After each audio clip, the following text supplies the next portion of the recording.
Good morning, ladies and gentlemen.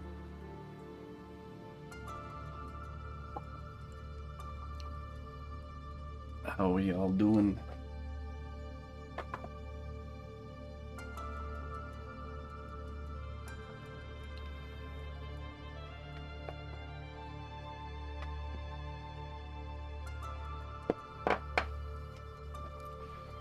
Okay. Awake. Hello, Spider. What's up, Pita? Got a dog sit for the next few days. Don't sit on dogs, Peter. They're not chairs. Good morning, Corn. Hello, Torn, Shelly.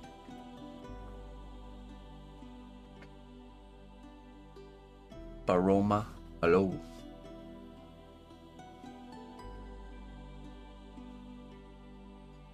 There you go.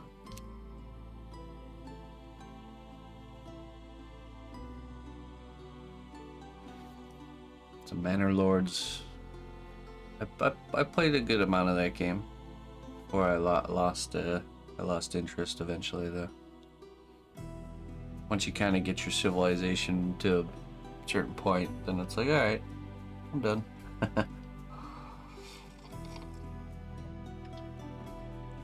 But that's one of those games I totally could go back to. That's very enjoyable.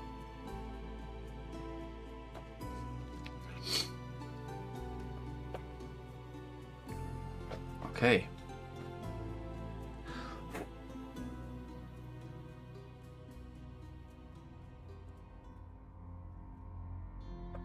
So we're gonna be working on the Minotaur today. Yeah, of course. Yeah. No, it's totally awesome for what it is.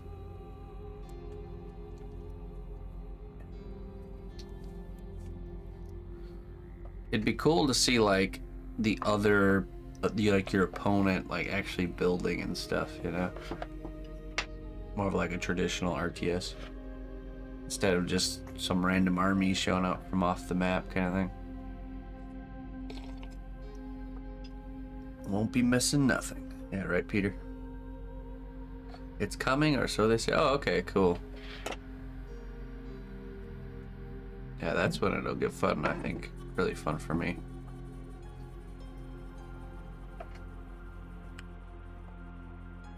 Okay. We have the Minotaur here. And we have the Minotaur's axe. Which last week we did both sides of the axe.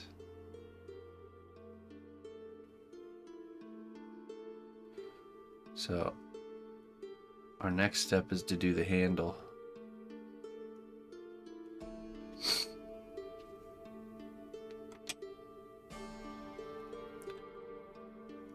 Probably need a little bit more clay. Let's see here. That should probably do it right there.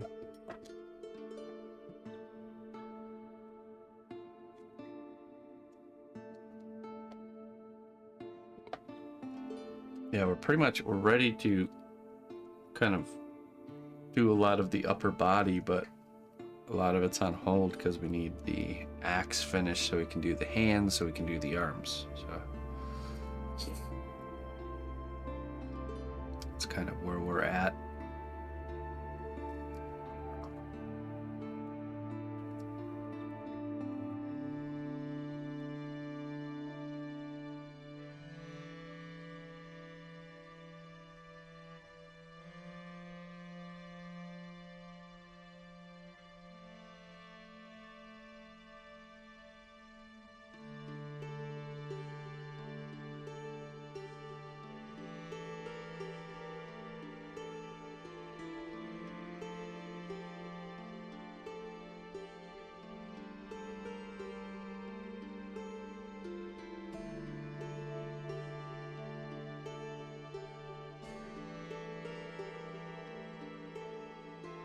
Okay.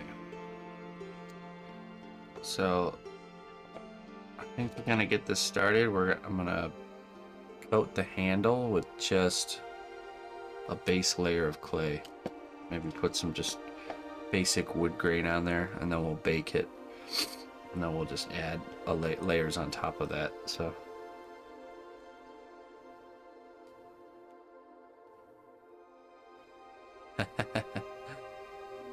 that'd be cool. I always thought if I ever was able to get a setup for 3D scanning, that I could scan my originals and do like a smaller reproductions or something.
More uniform this is at the beginning, easier it'll be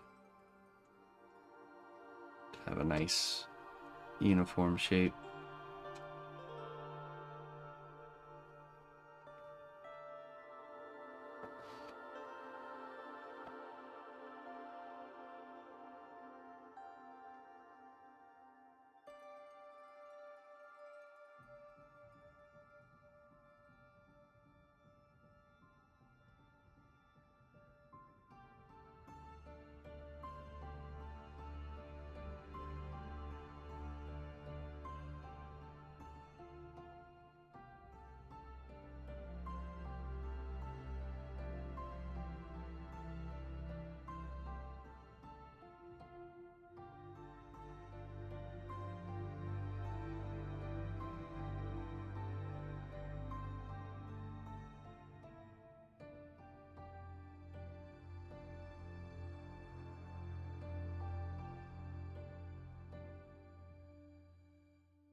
Hello, Clayton.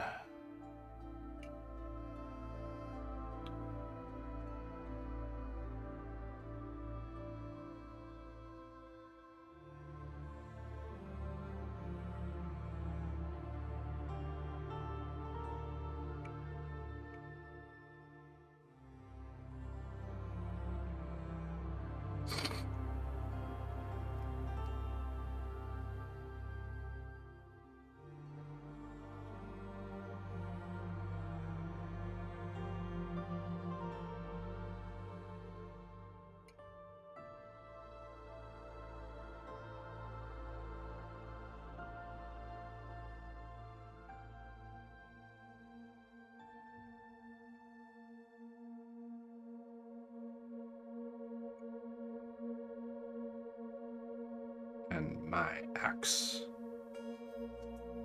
You have to resharpen these lines here.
Okay, caveman. Catch you later, my friend.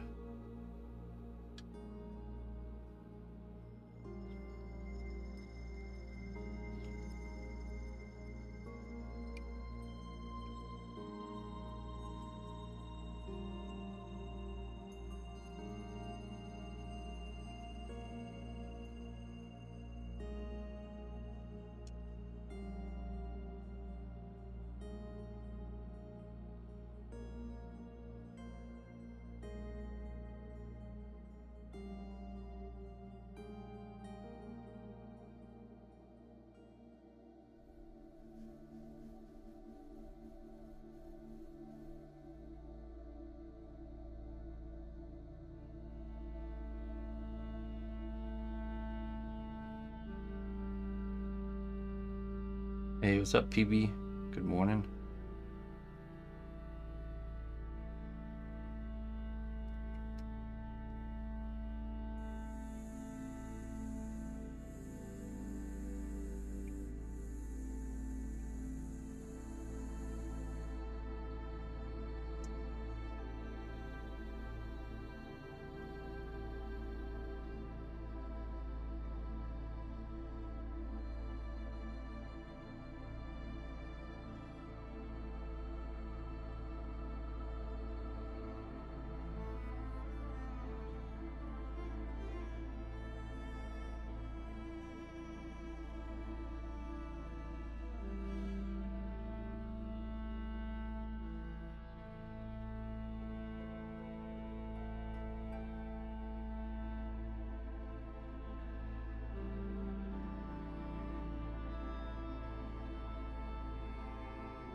Greetings, fellow adventurer.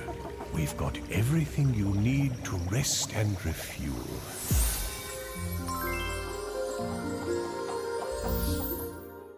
EB. Thank you so much for the support, my friend. 3 months. Wisdom for you.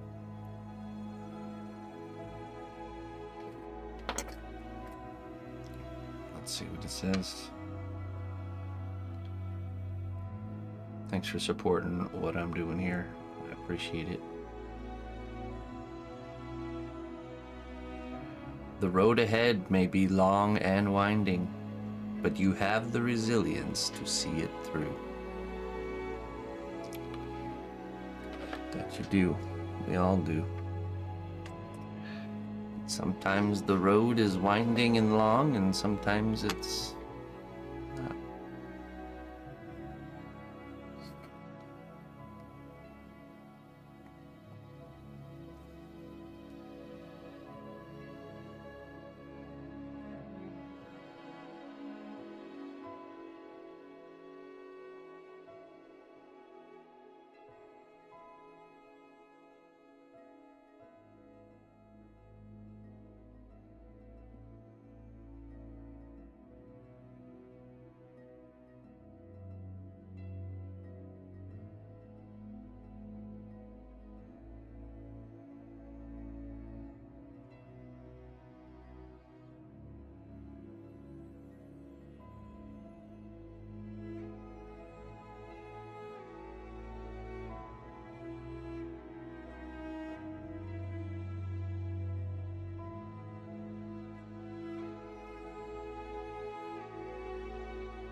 Hello, Mom and Pop.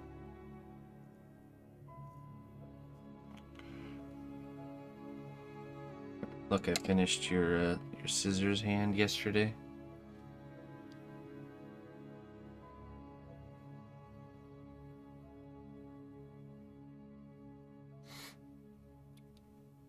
And started creating a nice little kind of collar design area there.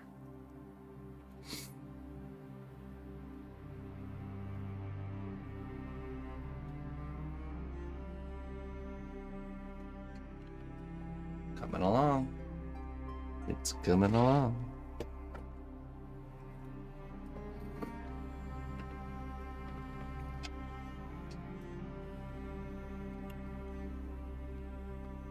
Fancy pants. Okay, so we're gonna do the handle now. I'm gonna use super glue here. Just gonna try not to add too much. Just enough is what we want here.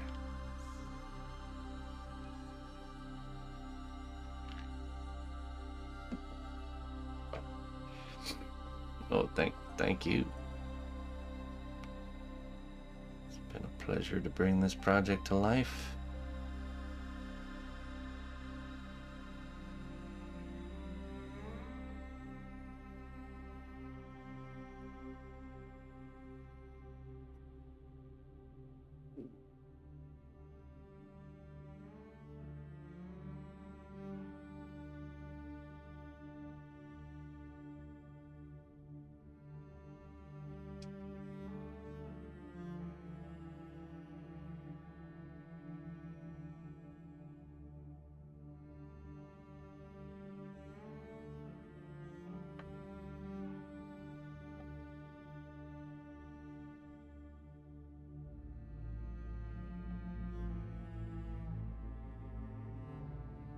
Let me push this down halfway.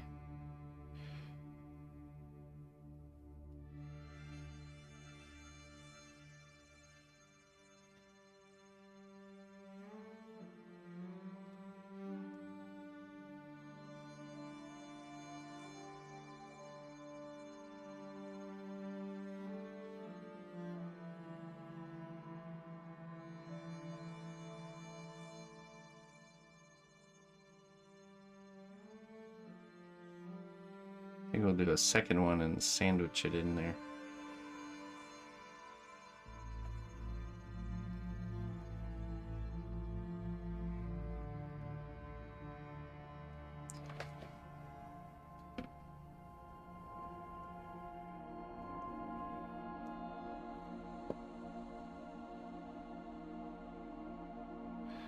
Baguette sandwich axe. That's right.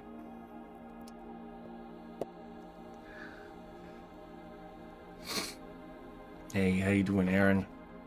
Morning.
Okay, so now blend the seam line.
Alright.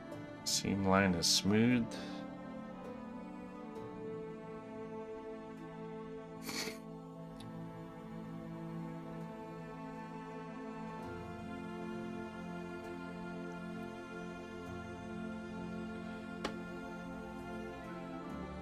That's still a little bit bumpy.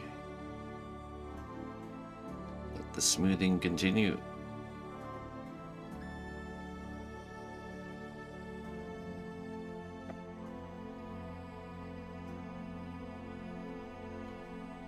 What if I could just roll this on the table?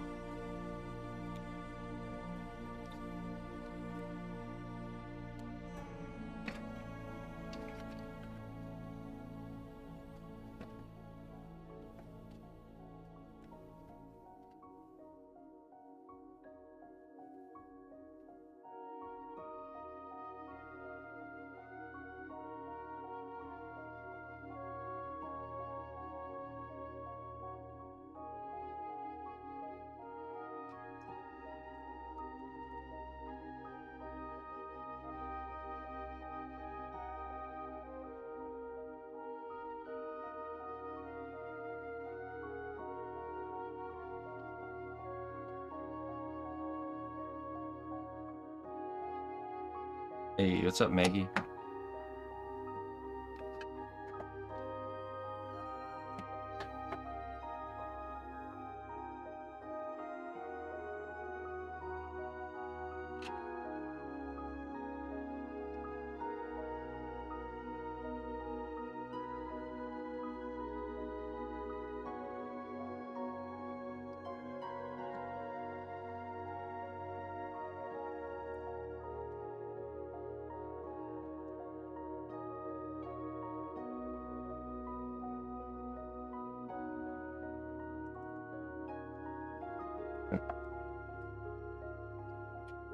It's not good.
Yeah, it was pretty, it was a lot last night. And he had a very rough evening, that's for sure.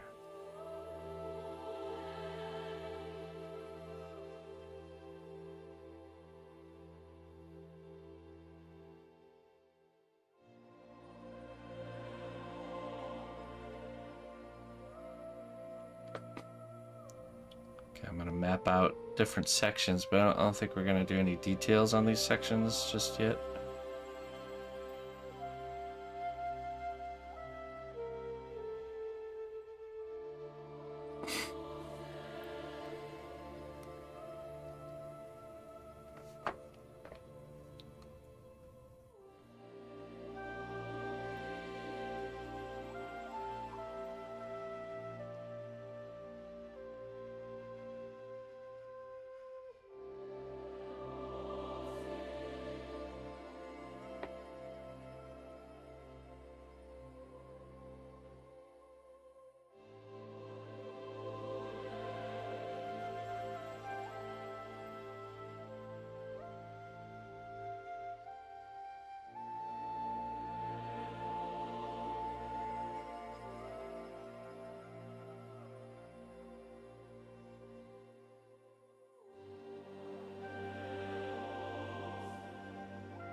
Okay.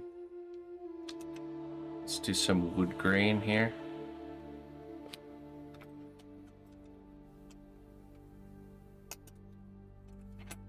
I want it to be a finer wood grain, so let's try using this tool.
Hello, sister. Good morning to you.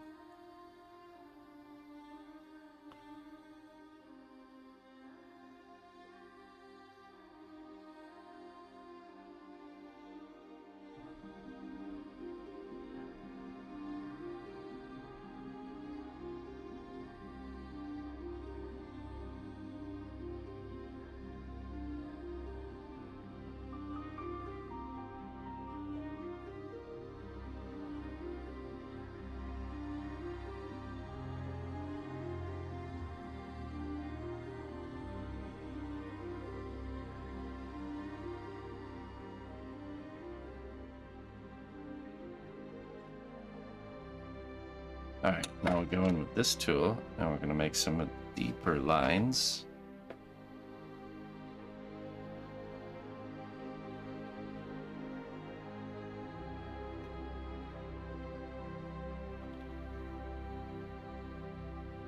Especially near the edges.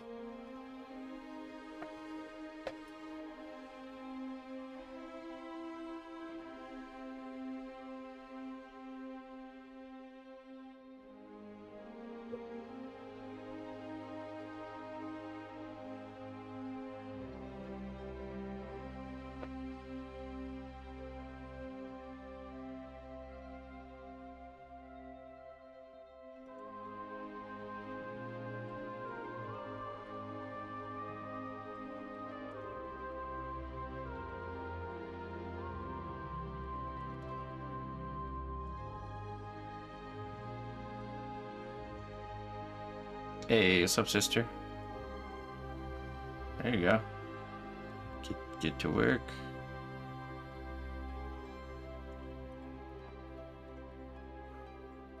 It will not paint itself.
Okay, now we add a few in the middle of these deeper lines.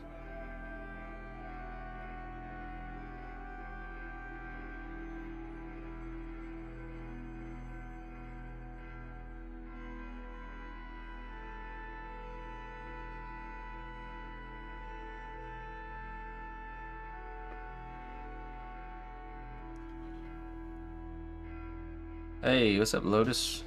Good morning.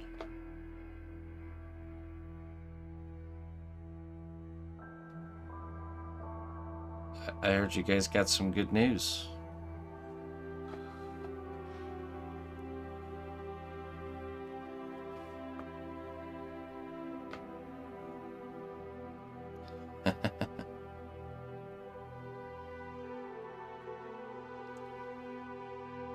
Congratulations.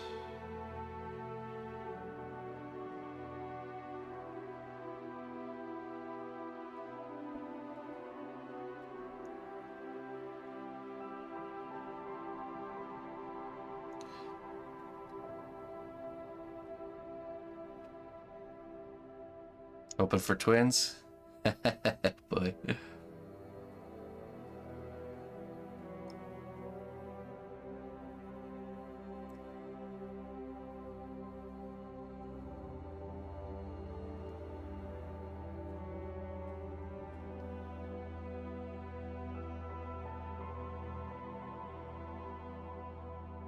One of the best things that can happen to you, I think, is having kids.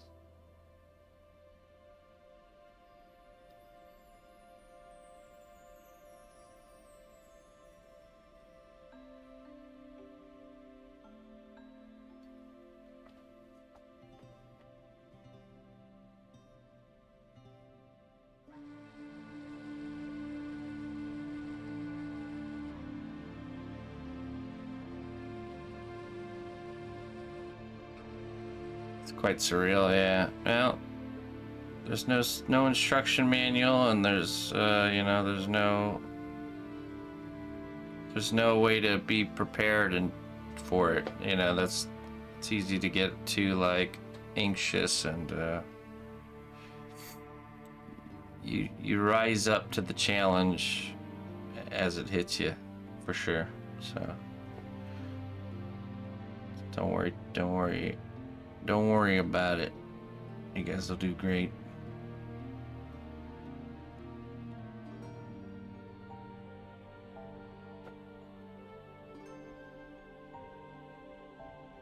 Funny thing is you yourself as a person grows just as much as the child does.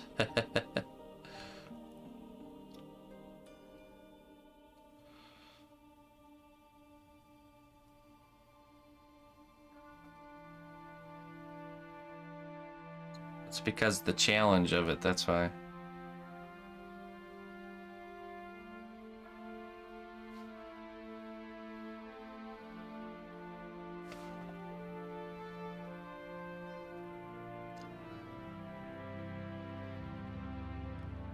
Yeah, exactly. Every single human being in the world got here through this process. I'm sure you guys will be just fine.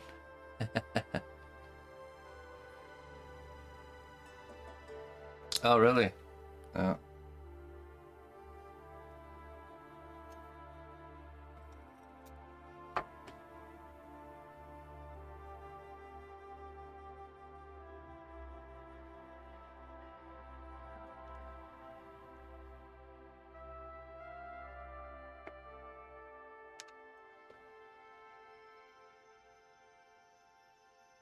And not a single human that exists didn't have a mother.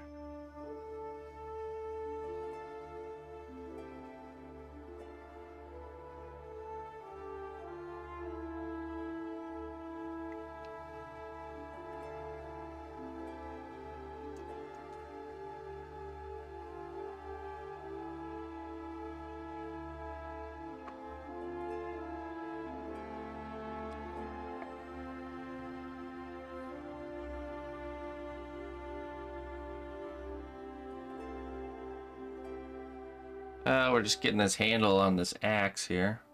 Working on the Minotaur today.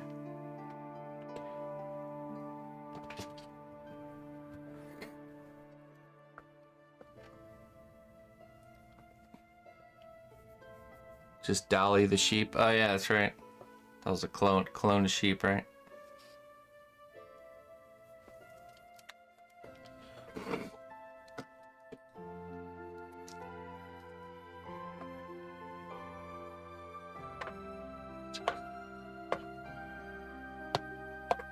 Well, I think this is looking good. We'll get this tossed in the oven so we can do the next step and get a piece of wood.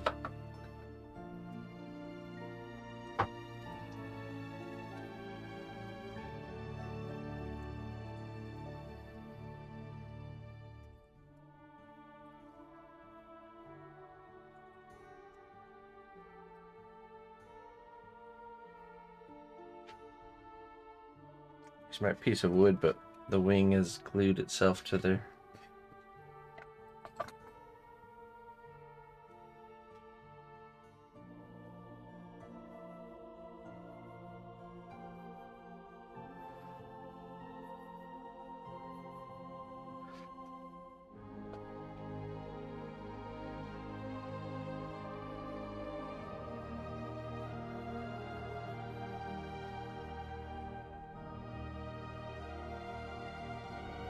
There we go. I'm gonna go toss that in the oven. I'll be right back.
Yeah, I can only imagine, Maggie. I'm having a hard time shopping for a decent car.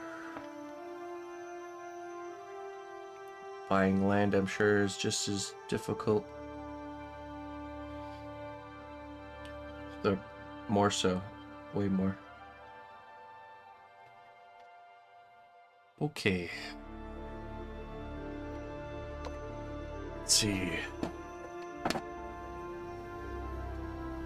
Try to think what we can work on here.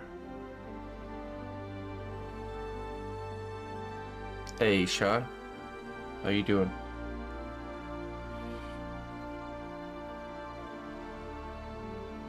Can't believe the lack of wooded lots. Or you gotta also deal with, like, when you find a lot that has trees, you have to make sure you have the timber rights to it. That someone doesn't, you know, you could buy a piece of land and they don't sell you the timber rights, and technically you don't own the trees on your own land. Just doing some coding. All right. Oh yeah, that's a thing.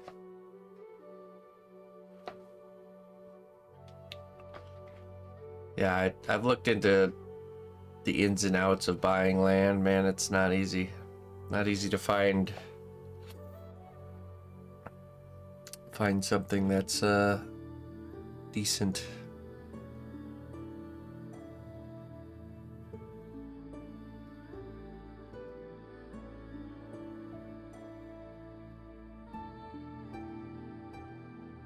No water source. I mean, you could dig a well, right? Just have to know how far down.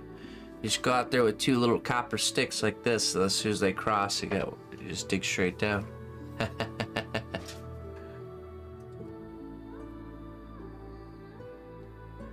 actually works. That's the crazy thing.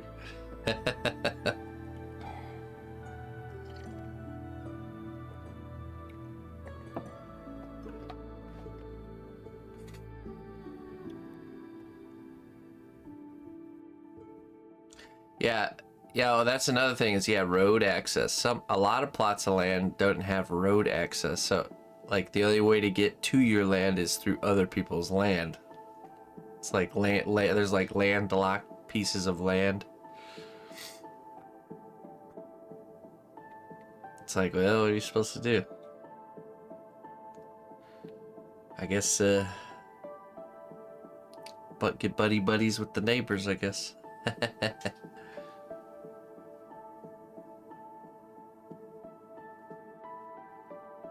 Devious planning. I know, right? Isn't that crazy?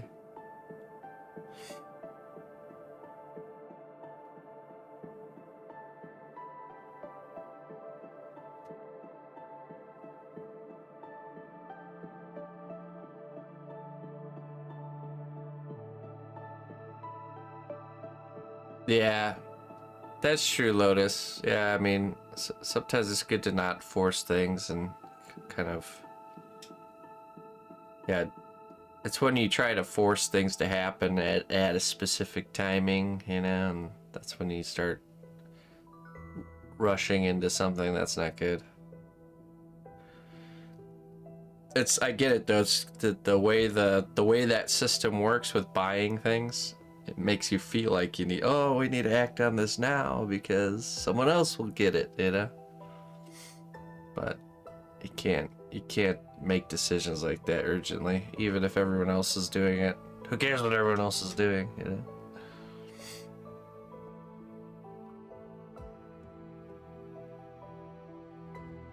Mm-hmm.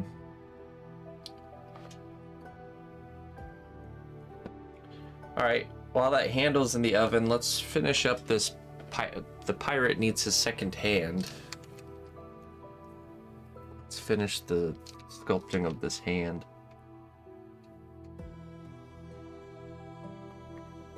Because once I have this hand done, I'll be able to finish up that pirate character pretty quickly.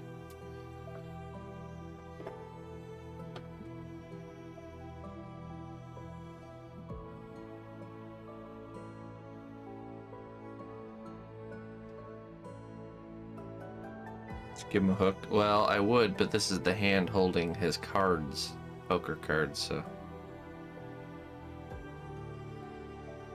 it's not gonna work.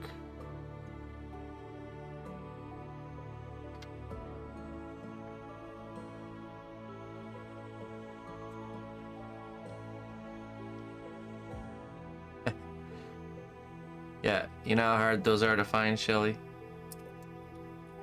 I really don't think those type of vehicles would even make it to like a marketplace situation.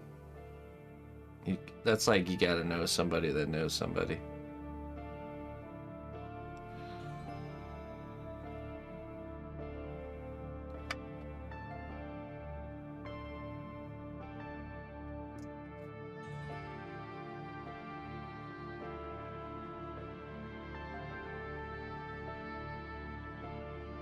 These cars are just ridiculously expensive right now.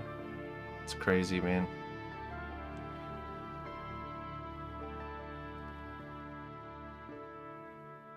Crazy and annoying.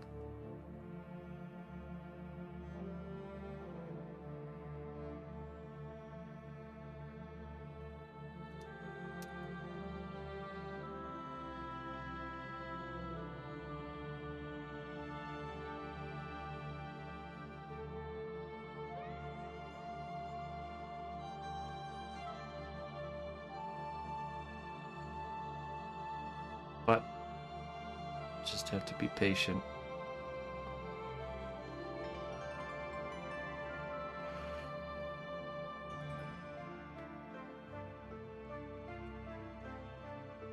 A 2008 Jeep Wrangler with 200,000 miles.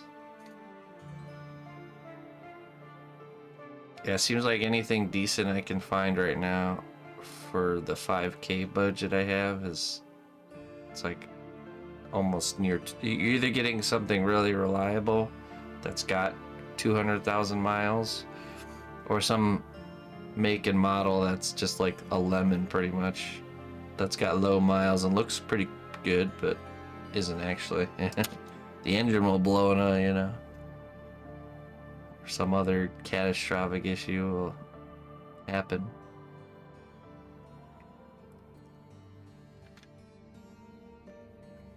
I've been looking at a lot of Toyotas.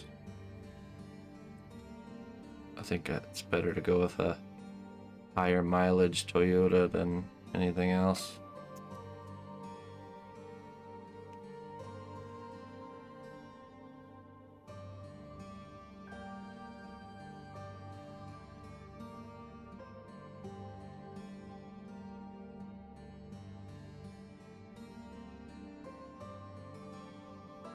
Just walk and hike everywhere.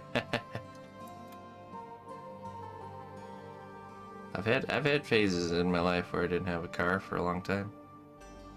I used the bus and biked everywhere.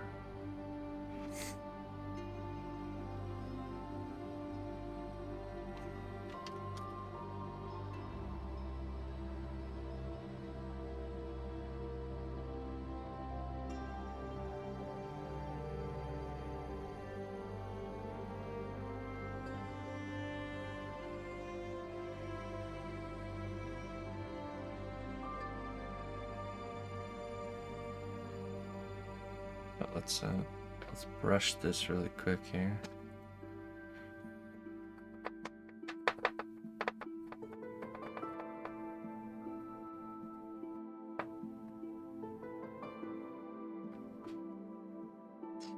Oh, I'm sure a lot of people don't.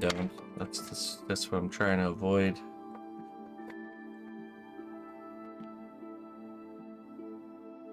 Because I bet they didn't tell the person that bought it that they didn't change their oil in 10 years. That's the problem.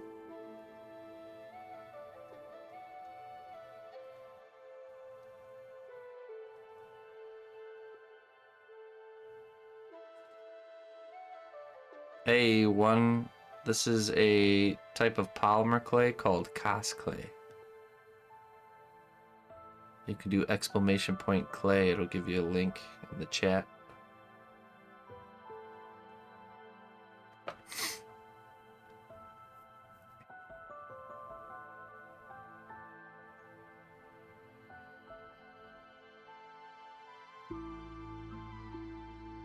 Oh, I know, Shelly. I'm avoiding any car lots or dealerships. I know if I'm patient enough, I'll get a better deal with somebody private. There's just a lot more junk to wade through, you know.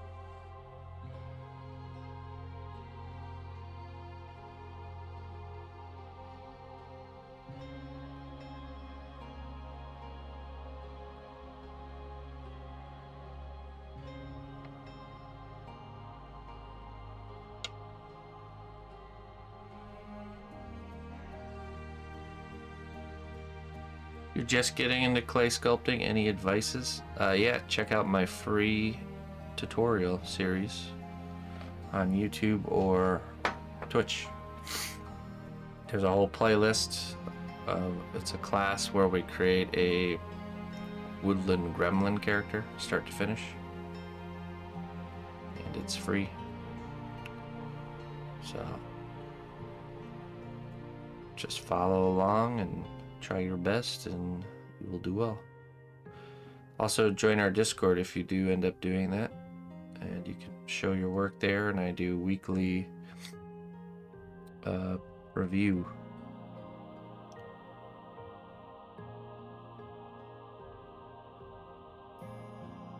You didn't know this material existed? Yeah, well, I mean, polymer clays existed for a while, but this particular polymer clay is different because when it's cured, it's actually flexible like rubber. See that? So it's really durable stuff. Don't have to worry about fingers breaking on a project anymore.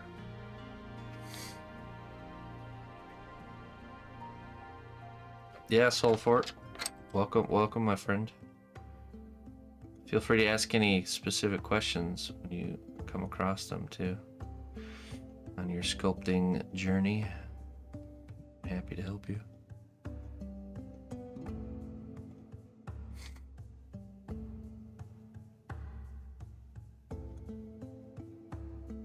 Ah, that's cool.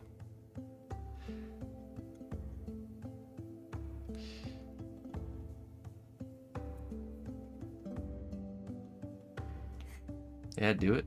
Do it.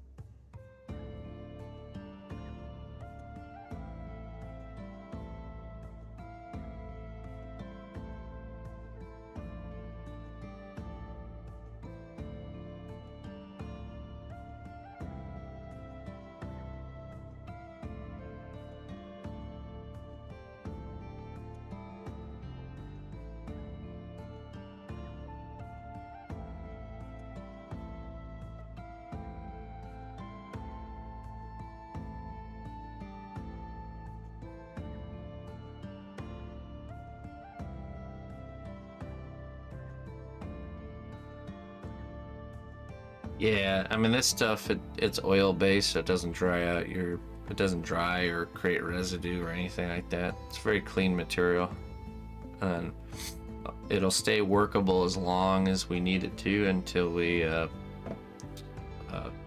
cure it by cooking it in the oven.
Doesn't the camera on my neck bother me?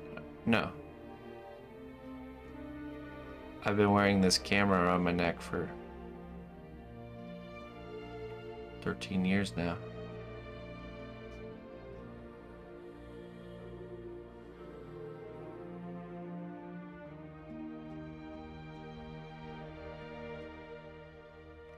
Let's just say I've gotten used to it. They are one. Yeah.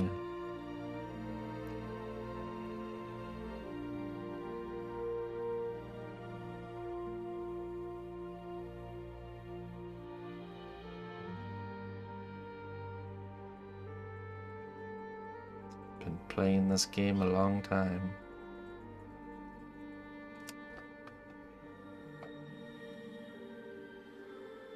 No, I don't notice it. I notice it more when I'm not wearing it. And then something like feels off. It's like something's missing.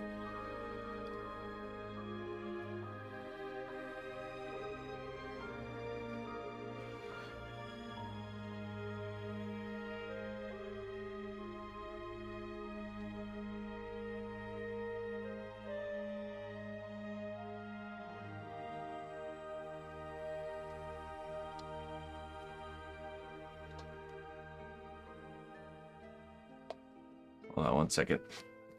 Get something really quick. I'll be right back.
Sorry about that.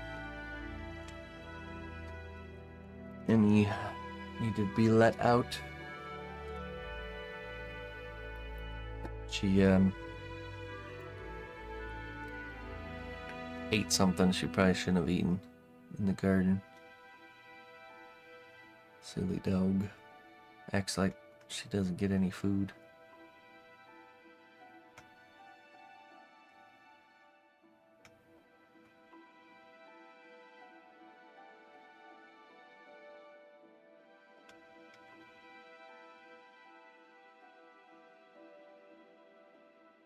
Oh yeah, Peter? I'm just trying to catch up with chat real quick here. Are there cookies in Discord? Yeah.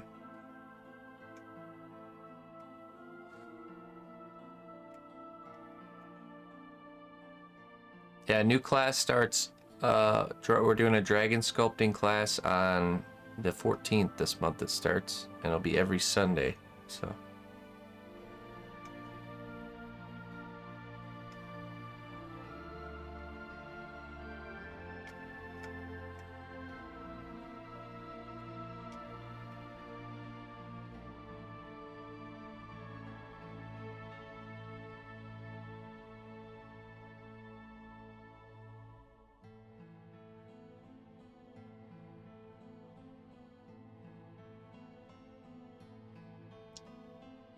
Yeah, it's like when you wear a seatbelt, you know, like religiously, and then that one time you drive around without a seatbelt on, it just feels weird. Before I found your stream, I had a Hungarian horntail type dragon in mind to sculpt, so maybe you could just stop. Oh, you could just put a stop to all other sculptures and get on with the dragon. Yeah. No. Negative.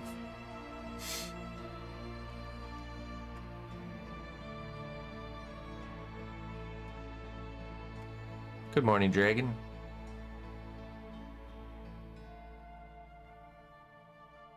Reminded you to feed the dog? Yeah, just preferably not dirt and old grill ashes. That's what I caught Annie eating.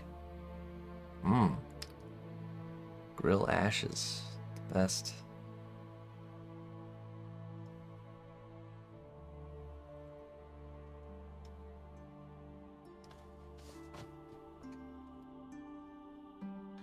I learned something about dogs. So dogs, everyone thinks dogs are carnivores, but they're actually not. They're scavengers. And the reason dogs will just like gobble things up, even though it's not good for them, is that's how their system works. Or in a scavenger's mindset, they'll eat whatever food is in front of them, whatever opportunity, they'll just eat it. And then their stomach, they have the ability to like throw things up on command pretty much. So they just eat the stuff, run off, you know, and then if their stomach doesn't throw it up, then it's good. And if it does throw it up, then it's not good. So, because they don't have time to sit there and look at a potential food on the ground and like they don't have time to, you know, figure out if it's good to eat or not. So that's why they act that way.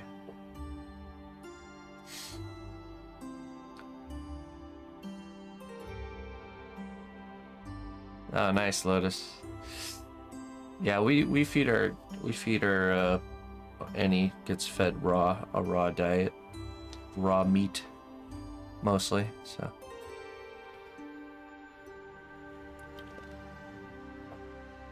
she's so small that it's so easy to keep her fed. When we had Sadie and her, it was a lot more meat.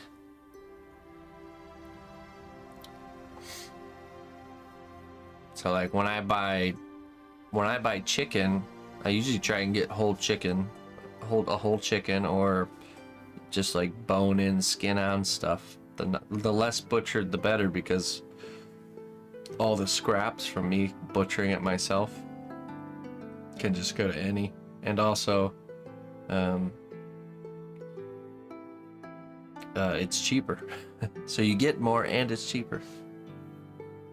And Annie can't even eat all that stuff, and I'll throw it all in a freezer bed. Like I'll butcher a chicken and take the carcass and throw it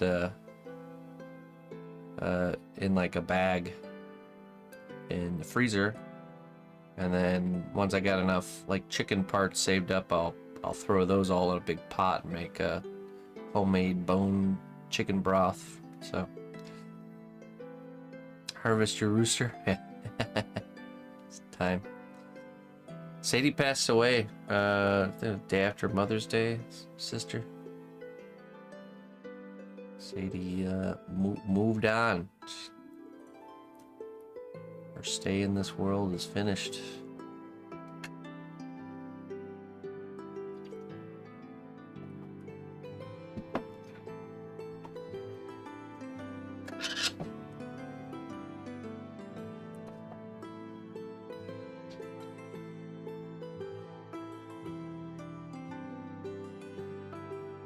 Moved on to greener pastures.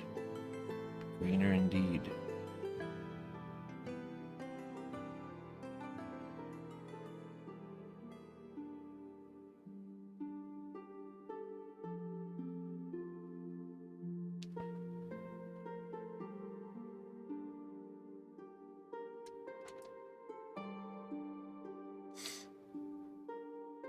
Do I get clay in different colors? No. No, I use just this gray stuff and then let's see if we can.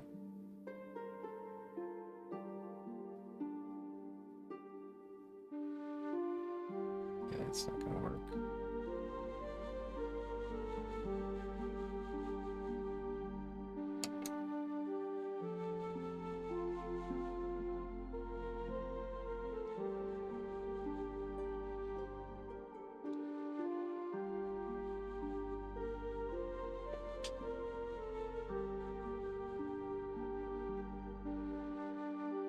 No, it's okay, sister.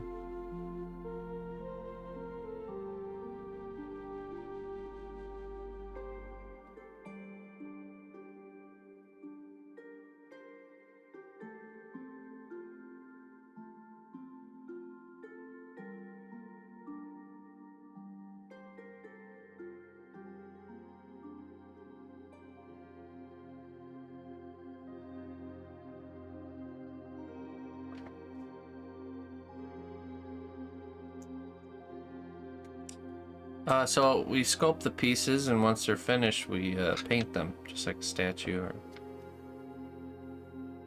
just paint with acrylic paints.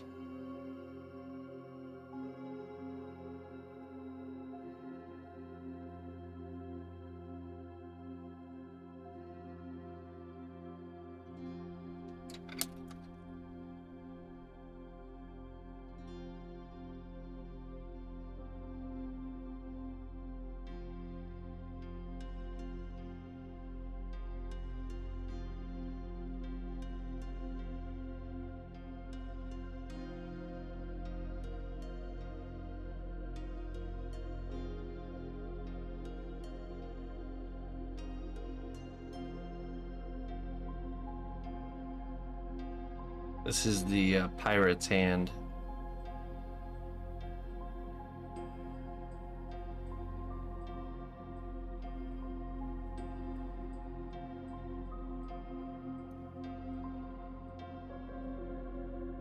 Nice blue snow.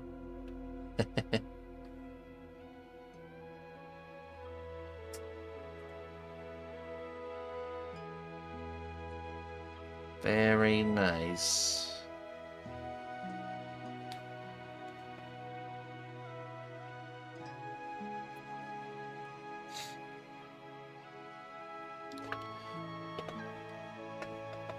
What kind of clay is it? Does it cost a lot to start since setup looks expensive?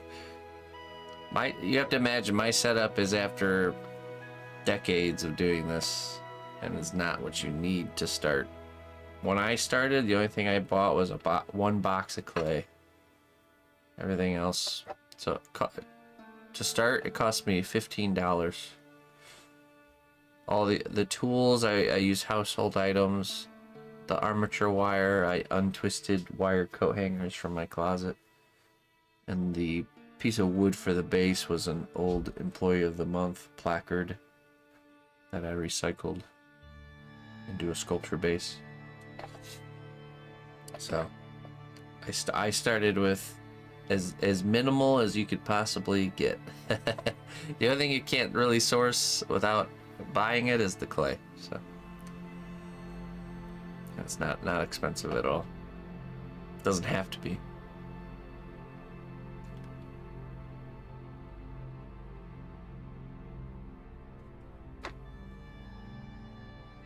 Yeah, no problem.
I think it's smart.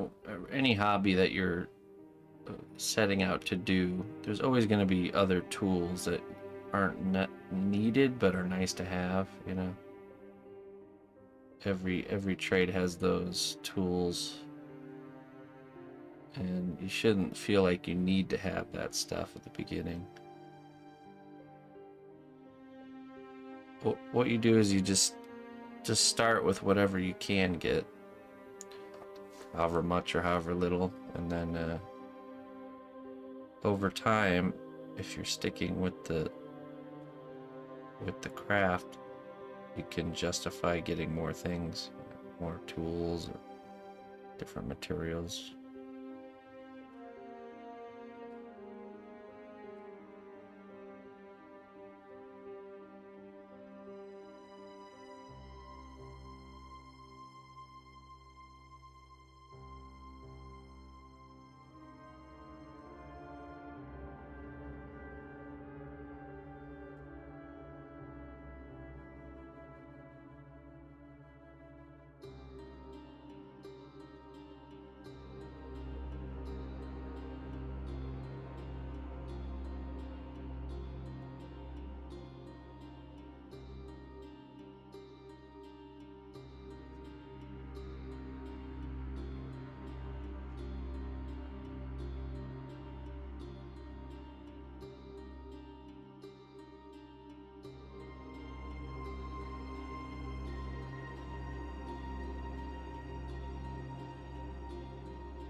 Why 3-pound bundles cost more than buying 3 1-pound blocks?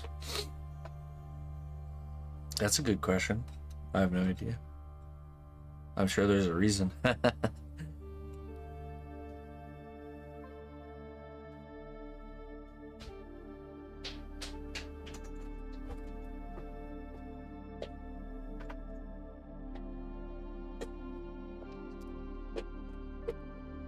Yes.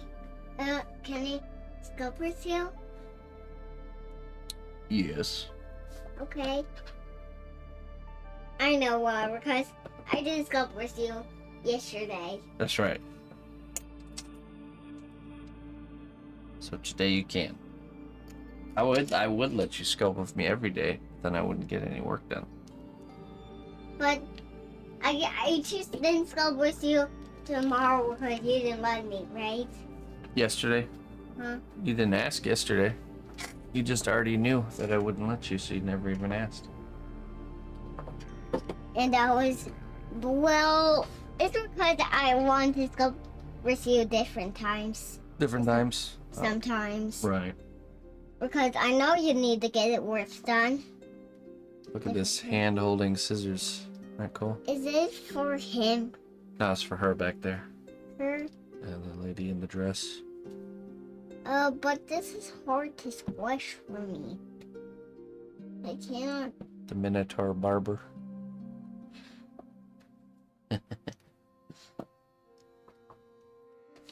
Well, maybe you can get another clay so you can make something too with me.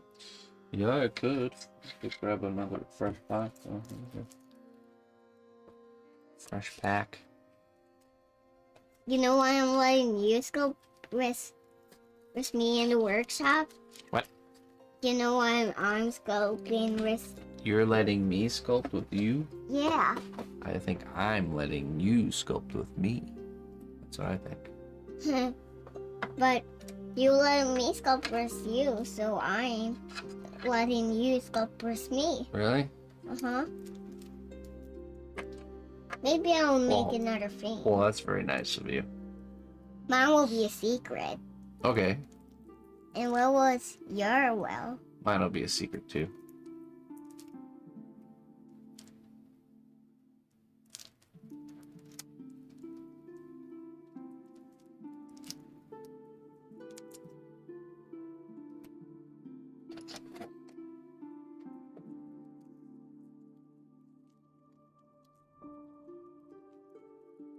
Yeah, that's what I was thinking. The only difference would be the shipping, but if shipping's charged separately, then it doesn't matter.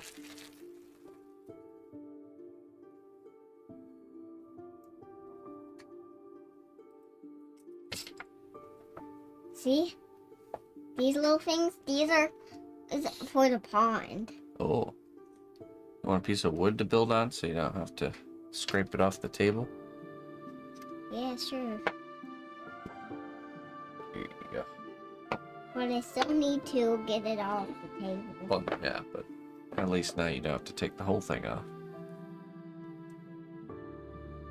Oh, I don't think I can. No, thank you. This one's rare stuff. Use the spatula. Use this to try and scrape it. There you go. Oh no, it broke again. That's alright. You can fix it. I bet I can. Yeah, you can. Well, I I certainly know you can. think I just need to make this the pond. Yeah. And then I will freaking oopsie. Sorry, Dad. Oh, that's fine. It was just a hammer. What's just a hammer? Yeah. I didn't know you have a hammer. I have a few hammers. A lot more than me. How many hammers do you have? 0. Yes. So I have more than you. Or maybe you can make me one. A hammer? Uh-huh. Because I remember when you wanted to make me a hammer. I wanted to make you a mallet. I still have to make you it. A mallet is a hammer that's made out of wood, usually. So I need that Yeah. to chop down trees, To hit stuff. to hit stuff. Yeah. But not people. Whoa. But I can hit trees, right? Yeah. Sure, you can hit trees. Yeah. Maybe they will look like a little seat and we can sit on them. Make a chair out of a tree? Uh-huh. Yeah, we could do that. Or we can make a house out of a tree. Yeah, we could do that too. With no chopping down it. A fairy house tree. Oh, yeah. That could be nice. Like a tree house. Huh? A house up in the tree. But I think we could make a fairy house. We can. We gotta finish that big one out there. What? Mine? Yeah, but we don't have a car to carry the wood. Well, we can collect it though. Yeah, but how are we gonna transport it? Well, I remember what we used.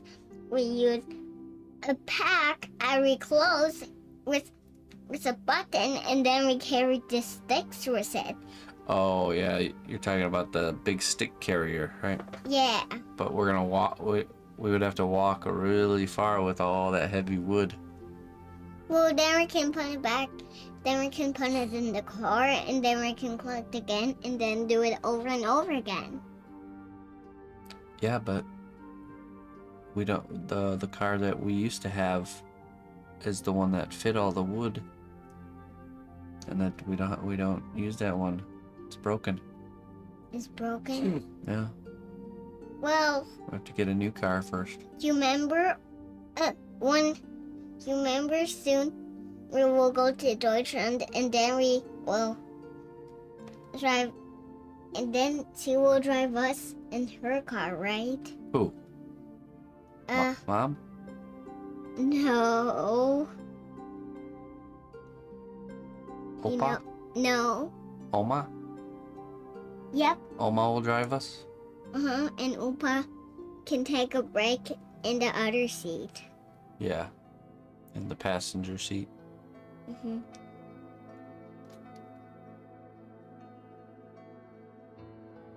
Who's older than Oma? Who's older than Oma? Uh-huh. Or Oma? And who else? Opa? I don't know. I think Opa might be older than Oma. Just a little bit. Great grandma is older than Oma. My grandma? Mm-hmm. But she is, well, I don't think so. Yeah, she is. Great grandma's older than Oma. How old is she? I don't know. 80 something? And how old is Oma? 60 something? Can you count all the way to 60? Can you? You. Can you? I can. Can you? You cannot. I can. Can you do it? No? Okay. Have to practice. You have to learn. I have to learn. I bet you could count to 60 if you really tried. Hey, Dad! I thought you wanted to sculpt with me. Yeah, you stopped sculpting. So I stopped sculpting. But I am still sculpting right now. See? Oma is grandma in German, and Opa is grandpa in German. See? So Emma has an Oma and an Opa, and a grandma and a grandpa. See, I'm still sculpting, Dad. Oh. Very cool. Me too. No, you're not. Yeah, I am. Or you are just waiting. I have some clay behind my beard here. I'm making something. Under my beard.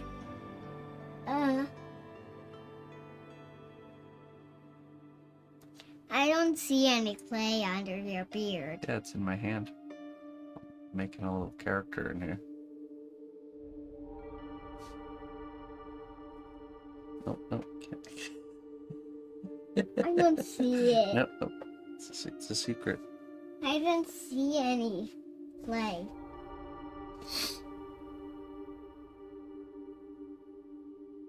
Maybe you need clay There's a whole village of characters living inside my beard. inside your beard. Yeah. How about in that pot? No, in my beard. Is there a lot of There's a whole society, a whole kingdom in there. And inside that, and that, and that, and that. Nope, just my beard. Why just your beard? Because that's just the way it is. I don't think so. I think you were just kidding. Really? Yeah. You think so? Yep. Yeah, you're right. Why did you It's kid? fun to pretend that kind of stuff, isn't it? Not to me. Really? Hmm. It's not fun? Yeah, sometimes I kid, right? Yeah. The Beard Village is not a fun idea? Well, what's a fun idea? Well, to play one of my board games, or to play with my houses, or to play with my stuffed animals, with a tea party, Oh, and decorate the living room. that sounds like good. It sounds like good ideas. And what else I like is to draw with you. Those are all what I like to do with you. And play dress up Yeah, but and style hair. what about pretend ideas? Like pretend games? Pretend games. Well, I don't like pretending, You don't like pretending? but I do like. I only like pretending my characters are real. Yeah, that's what I'm talking about.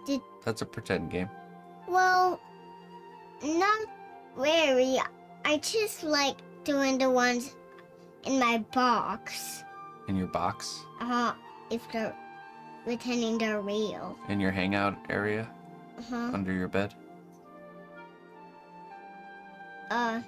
In the living room, in the bedroom, and in the bathroom, Oh, okay. and in my play area. Alright. She did say Deutschland instead of Germany. Why did you say Deutschland instead of Germany? Because that's how I learned Deutsch. That's how she learns Deutsch, see? Why did you know? Oh, Daddy, Yeah. can you turn on all of those things? Turn on all of what? All of those? Oh, the pop-ups? Mm-hmm. No, I only turn them on at the beginning of the stream so they work during the stream. And So when somebody subscribes, then it'll automatically do it. I don't have to do anything. but when I come over and give you something and you turn on the filter, that's the same? No, it's different. That's a different part of the program. The filters change the colors. Changes the way the camera sees the colors. And they'll only see it gray? Right, when I have the sculpting filter on, it only sees grays and browns, really. But it doesn't see greens and blues. So I have to turn that off when you show me your artwork so we can see the real colors. I thought you wanted to sculpt that. I thought you wanted to sculpt. I am. You just started again. You weren't doing it the whole time. But now I am going to do it the whole time. Me too. Can you use the alcohol, Dad? Yes.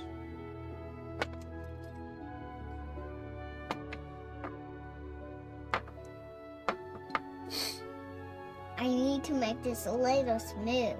Smoothing it out. There you go.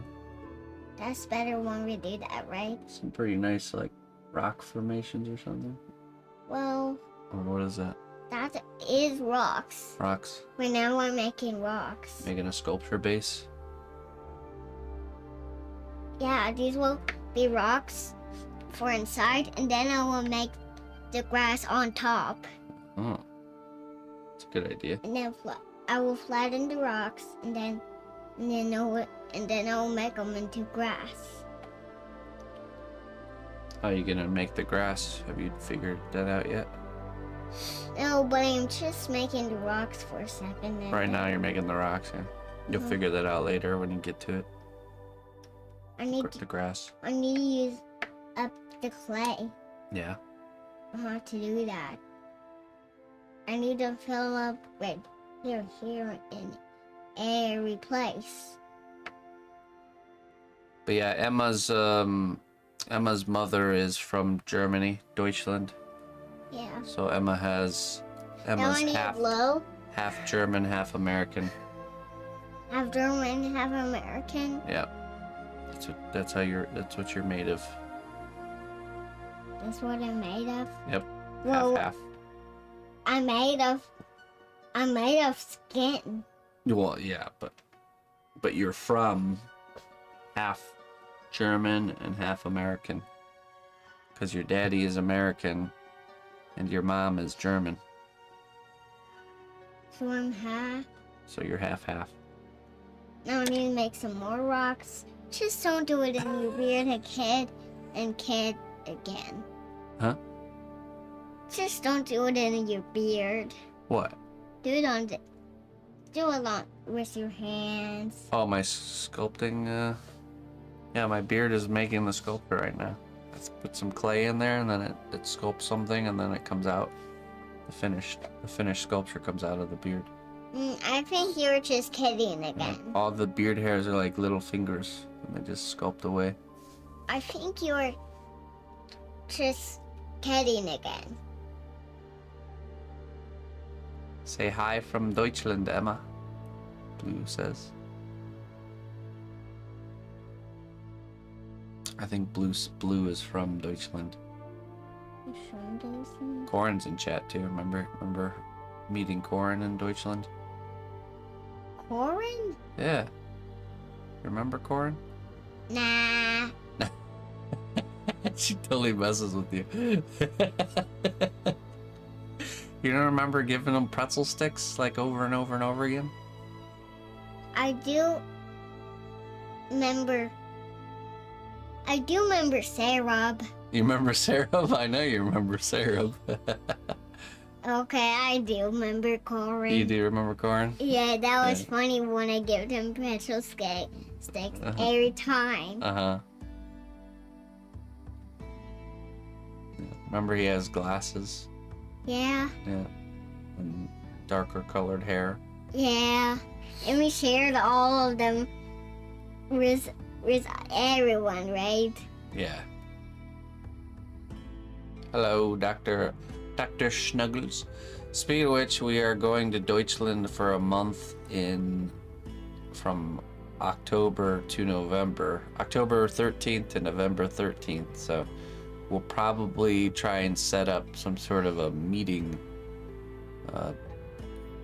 day. Meeting day. So When are we gonna do if meeting anybody day? from Deutschland Meeting. wants to come hang out, Where's a meeting day? meeting day. What's a meeting day called? We'll figure out a spot. and What's get a meeting day called? What? Are you getting annoying? Do I have to kick you out or what's going on here? You don't need to kick me out. So, what's the meet? A meeting day is just a meetup, so all the people that watch the stream from Germany can, when we're there, they can come meet us in person. So they're not in the chat anymore. So they're not in the chat anymore? Probably Cologne. Yeah, I don't know. We'll figure out a good Probably in centralized Deutschland. spot. In Deutschland's chat? Huh? In Deutschland's chat? No, some people in the chat are from Deutschland. And when we go there, we're going to set up a day to meet everybody that wants to come. So that's a meeting day? Yeah. Oh, I thought it was a meeting. Meeting. Meeting? Mm-hmm. I thought like when we have food and everyone cannot come in. When we have food? Uh-huh. And some people cannot come in. What are you talking about? I'm talking about from the castle we made. The castle? Mm-hmm. Oh, yeah. Yeah, the castle we saw with Corin. Yeah. They were having a meeting and we couldn't go in. Why did it want to have a meeting? Yeah, exactly, Card. Why did they want to have a meeting? I don't know. They were the king and queen and princesses were having a meeting, and we didn't want to interrupt. That's why we didn't go in. Go in? We didn't go in with our loud 3-year-old daughter Loud free. in a big echoey castle. What? I'm 4 already. I'm 4. Yeah, but back then you were 3.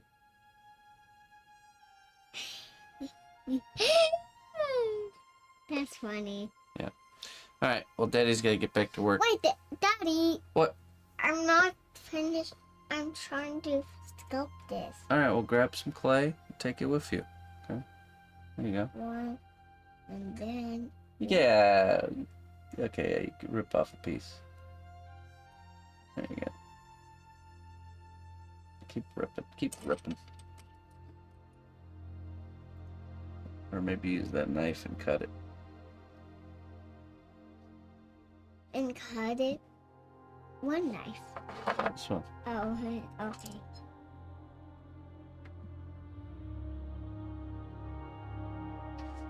There you go. Very good. Oh, you taking the big piece? Yep. All right. And you have that tiny small piece. Wow. All right. And take this. All right. We'll see you later. I'll show Mom I'm not done, okay? Yeah. Keep working on it, all right? Do you need help? All right. Coming.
Okay.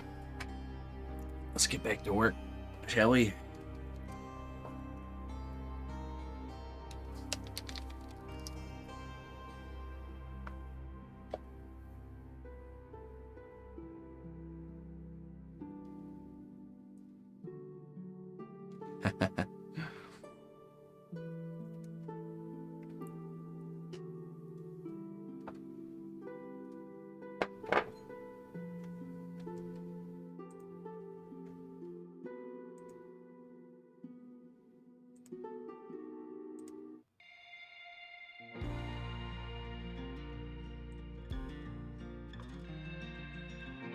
Okay, we'll let this cool down.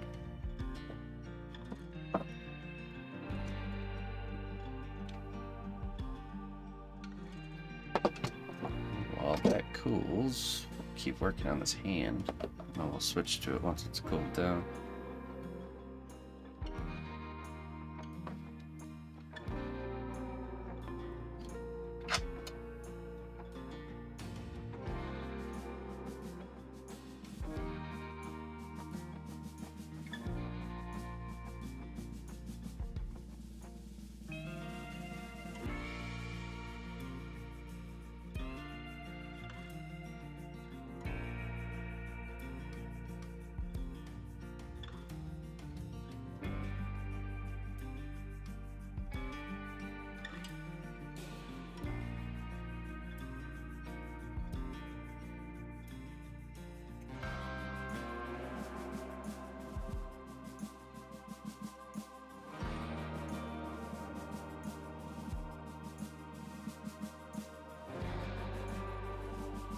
Never had a father or son, but you had a daughter and a mother.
You know, there's something to be said about there's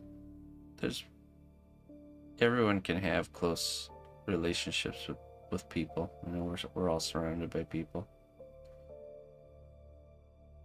So many different types of relationships, meaningful relationships be had. You know, for everybody, it's gonna be a little bit different. Can have just as special of a bond with somebody that's not immediate family, you know.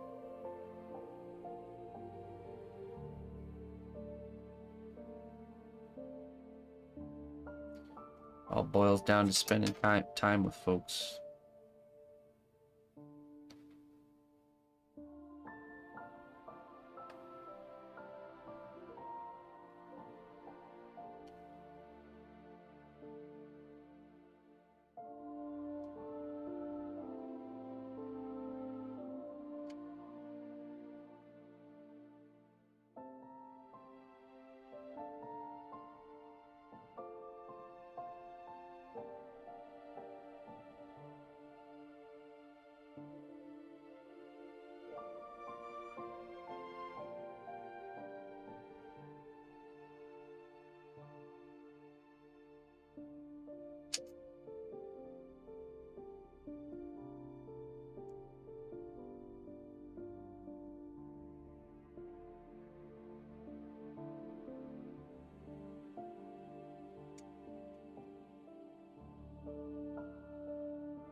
Good.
Hail, noble ally.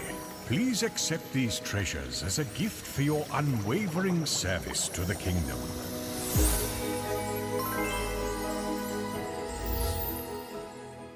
Hey, Gigadox, thank you so much for the 50 months, my friend.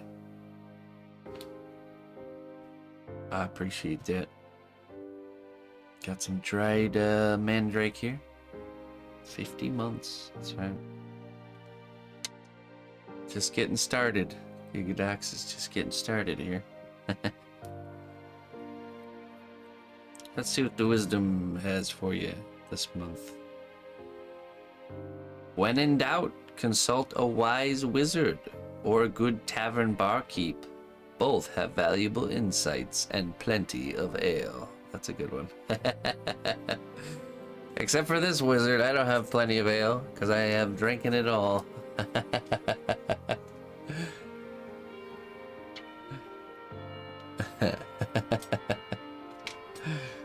This wizard knows not to keep plenty of ale on hand because it will lead to bad things. So I buy exactly what I need, precisely when I need it.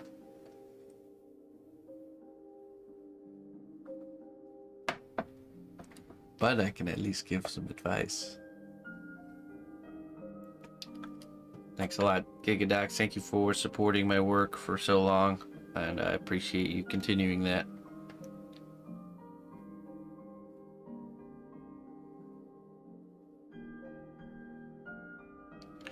As time moves on, things are getting more and more expensive, so you guys' support is much, much more appreciated. So thank you so much, everybody.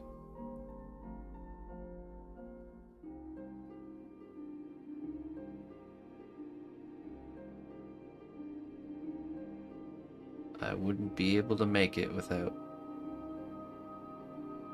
this community here.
See how the axe is doing here.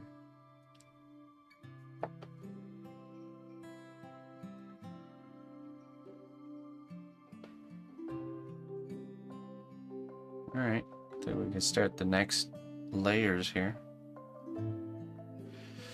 Got a section here on the bottom, and this section here.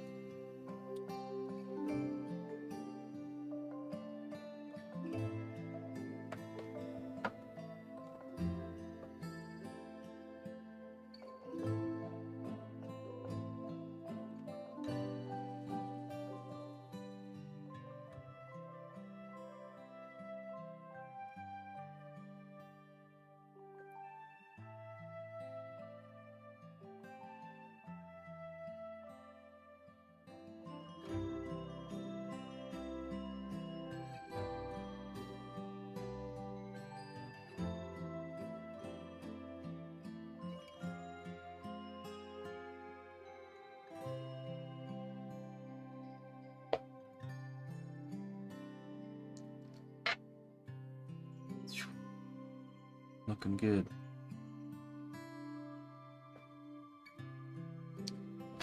Alright, let me grab a ring.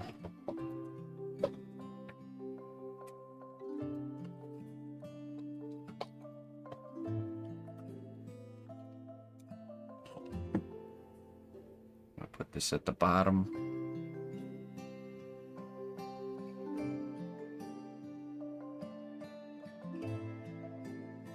Do you have a forge at my house? I have a bucket forge. I haven't used it in a long time. I made a concrete bucket forge. So technically I do.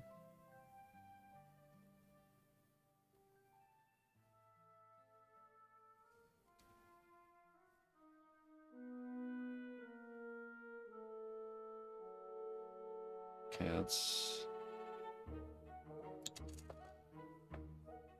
cut a little hole here. We'll glue this in.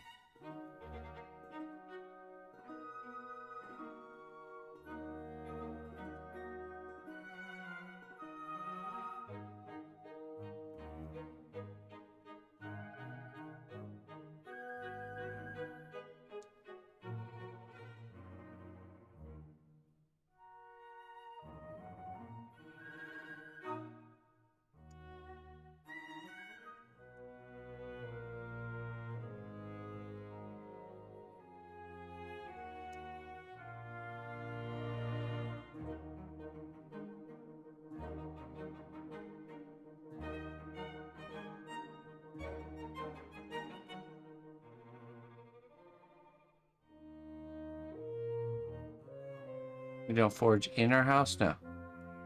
Not in the house. That's a backyard thing.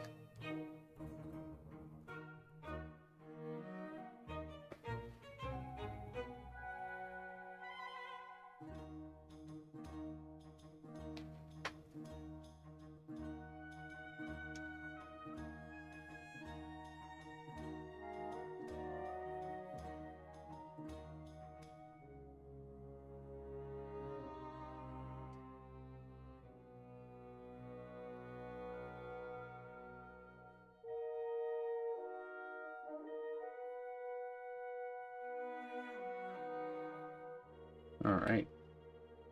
Now,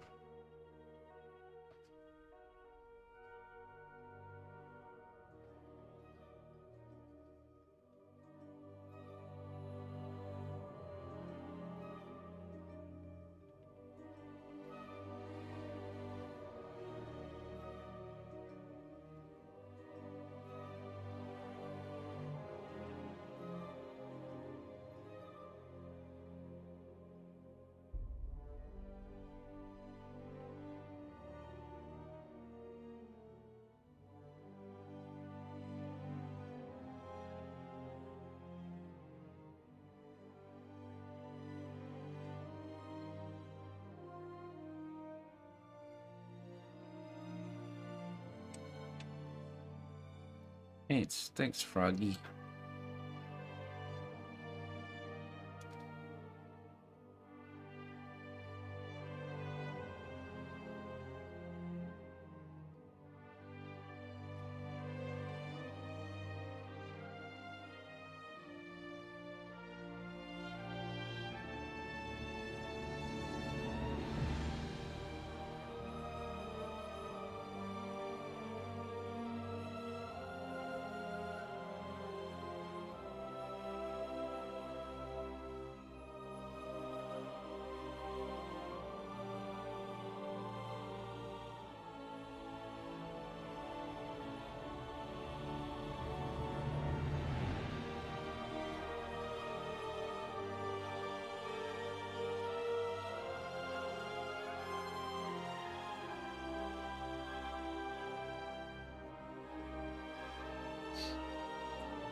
I do like video games.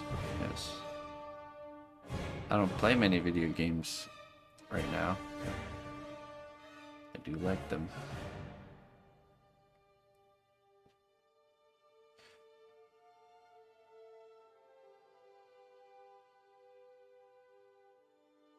life's gotten very busy, and I've seemed to have gotten a little older, so it's much harder for me to get into a game. And even when I do, I don't play them like I used to. Past me would could binge a game easily all the time, but old man, I know, right? Now it's like, yeah, it's definitely different. Definitely has changed.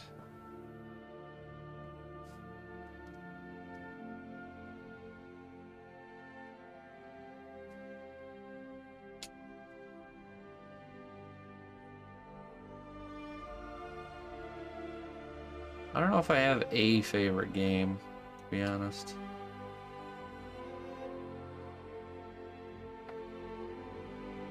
Skyrim is pretty high there on that list, though.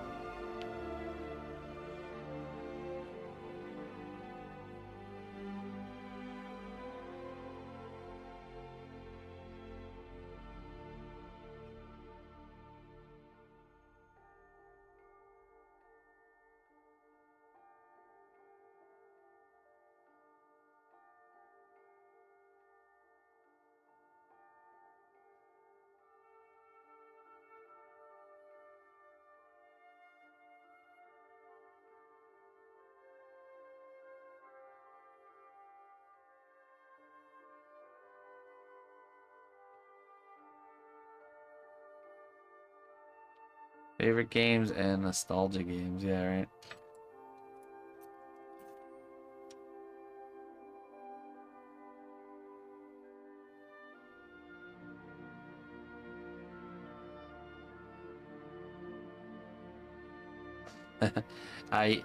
That's another thing. I do enjoy D&D as well. It's been a while since I had a group, but yeah, definitely definitely a fan. But the reality is I wouldn't have the time to make all the props, to be honest.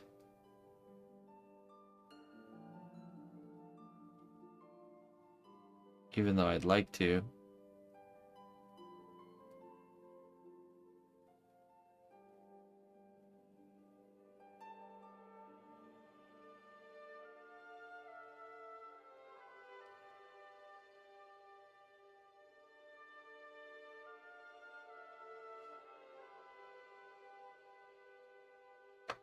Once you start doing work like this and it becomes your, your source of how you make a living, it becomes very difficult to do any sort of time-consuming personal projects.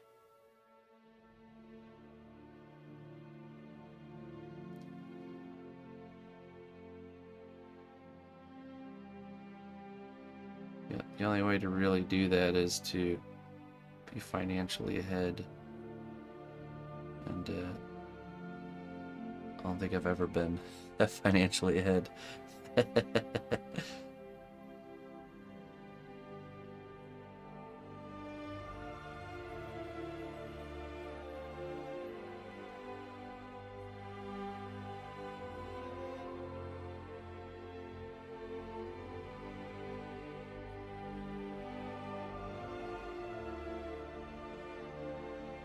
Hypothetically, what if a DM or group commissioned you for the Yeah, that's fine. Yeah, that's totally cool. If there's a paycheck waiting at the end of it, that's totally good.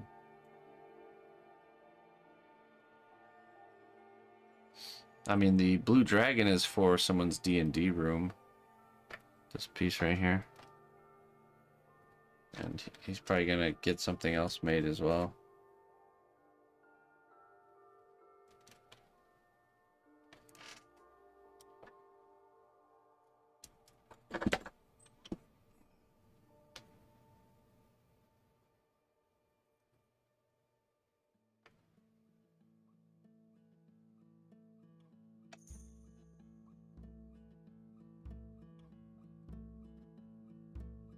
Hey, thanks, Froggy.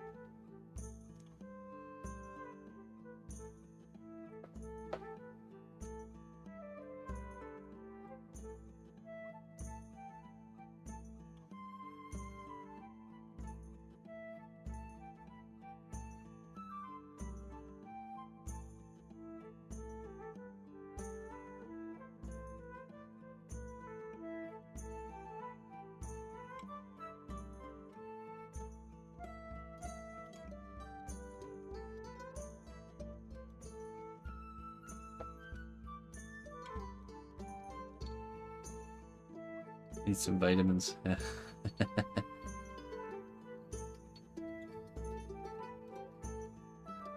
think you might be right.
Welcome, new adventurer, to a land of great deeds and bravery.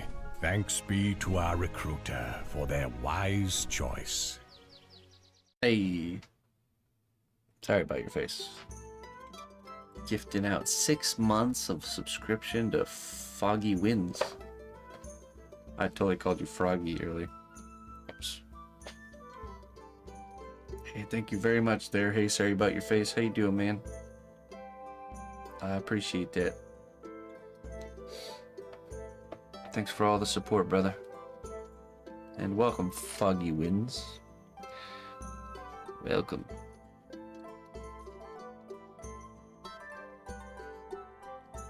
It's a luxurious 6-month stay in the cnotbusch Kingdom.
Winds are quite amphibious.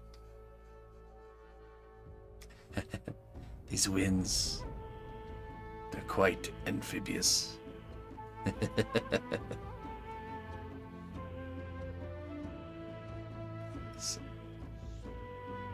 The tracker of the group needs to say this line. Puts his finger up to the wind. Grab some leaves, crumbly leaves, and sprinkles them. Let the wind blow them. Yes. They sense moisture. The amphibious winds are upon us.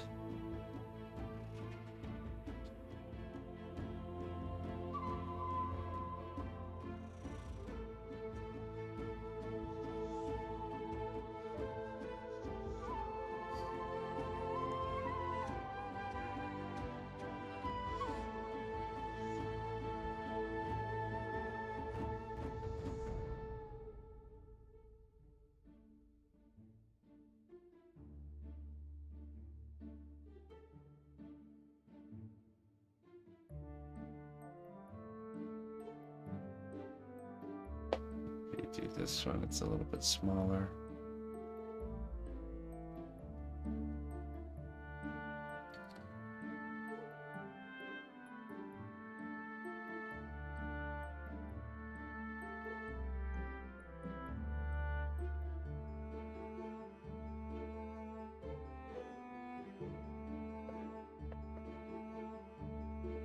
We'll make it kind of look like a little bit of a maced end.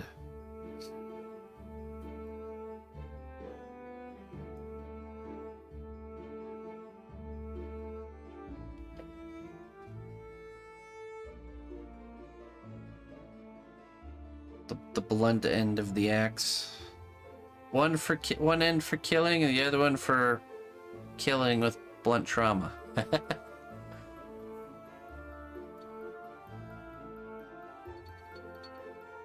It would kill.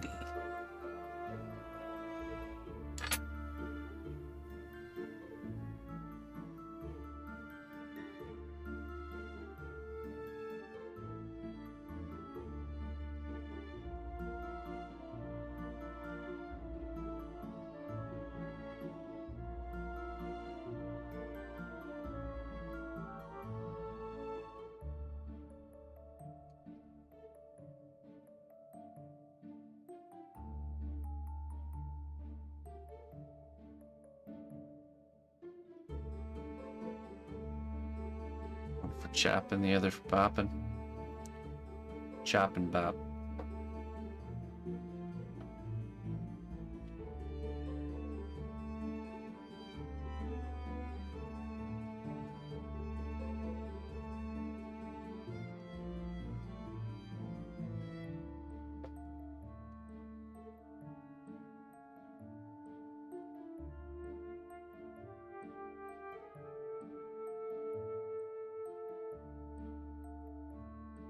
More fun than a pillow bop, pillow fight. Chop and bopper.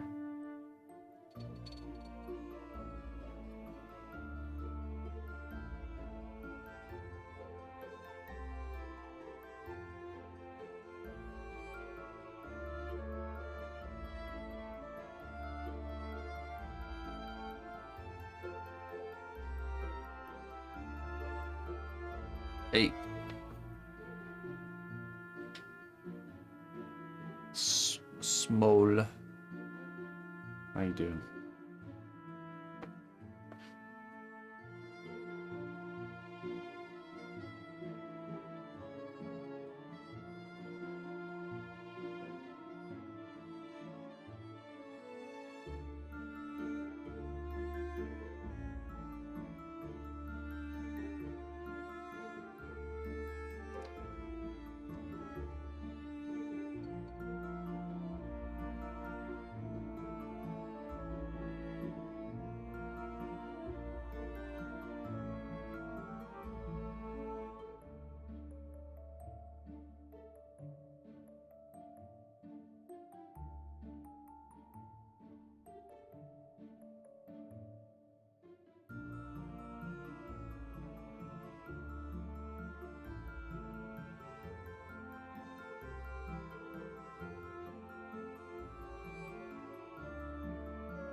We shall work together, Smole.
Hey, Gargoyle. Oh, thank you.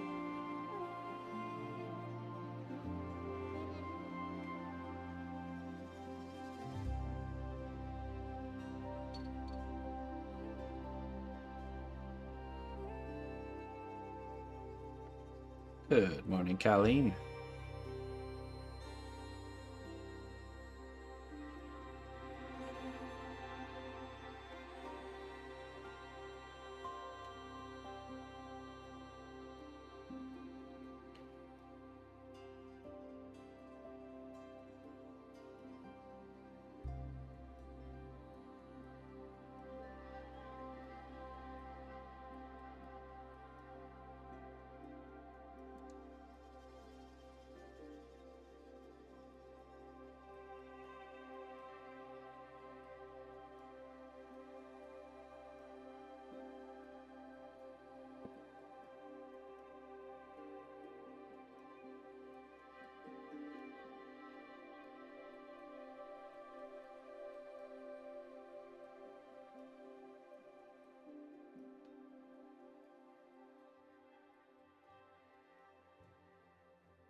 Hey, 2 more days.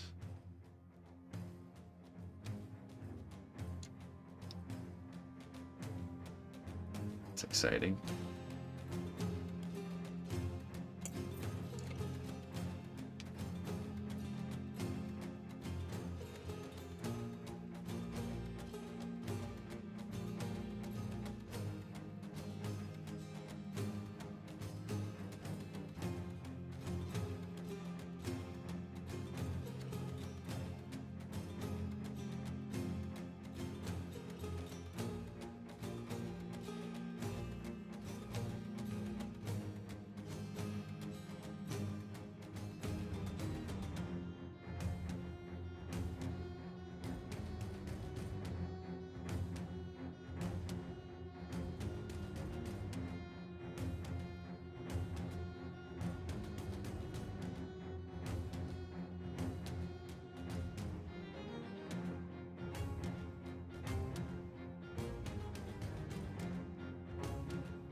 There you go.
Crying like a sick puppy.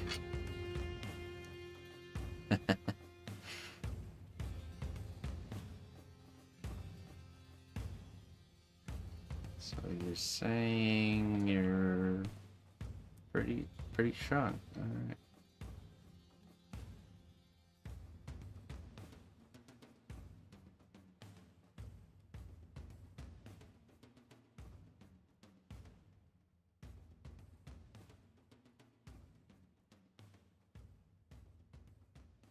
Ever watched Bobby Fingers on YouTube? I think so.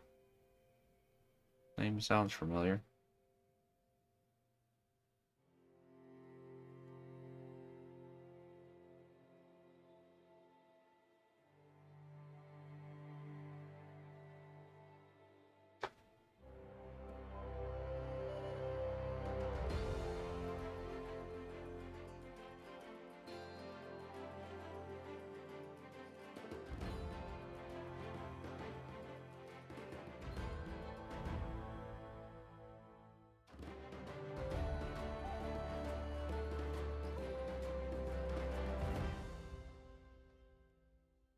Oh yeah, yeah.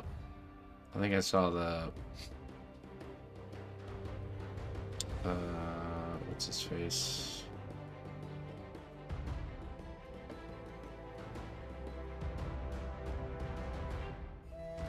What's the actor's name? Can't remember. Guy with the slick back hair, karate dude. I think starts with an S. Seagal, Steven Seagal. There was a Steven Seagal scene he did.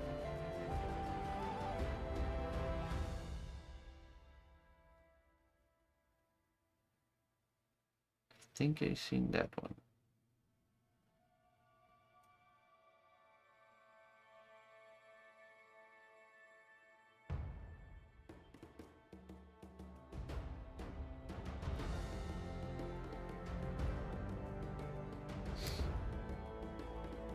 Seagull.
Hey, that's wonderful, Kathy.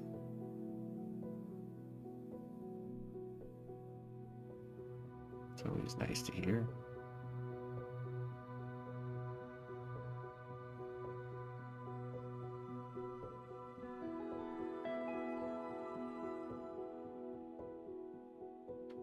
Glad to be of service.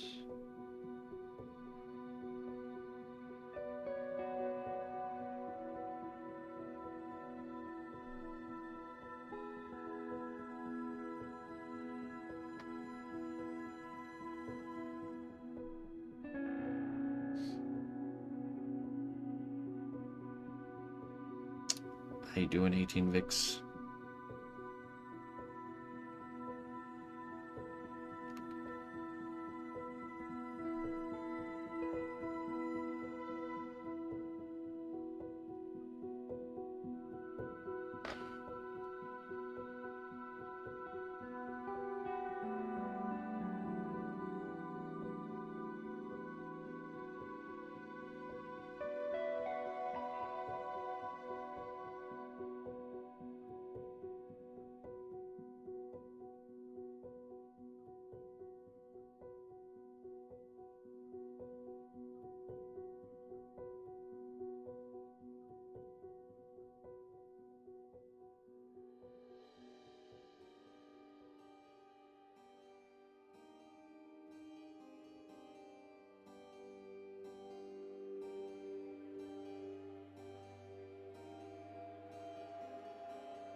Been pondering the meaning of art recently. Want to hear your final thought on it? Yeah, sure. How do you know it's your final thought?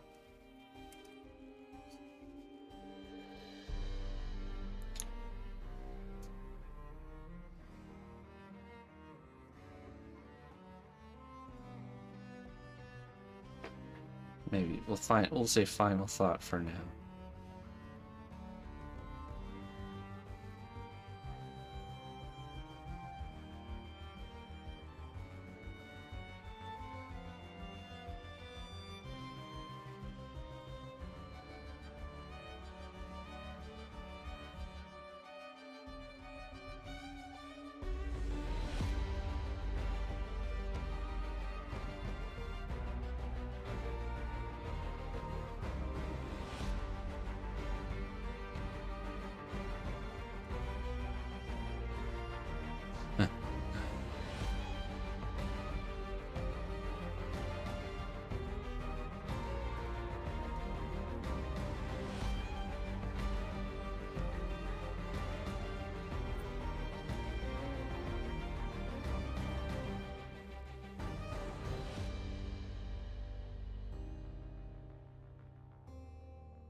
Okay.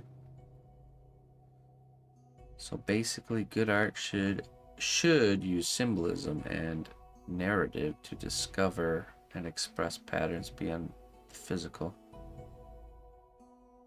I think if art doesn't do that, it's just entertainment. Right? I'd say the majority of the art we consume nowadays is for entertainment. But, I mean, you'll oftentimes find deeper meaning in art that seems like it's just for entertainment. You just have to have the eyes to see, kind of thing.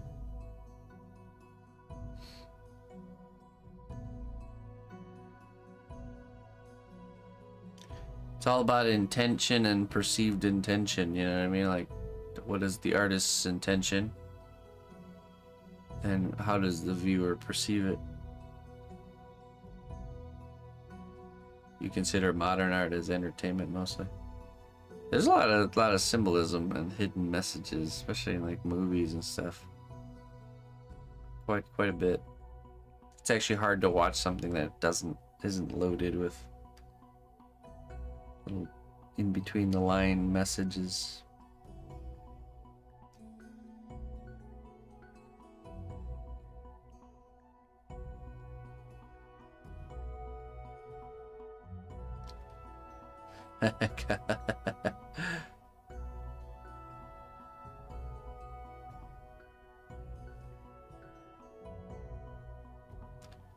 I don't know. Okay, so just like science is used to discover and express patterns beyond the physical, just like science is used to discover, or just like, okay. Now, art is used to describe symbolism and narratives to discover and express patterns beyond the physical, just like science is used to discover and express patterns within the physical, which means religion is actual art, possibly the greatest art ever made. Thoughts? Yeah, I don't know about that.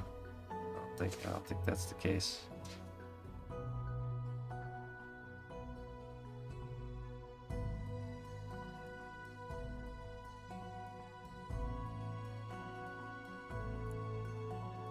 It's objectively bad art.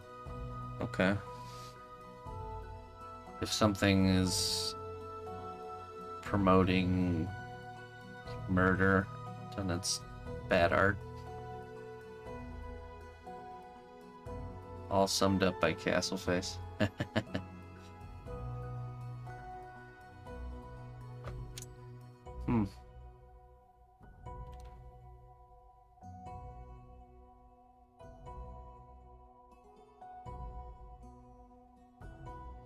Definitely interesting thoughts on that.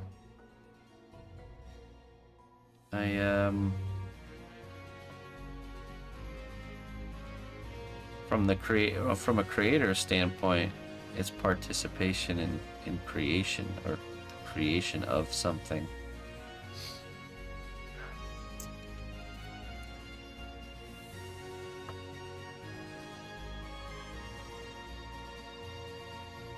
Not sure you agree with your own thoughts yet.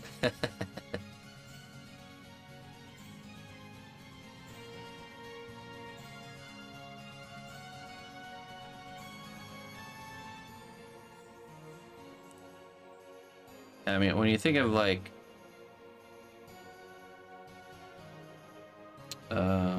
all entertainment is enjoying the work of somebody else, essentially. Somebody else puts in work, puts input, creative spark, you know, creative energy, and the viewer is experiencing that. So, you know, like anytime we play a game or listen to music or watch a movie or look at a piece of artwork, there's work behind it, you know, lots of work.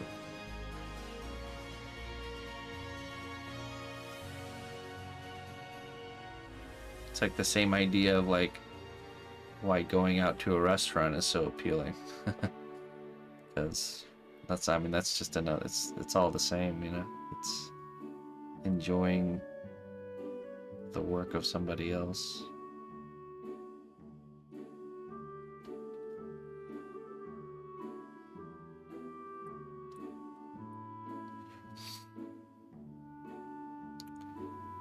And then we put in our own work and turn it into currency, which we trade to the artist or chef or whatever. So it's trading work for work, really.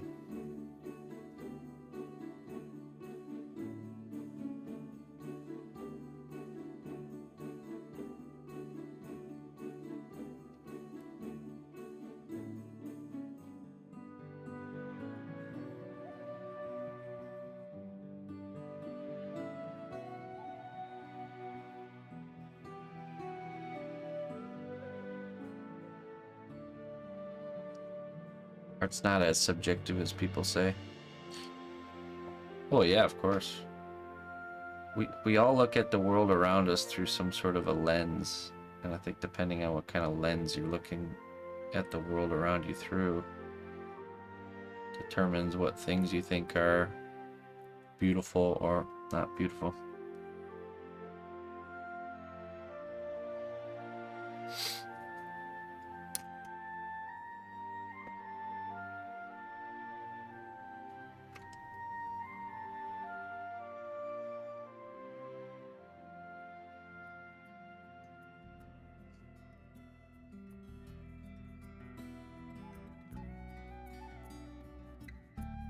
Well, yeah, I mean, I agree with you. But does the person with the corrupted lens agree? You know? I think most people think they're everyone, even the people that everyone can agree are bad guys, don't view themselves as bad guys. You know, they have some sort of lens or justification for why they think a certain way or what they do. You know. Whether it's the truth or a lie, you know, you can look at the world around you through the lens of a lie.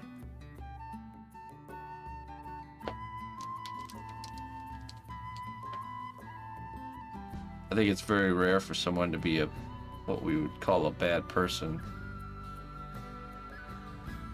and they themselves also think they're a bad person.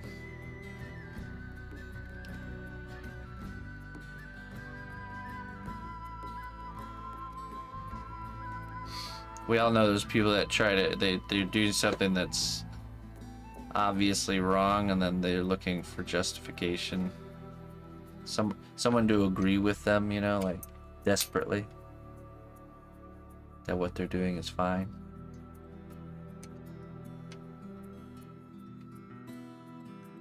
Something to quell the voice of their conscience. Another voice to listen to.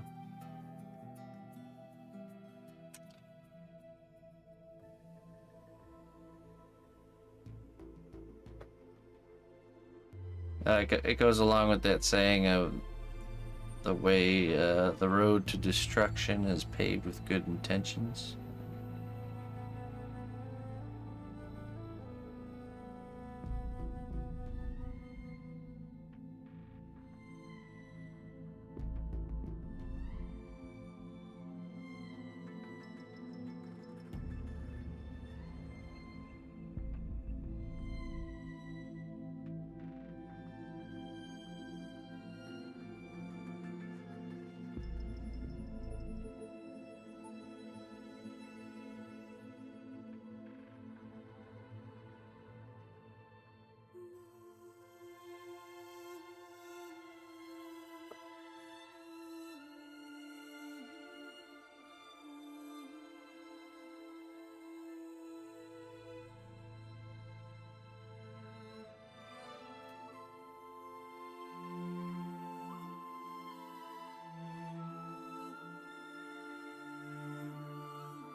Yeah, I mean, everyone has a different set of criteria that they consider a movie or piece of artwork or whatever.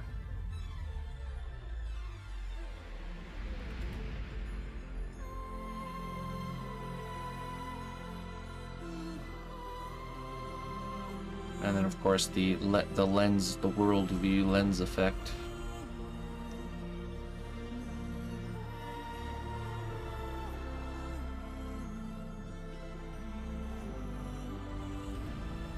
So it's technically it's totally subjective.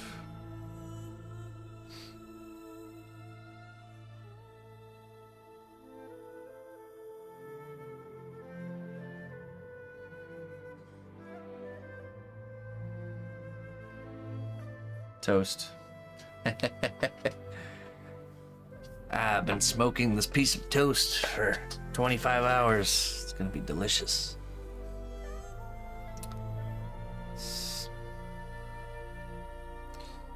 You know, myself, for example, I like being a creator myself. When I look at someone else's art, one of the criteria I have is if I can see the effort involved in the work, you know, or the like years of skill refinement, you know. So that's why I tend to be a little more opposed to you know, real abstract mainstream fine art, because I just, if it looks like something that anybody can just throw together in their living room, you know, I'm never gonna be impressed by that. So I think a lot of people are like that too, so. But some people aren't, and those some people tend to have a lot of money, so whether it's actually the art they're interested in or there's something else going on there, which I definitely think is probably the case. A lot of money laundering and stuff of that sort going on. You know, the buyer knowing the artist, and right, or they're just genuinely interested in low effort objects. I don't know. The effort behind something, an object, puts value into it. And you see this with, for example, if I had a duplicated sculpture sitting next to a hand sculpted sculpture. You know, the duplicated one was mass produced like 1,500 times. The hand sculpted one is the only one in existence. Most people would say that the hand sculpted one is more valuable.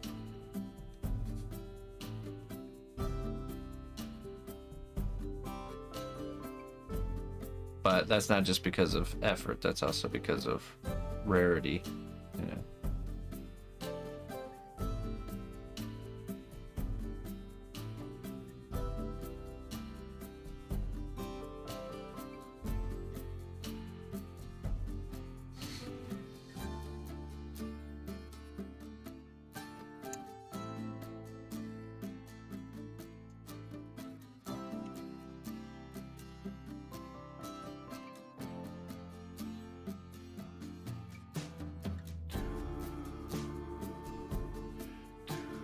I'd consider 3D printing along the same lines as AI art? No, definitely not.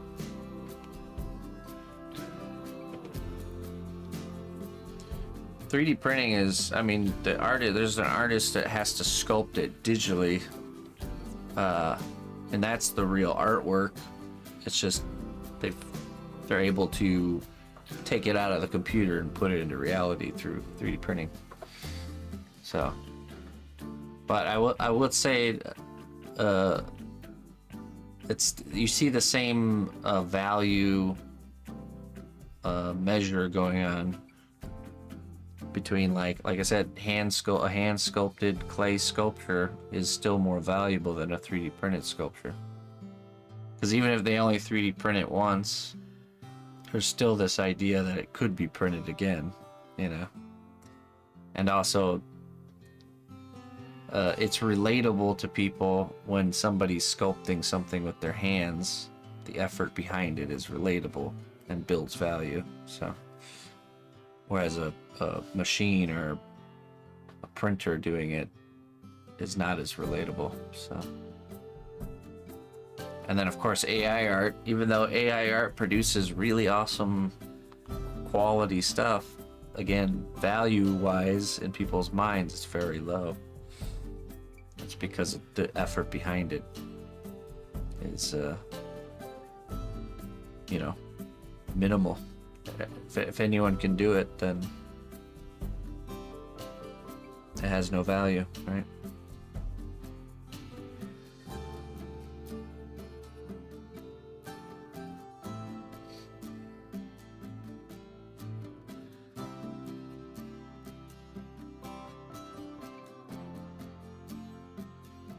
Beauty's in the eye of the beholder.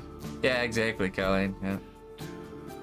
There's too many variables really to kind of pinpoint it at on like one whole thing, but it's like a combination of everything that like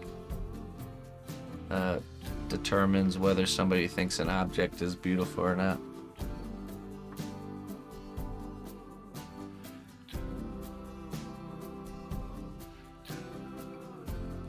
Sculptural totems, really.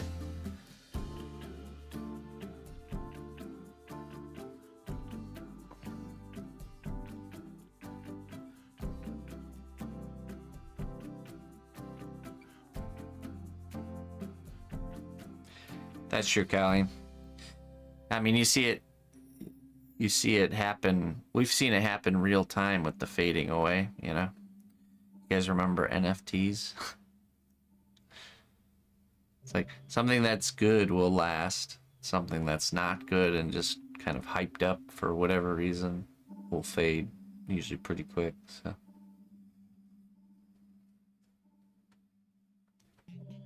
think of how long traditional sculpting's been around. Here it is still now, you know. Probably thousands of years, right?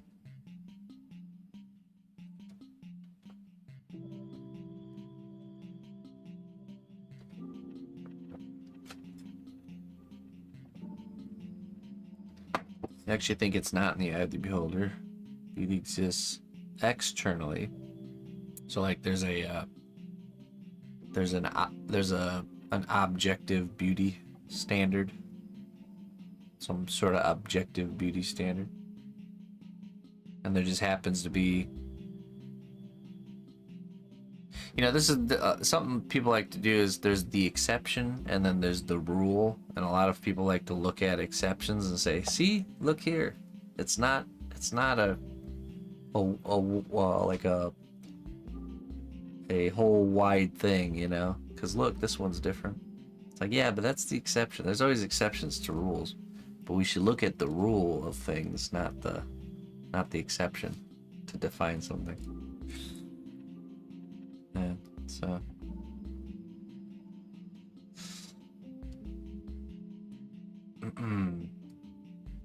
I agree though that there seems to be some sort of objective beauty with certain things that most people would agree are beautiful, right?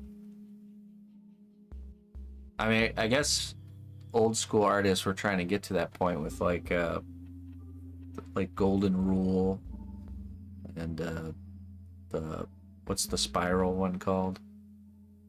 The sequentially decreasing spiral and color theory, you know, all that stuff's based on the fact that there's some sort of objective standard of beauty. Golden ratio, yeah. So, of course, there's always going to be people outside of that find things outside of that being beautiful. But that's the exception. That's not the rule. Once you know the rule, you can break it. You don't break it. You can break it, but knowing the rules of like the fundamentals of art and then bending the rules, that's the key. Just before the break, yeah. That's when you start hitting unexplored territory.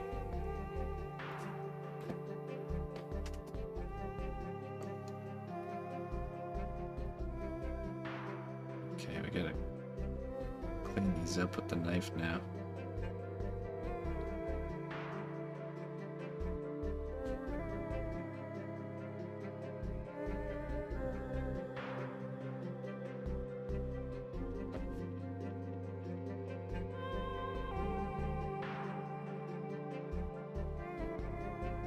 The bend before the break, yeah.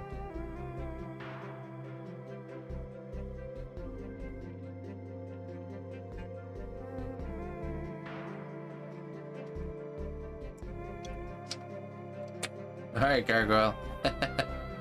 Very interesting thoughts, that's for sure. I like going down those thought rabbit holes myself.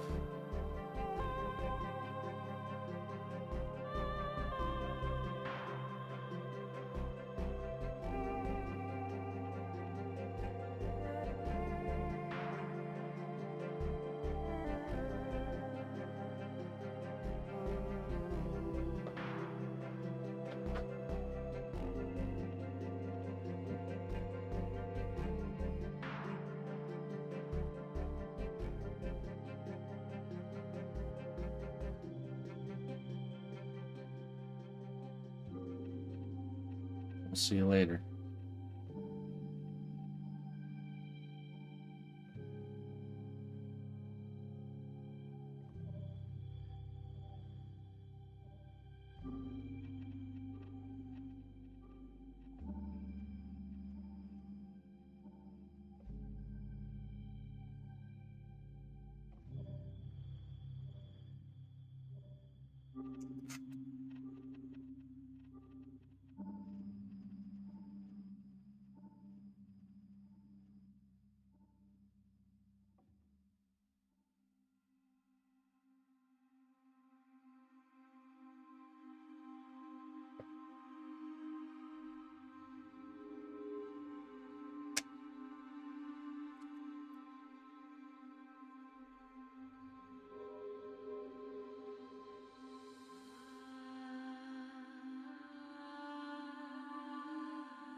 Yeah.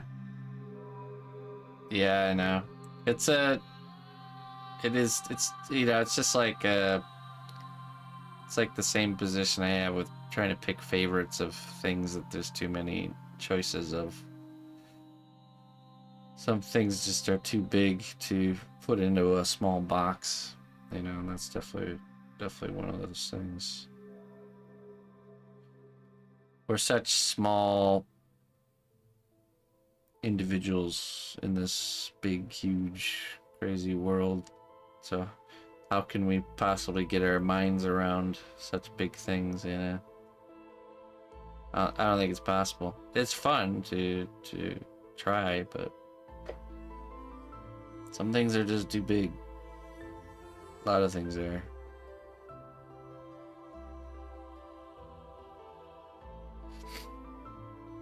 And ultimately, stuff like that, everyone's just got to come to their own conclusions on. No, nobody can walk those paths for you. Come to those conclusions yourself.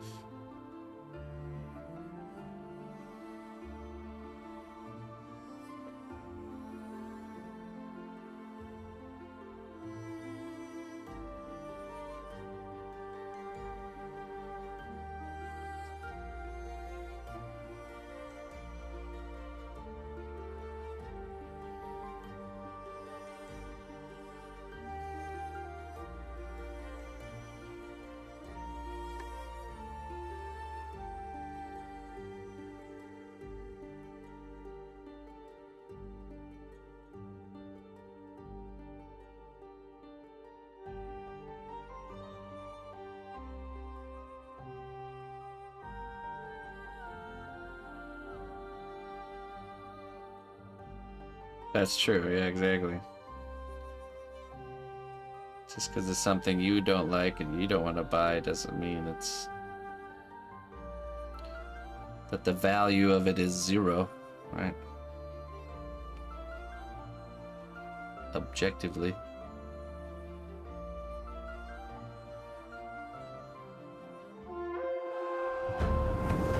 The strength of the cnotbusch kingdom lies not in our walls, but in our people. March to war. Murgles. Hey, thank you so much for the raid. Welcome. Welcome, Raiders. Hello.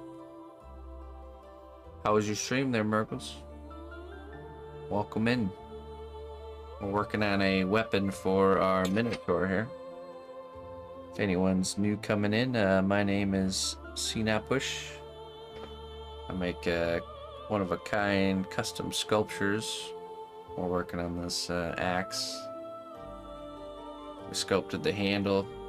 Now we're sculpting the bottom, the bopping end, as we're calling it.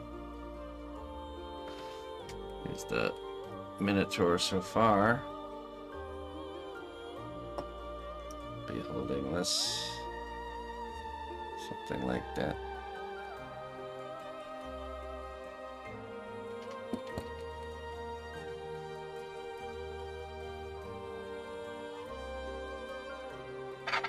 Welcome in. What were you guys up to on this fine morning?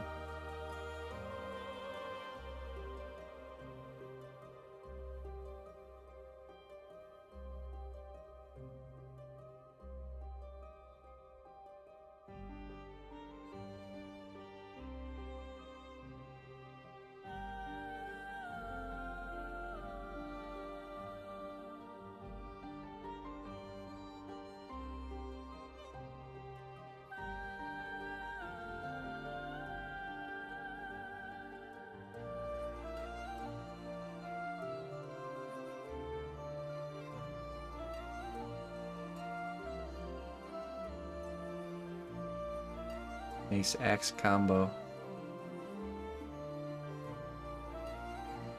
Oh.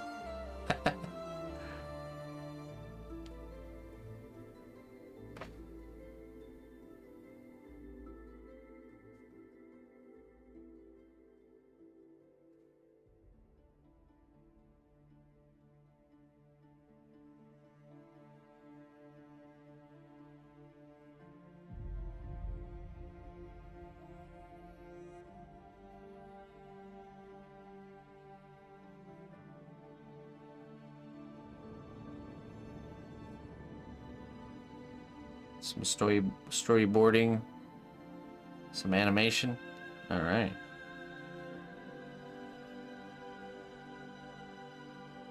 Animation.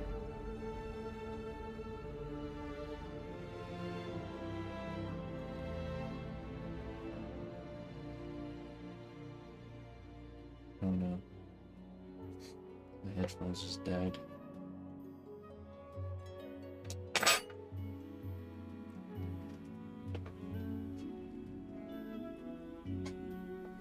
What we'll do is we'll add a chain. We'll add a chain to the butt of it, and there'll be a flail at the end of that chain, so it'll be an axe flail mace. Perfect. Two-handed flail.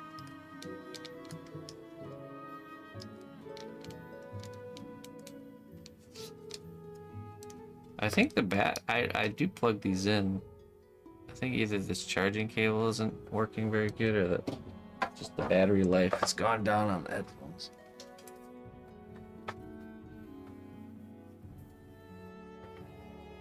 Hey, Murgles. Well, thanks again for sending everybody here. I appreciate it.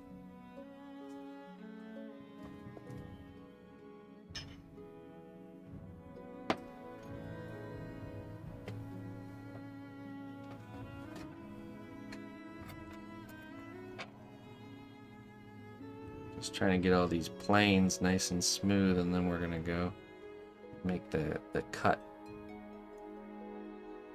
all the way around.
You would need wireless headphones.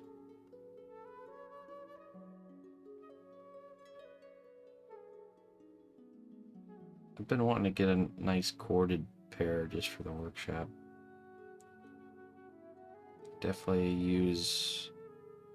I use my headphones mostly sitting on my desk lately, so.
I've not.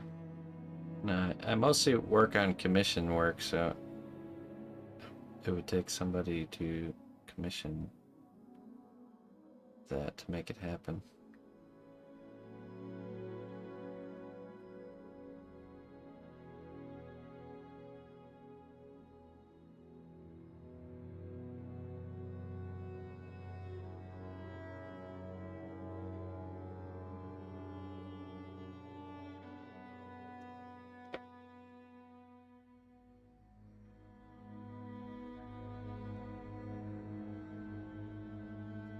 Yeah, see, a corded set would work for me because I have to take my headphones off every time to take the camera off, so there would never be a time of me just getting up with the headphones on.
Just need a nice sharp blade.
It's polymer. It's just polymer clay.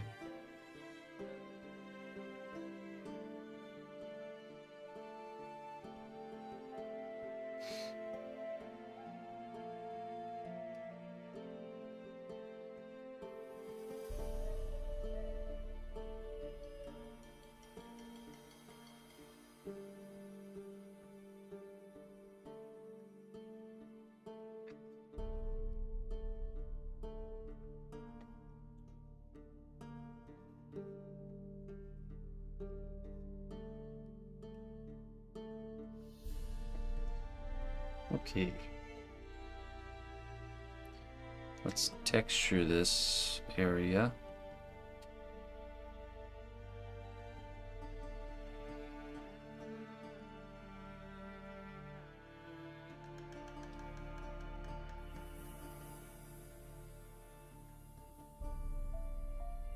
But wait, there's more. Oh, but wait, there's more. We're not done yet.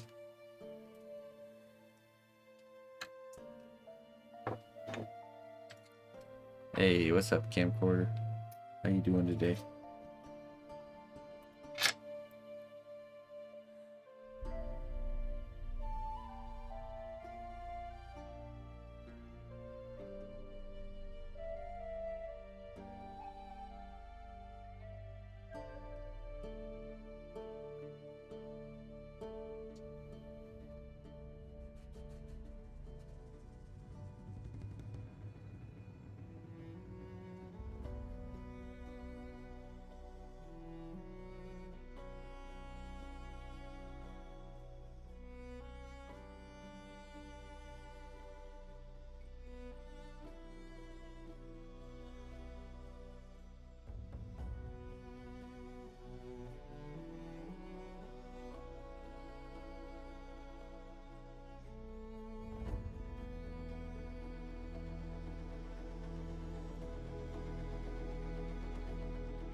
Alright, let's add some scratches.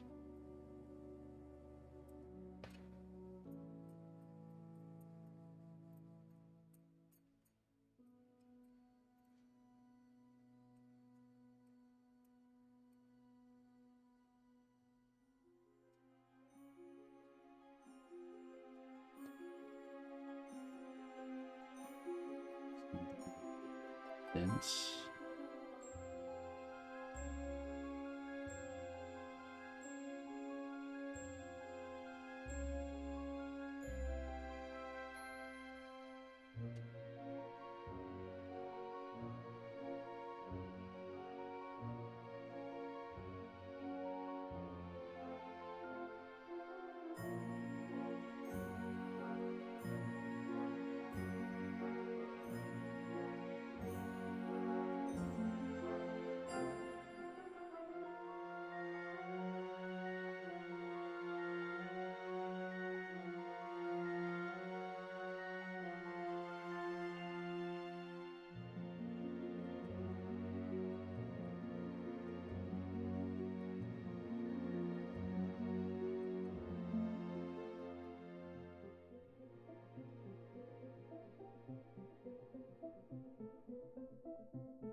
Alright, that looks pretty good.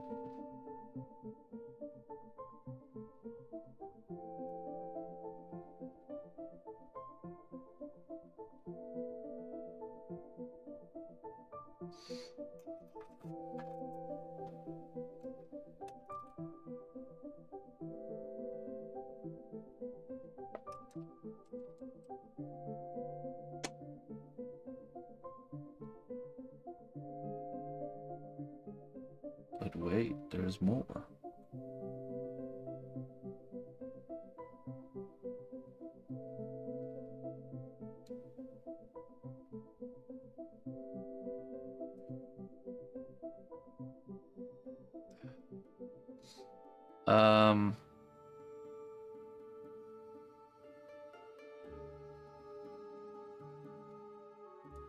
Your best bet is to go to YouTube and type in the go to my video, or go to the area where it has all the live streams and just type in the keyword Minotaur.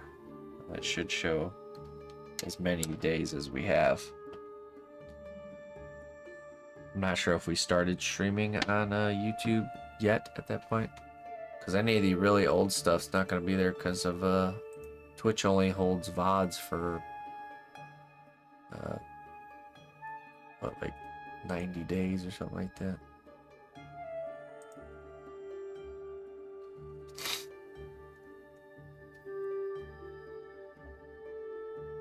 Let's see, let's go to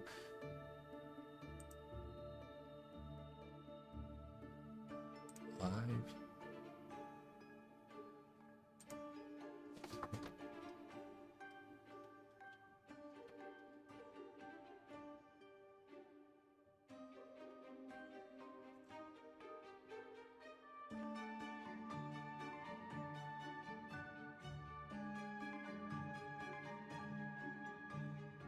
How dare you? How dare you make me stop working? See.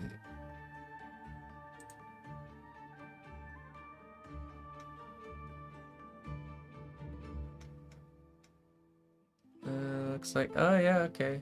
So it looks like the earliest is day 3. Which we were, yeah, so we were working on the head at day 3. Body wasn't even made yet, so.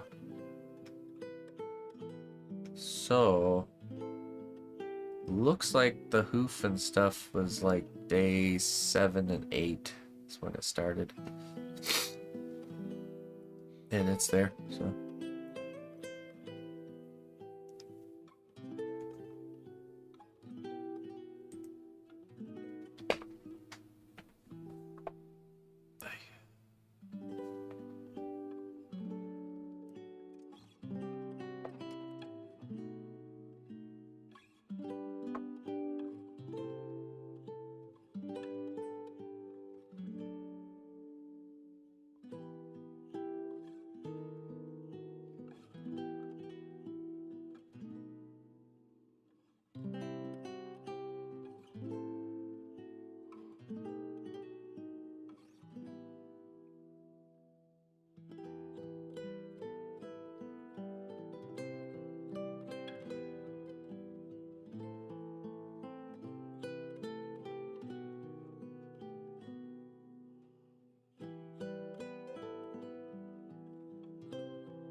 Alright, let's add some texture to that.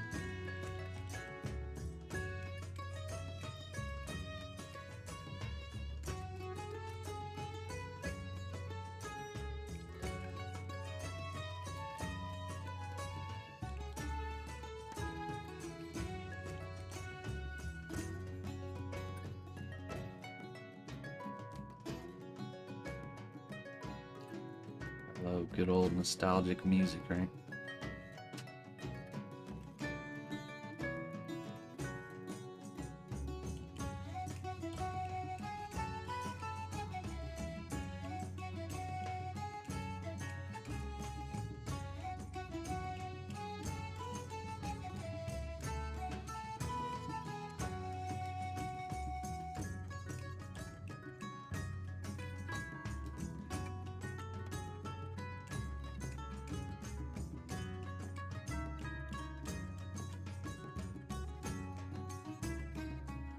No.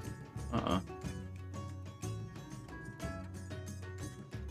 not a fan of fireworks.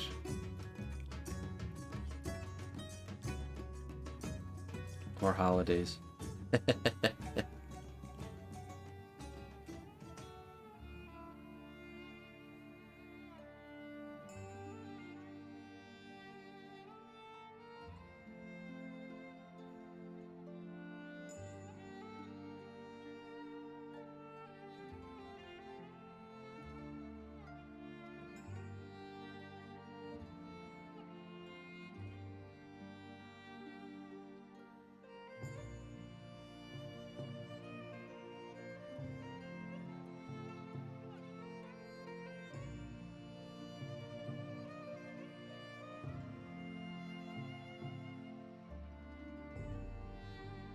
Welcome, new adventurer, to a land of great deeds and bravery.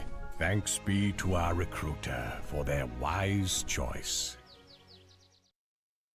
Hey. Anonymous, thank you so much for the gifted sub to Will. I appreciate that. And welcome, Will. Whoever you are, secret admirer, I appreciate it. Thanks for supporting my work.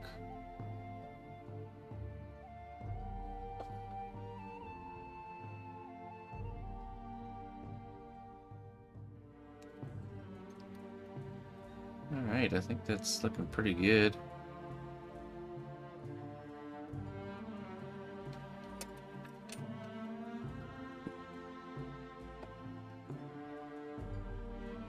We'll bake that, lock it in, and then there's one more area to address, which is this kind of this under here, and then at the top. I think I want a little bit of like a stem, so we can kind of see where the handle, where the axle's handled.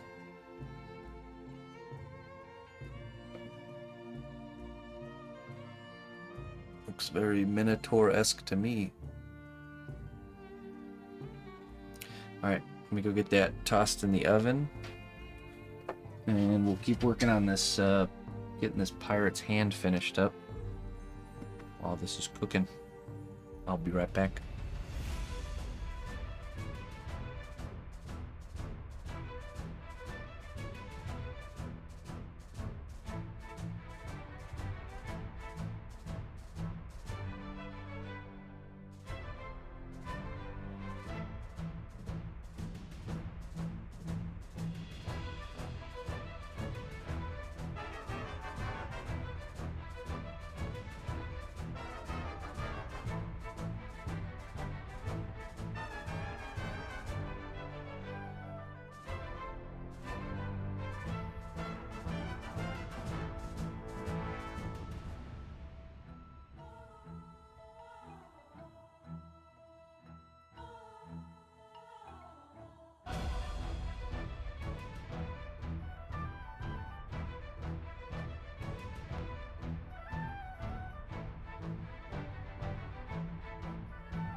All right, got that cooking.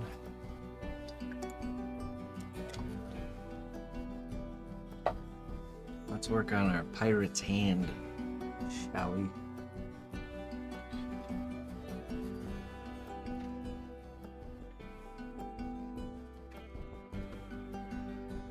Get this finished up.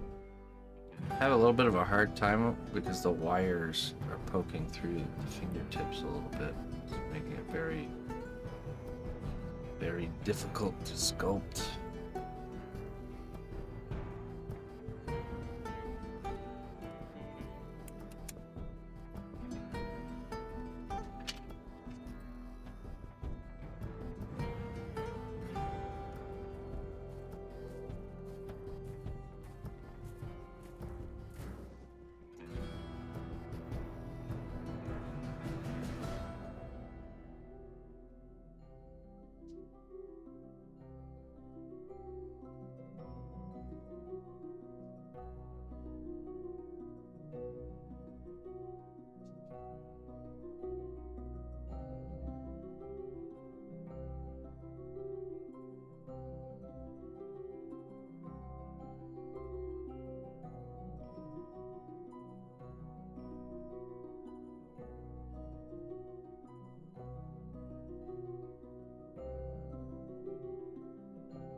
Let's brush that down.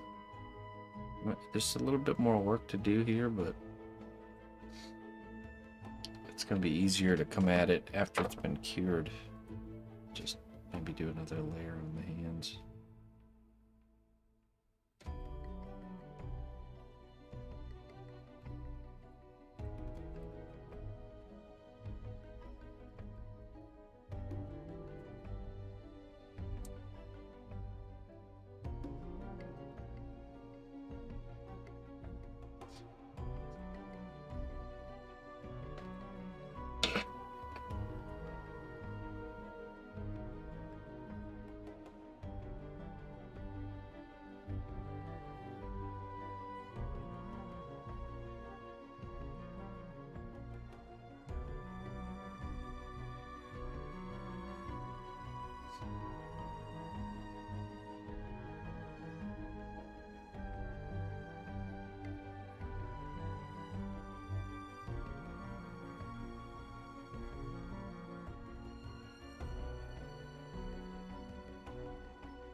Well, just be aware that that's a normal thing to struggle with at the beginning.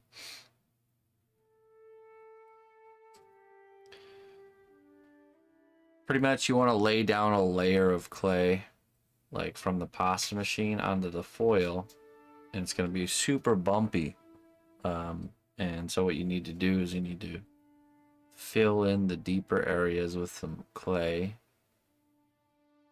and also adding on top will help you smooth it out as well.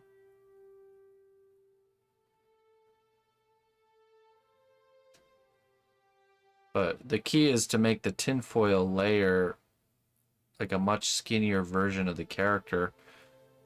So when you get done adding the foil, you add a layer of clay, but then you're also adding another probably like 1/4 of an inch thick layer of clay on top of that. And then that way you're not bumping into the aluminum foil as you're trying to make it smooth. Yeah, you just have to become familiar with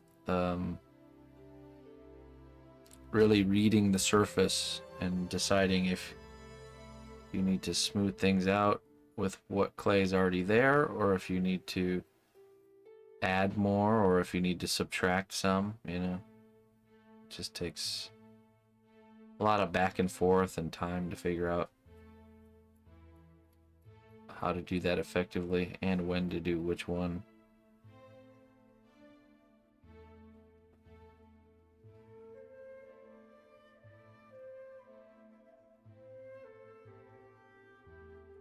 Try to really read the surface like you would like somebody reading Braille. You kind of, you know, rub your fingers across the surface and feel where those areas dip down and where those areas bump up, and really focus on trying to create nice flat planes, you know.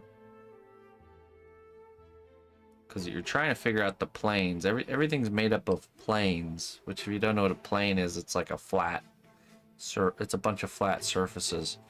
You ever seen like a digital model before they round it off and make it all nice and fancy? It's usually comprised of a bunch of planes, so.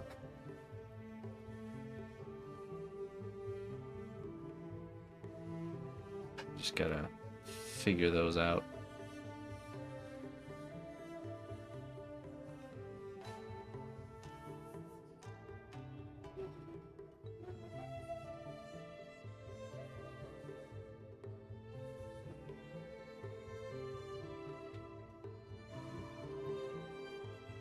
Okay, I think this is good for now. We're gonna bake this little hand here, and this will become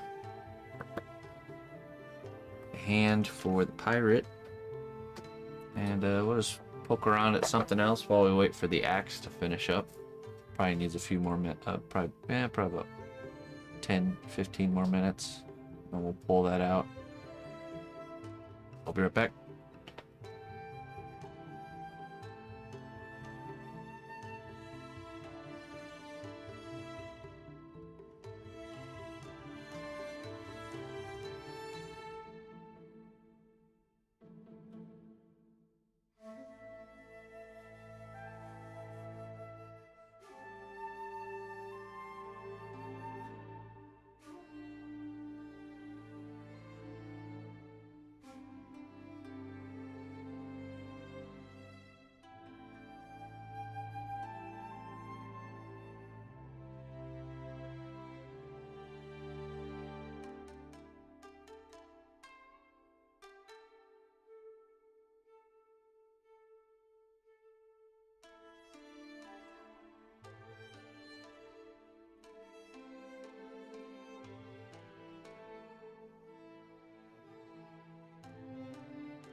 Hello, Tech.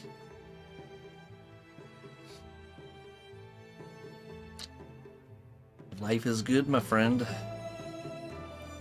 Another beautiful day in the cnotbusch kingdom. Sculpting my life away.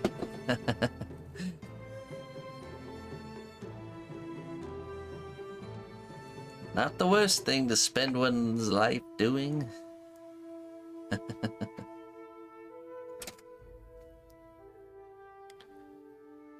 Okay, we're gonna work on the character, the second character from the Black Dragon. Put a little bit of work into that while we wait for the axe to cure for the Minotaur, and then we'll get back to work on the axe. Once we get this axe finished, it's gonna be easier to stay on the Minotaur because it's like the thing holding everything else up. Because I can't do the armor on the upper body because the arms are not there. And the arms are not there because the hands are not there. And the hands are not there because the hands are holding an axe. So once we have the axe, we can make the hands, then we can make the arms, then we can make the armor. It all comes together. So what I should have done is when I was working on the lower body portion, I should have started the axe somewhere around that time. And then by the time I got up to the upper body, the axe would have been finished. So, all right, Colleen, have a wonderful rest of your day. We'll catch you later.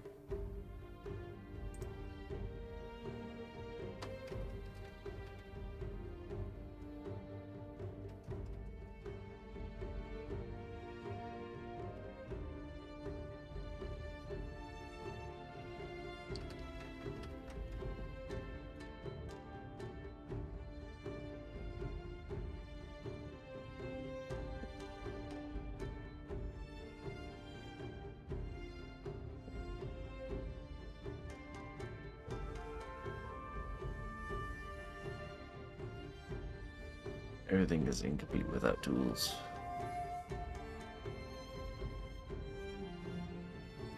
Alright, let's get to work.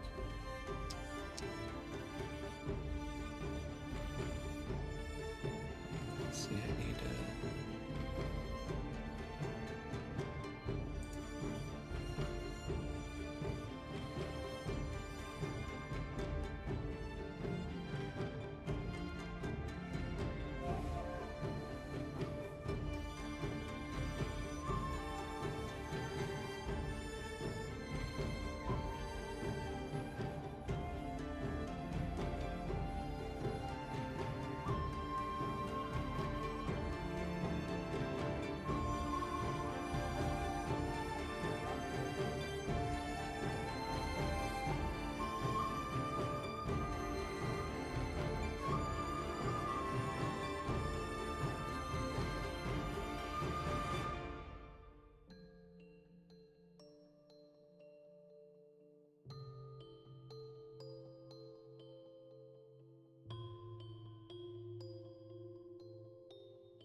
This is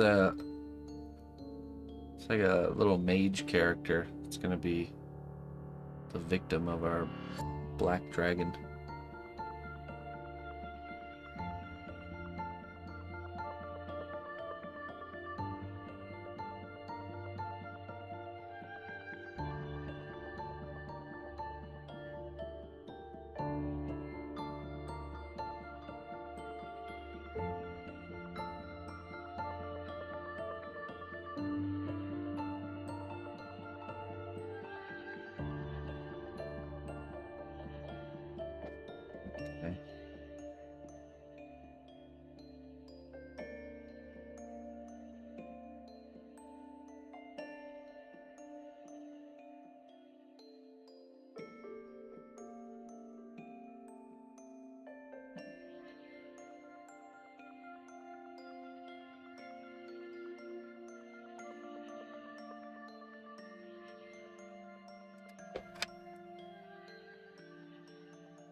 Listen closely, traveler, to what I say.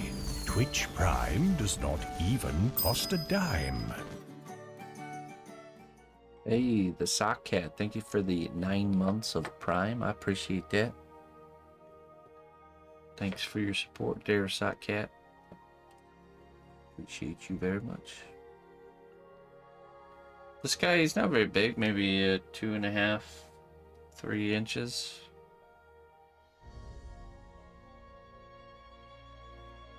Compared to the Minotaur, you know, it's small.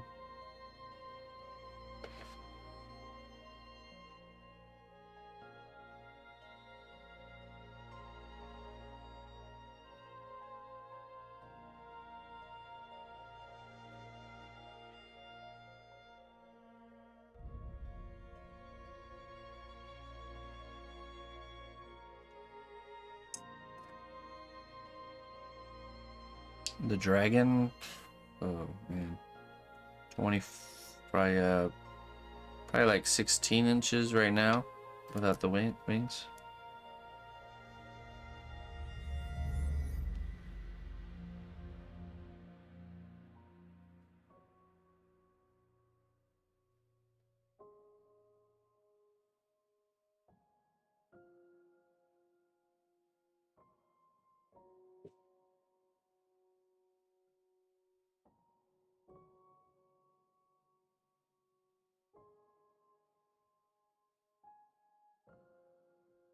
It's Teso and the Minotaur. No, this is a character for another project.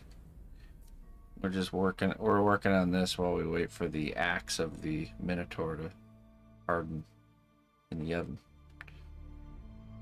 Yeah.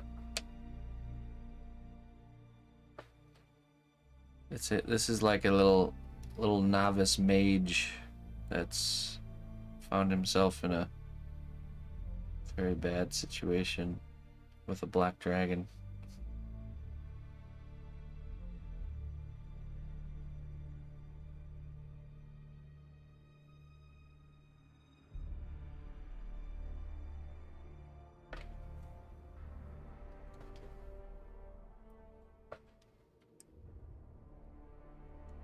He's not in a good spot right now in life. Things are looking grim.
Hey, thanks, man.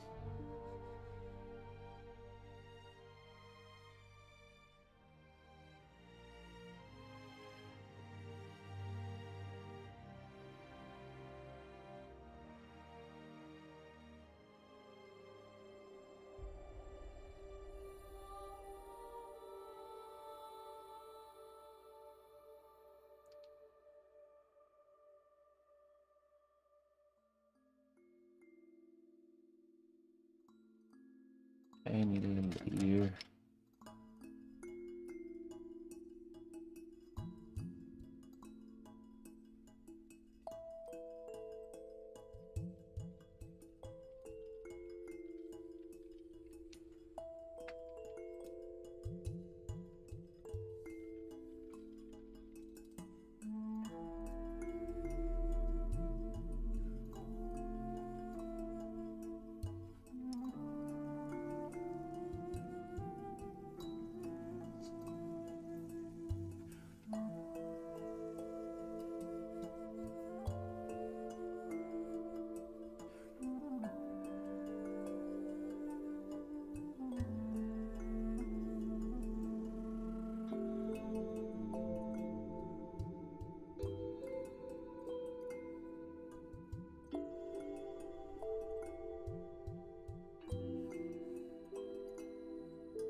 It's like painting in 3D.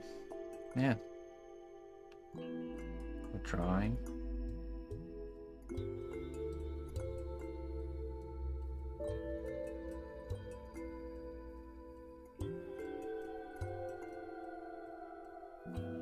Painting and drawing is like sculpting, but 2D.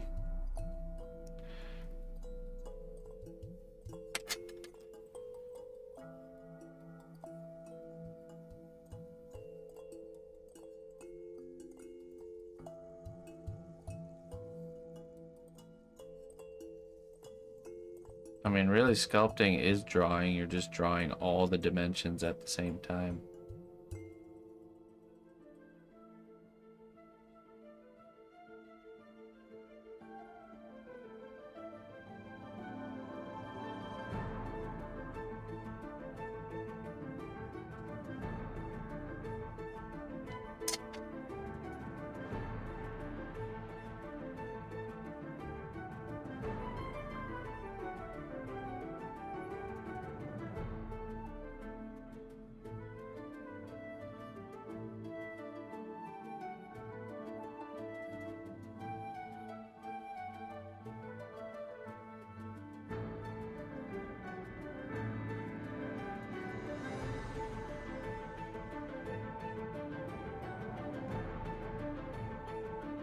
Let's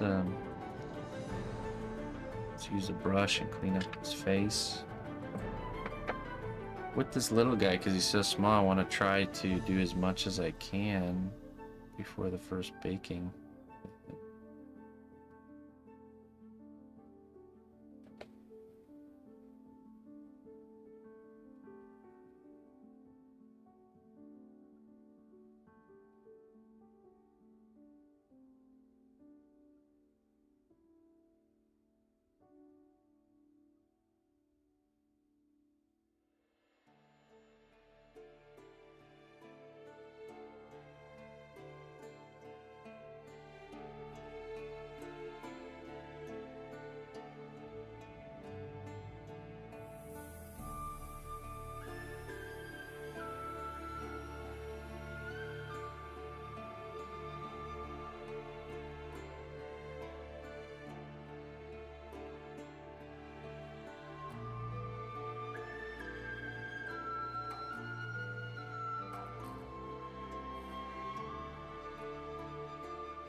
You seen the video of the little green mall wizard? No, I haven't.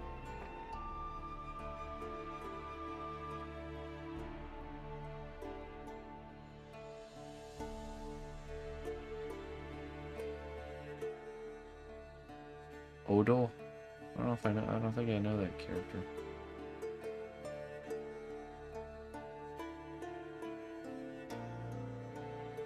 I'll have to take your word for it.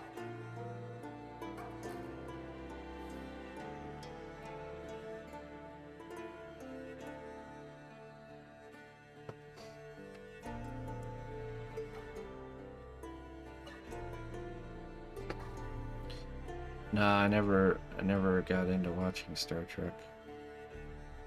I missed that one. Everyone has a piece of nerd culture they missed out on. That was mine.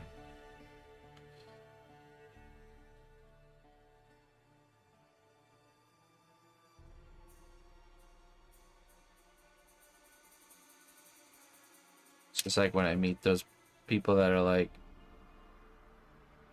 they say they've never seen Lord of the Rings.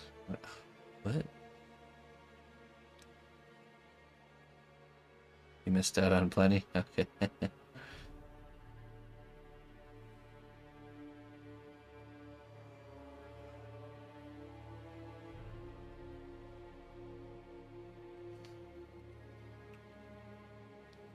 clean up the neckline here.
Cool. Alright, I hope you guys don't mind. I feel like streaming a little bit later this morning with you all, so let me go eat some boiled eggs real quick, and then we'll continue. Quick little food break. I'll also grab the axe out of the oven and we'll continue working on the Minotaur, so I'll be right back.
All right. Thanks for waiting, everybody.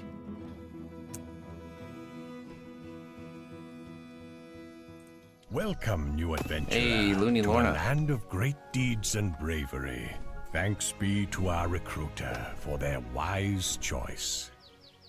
Thank you for gifting that sub. I appreciate that. Thank you very much.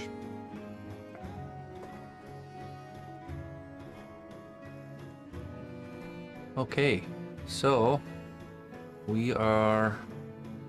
I just pulled the axe out of the oven. So it's still very hot. So let's just keep this set to the side here, let it cool down, and then we'll switch back to... We'll probably be able to finish it off today, so it'll be nice. Weapon complete.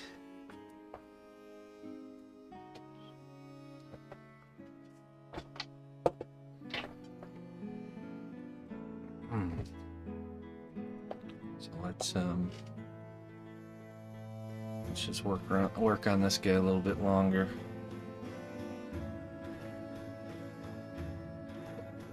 While that cools down.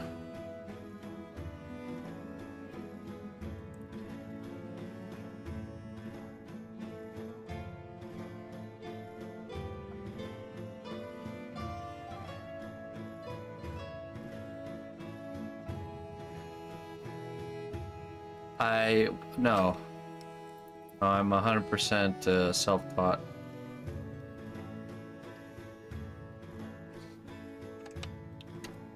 I didn't take any classes or do any formal training. No lessons or anything like that. Just a guy trying to figure it out with forum posts on the internet. It's definitely the slower road to take.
I think we'll actually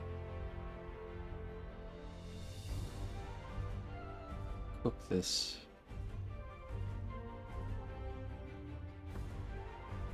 With the face and neck and ears done. Then do like hair and eyes and start doing the clothing.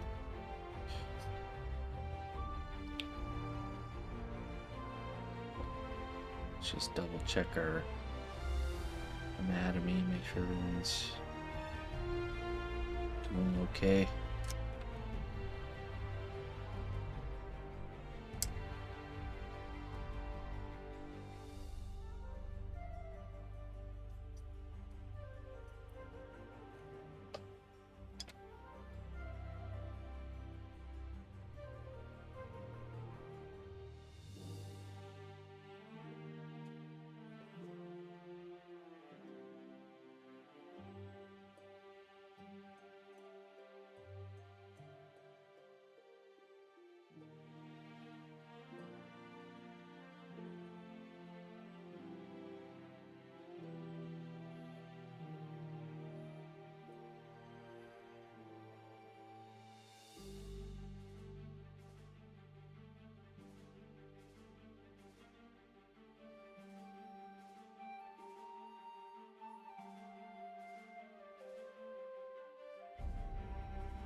We're starting early today, I guess. Wonderful.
More time with the brush, and it should be good here.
Okay.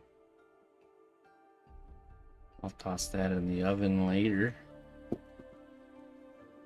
Let's this should be cool enough. It sure is. Got this bottom part locked in. It's looking really nice.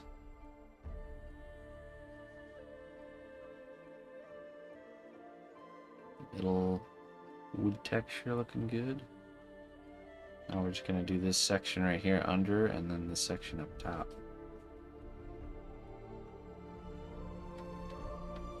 Let's start with this part.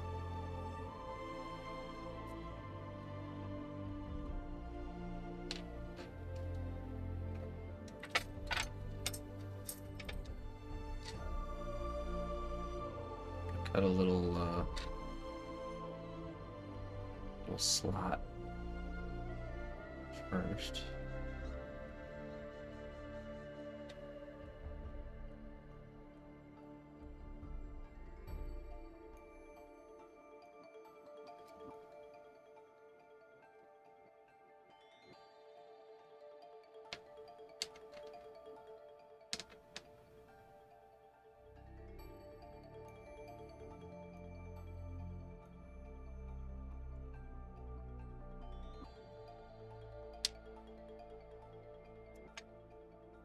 That just gives some more surface area for the clay to adhere to.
here.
The wedge.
What do you mean?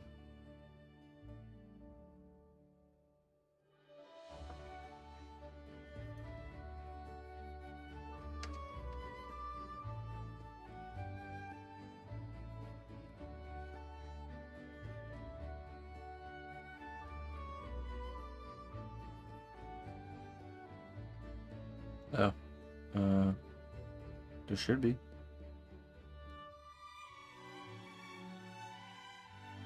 Is anyone else experiencing a black screen?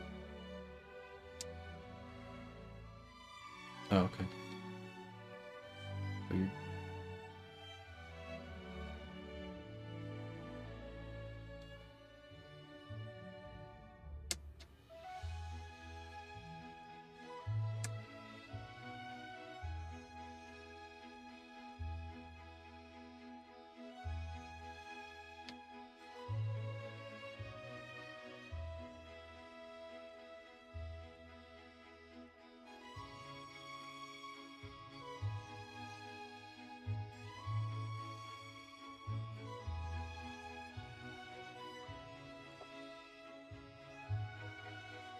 Let's be. I'm gonna do a little bit of a little row at the top here.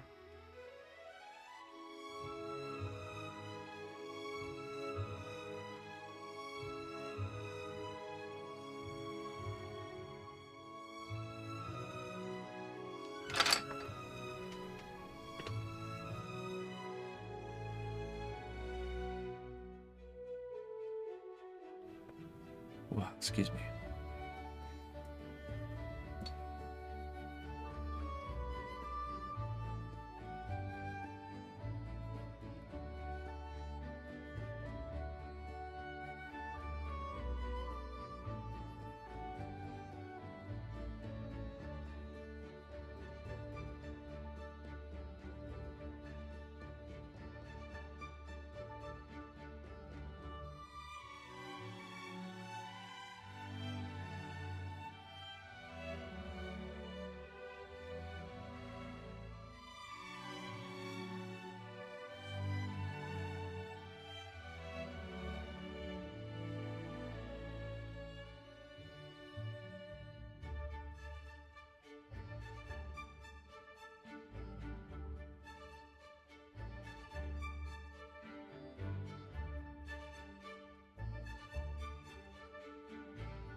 Oh, thanks, Buttercup.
All right, now we do this section right here.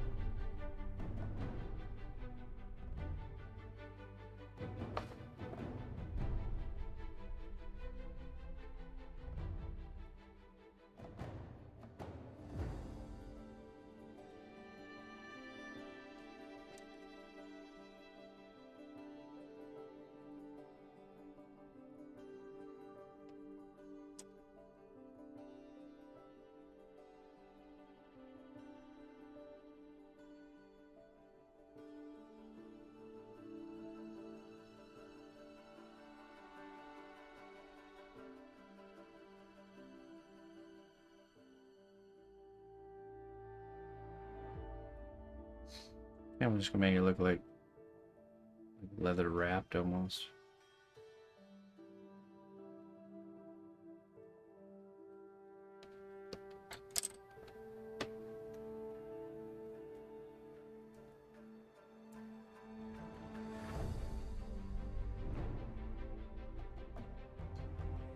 Okay, you know what? Let's just give the Minotaur this hand right here. Give him a barber smock.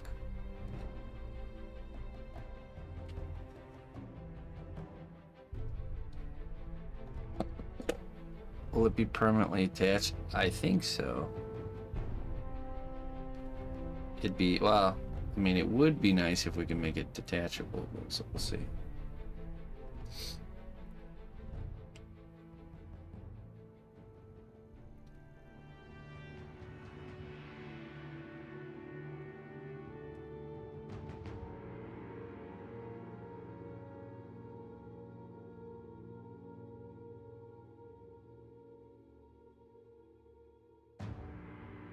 Definitely will make would make painting easier.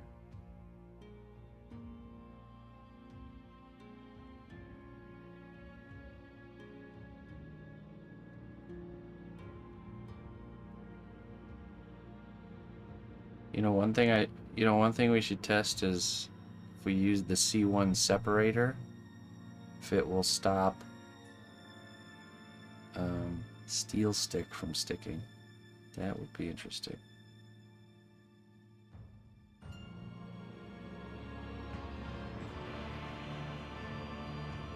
If you can't get cast clay and you're looking for something close, just make sure it's a polymer clay.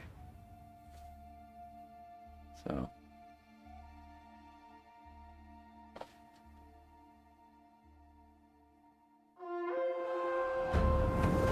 The strength of the cnotbusch kingdom lies not in our walls, but in our people. March to war. Bug and company, hello. I thank you very much for that raid. It's good to see you. How you been? Thanks for coming in here, folks. If you're new, my name is cnotbusch. I make one-of-a-kind sculptures here. We're working on this Minotaur here.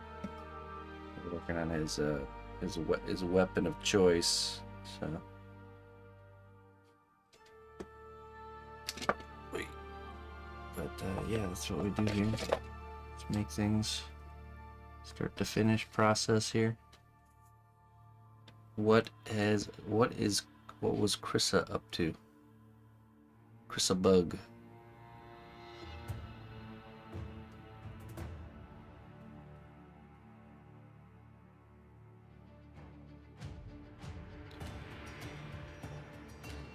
Oh yeah, for sure. All right, hey Krissa Bug. Everything's doing good over here. Thank you again. Have a great evening.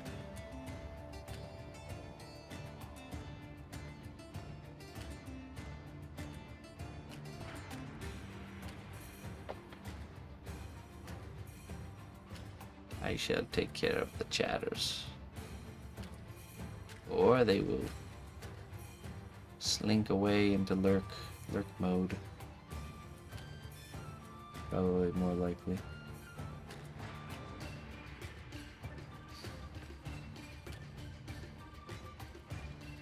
So yeah, today we've sculpted this handle of this axe. Started with the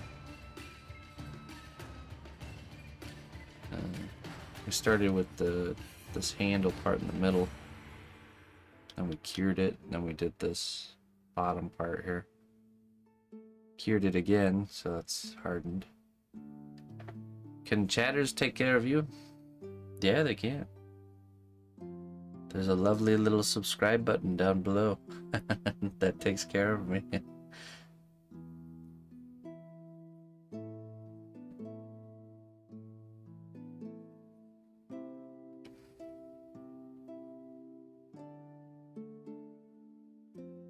Or donation button, whatever you prefer.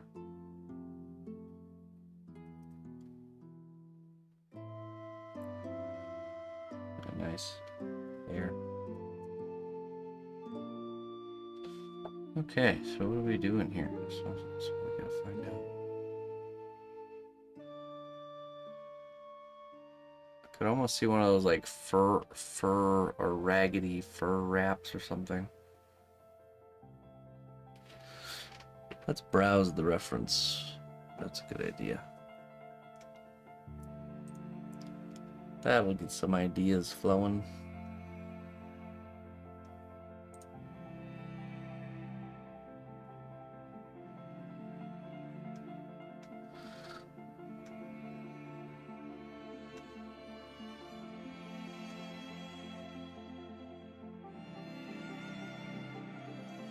Hello, Sarab.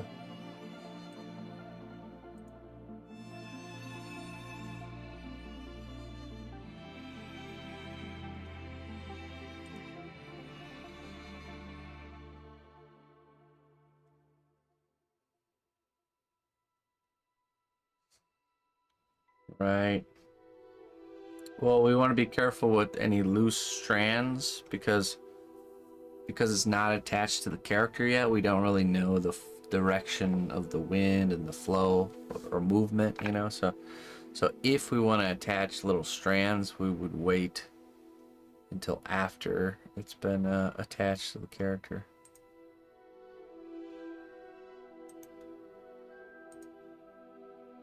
Otherwise, we could make the strands going one way, and then by the time we get it attached and everything, it's like opposite of the way the movement should be.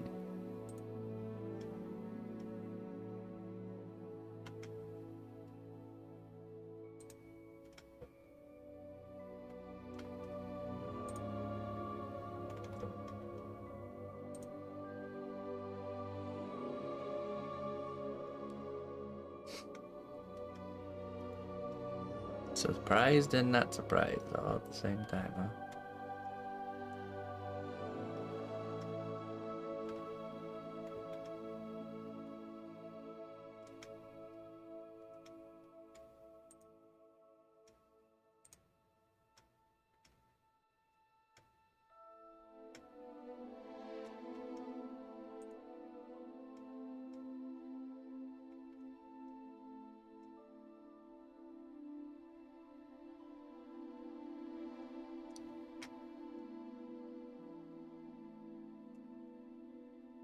Oh, let me try searching something here. A good day for a fur wrap. Yeah, yeah, it's true. It is Furs Day. Let's do okay.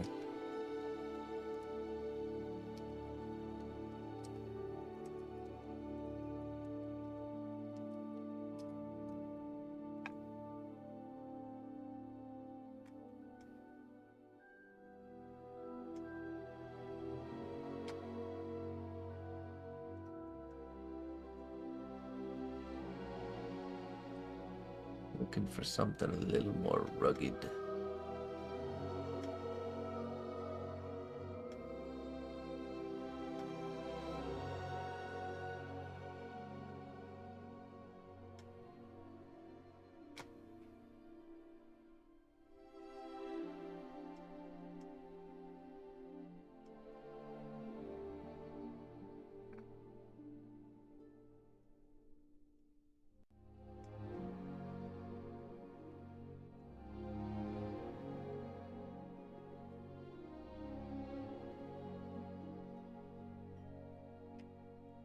Okay, I have an idea.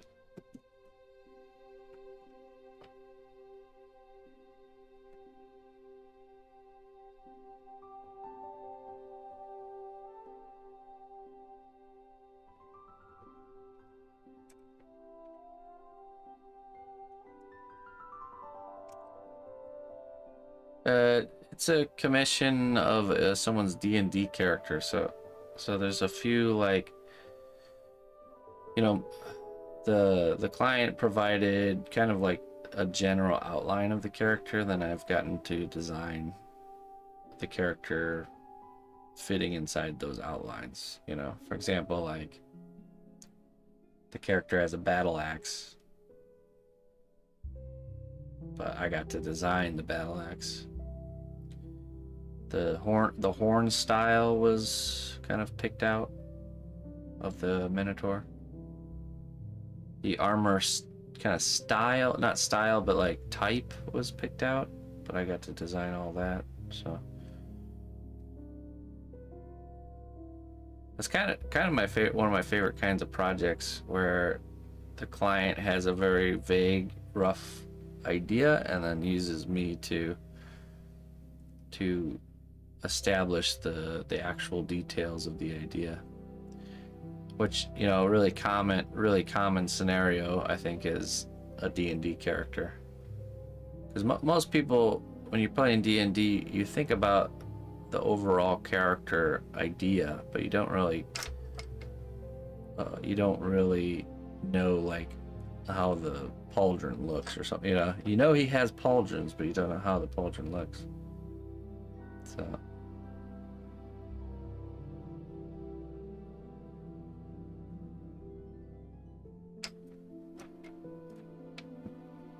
yeah, Yeah, a good amount of free reign.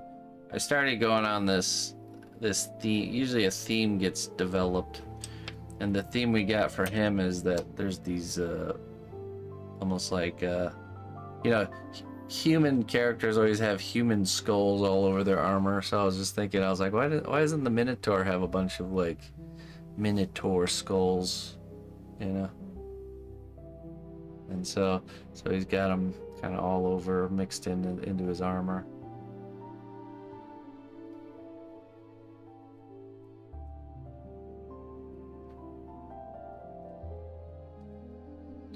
Yeah, most of my clients, they either know exactly what they want and they articulate it very well, or they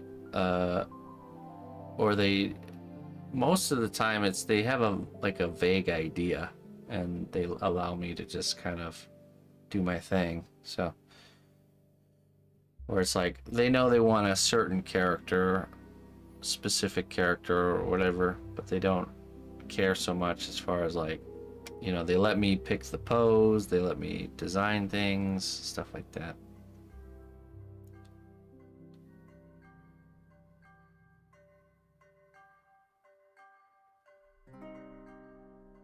Yeah, I know, right? I was thinking that too.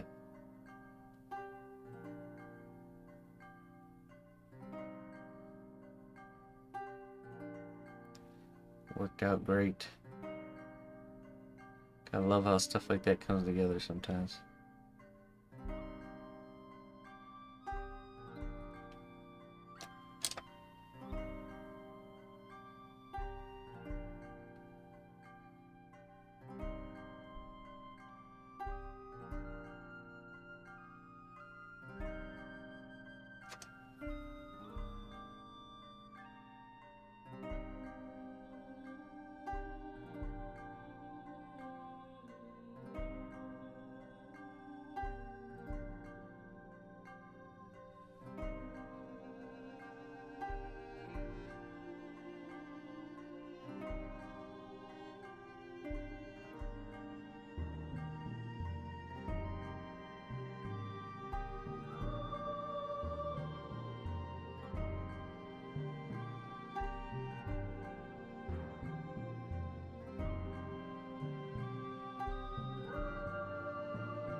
Not that I know of. That's one that can't. The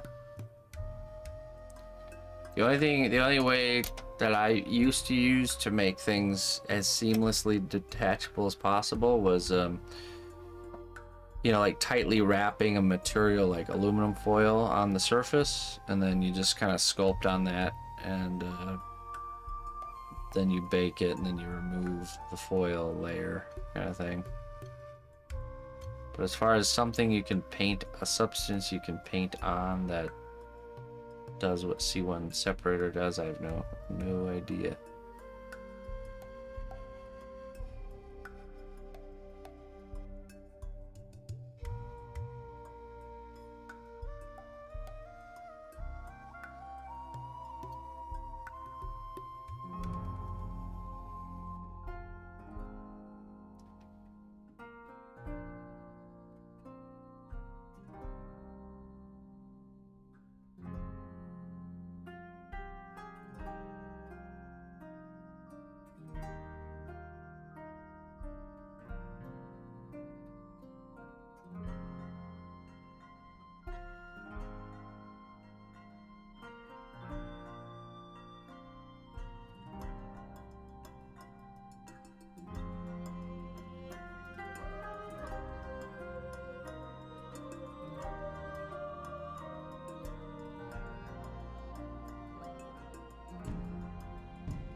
Yeah, I don't know.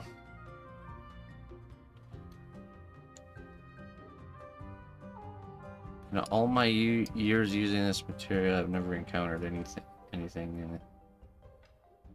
Like the C1 separator.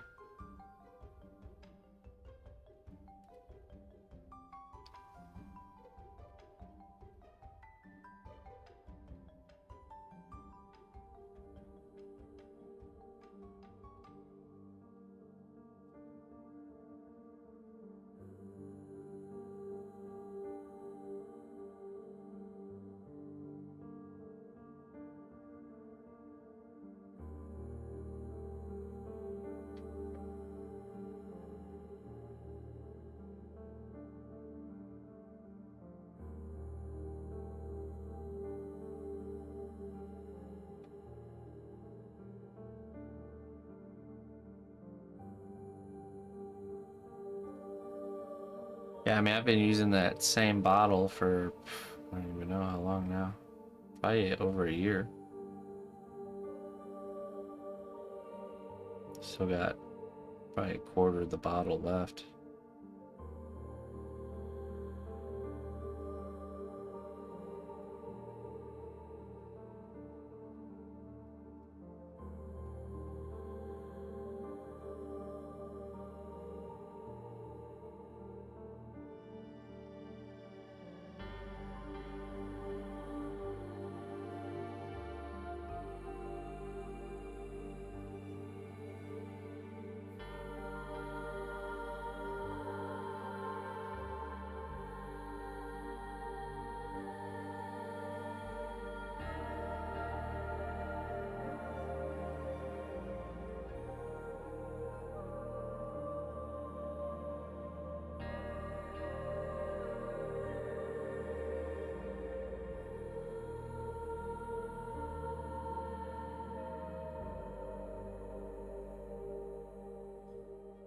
Yeah, I do, but I do it in the form of clay sketches like these. See the Minotaur up there?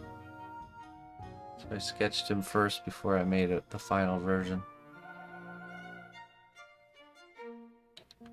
Yeah, not like a drawing, but like a mock build sketch.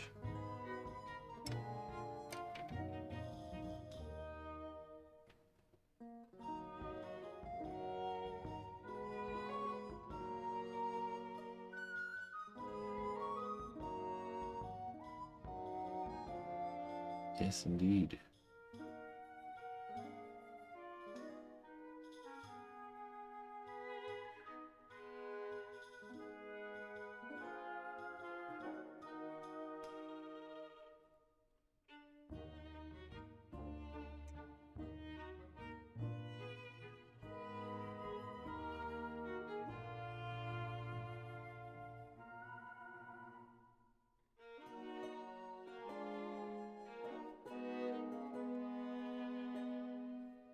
Yeah, it's something hey, what's up, Casey? I started doing that with this last round of projects. It's like an idea I've had that I've wanted to do, but I just now put it into practice. Because the idea is that I save, even though I'm spending extra time working on something that's not going to be the final product, that ultimately it should save me time and headache when I get deep into one of these projects. It like gives you hindsight without actually having to go through the hundreds of hours to get there. So I sketch the character exactly, and I like gives me like time to play around with the posing and stuff of it. Try out different options, you know, and then I can really see if there's going to be any like structural issues or anything like that. That's why I do it one for one. You know, I try to do it. I try to make the sketch in the same scale that I want to build the final build. And then on top of that, the other bonus is I get to send a rough draft to the client for them to kind of look over and confirm. It's a good way to use up your old Sculpey. Yeah, see, I got a bunch of Chavant that I use for that. I won the Stan Winston character sculpting contest a few years back, and one of the prizes was like 50 pounds of Chavant. I got Chavant. I got a bunch of tools from them.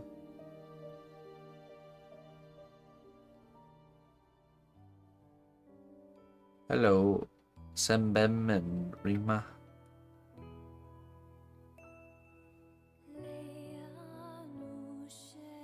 It's a lot of clay, yeah. Up until I started doing the sketches, I had no idea what I was going to use it for, because it's not, you know, I don't do molding and casting, so.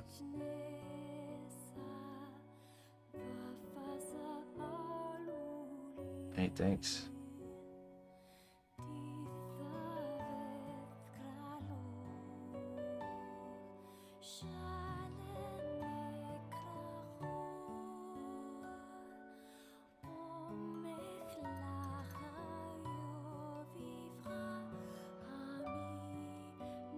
Yeah, it was the first time I really even entered into something like that, and I ended up winning. I usually don't bother with stuff like that, but Mel, aka M Croft, messaged me and told me about it. I said, well, might as well. I just submitted an original character that I had already made and already had good video footage, so it really wasn't any extra work to enter, so. It was, which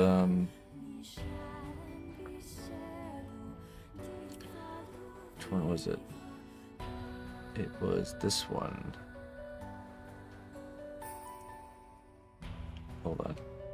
It's on the Be Right Back reel, I can show you. This piece right here. This Siege Golem. Which is funny because I'm actually making a sequel to this piece with my student right now. I'm making another siege or another golem from the same universe. Had like a little wizard with his plans, and it was lit up with LED lights. So I'm making another character that's in this storyline, this universe. But he's the tree harvester golem, the lumberjack golem.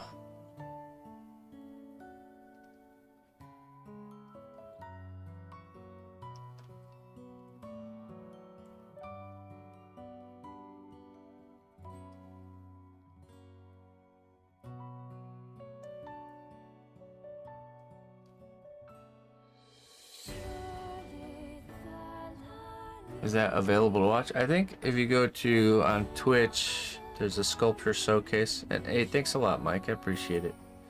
You too, 18 Vix. Let's see. If I go to channel here.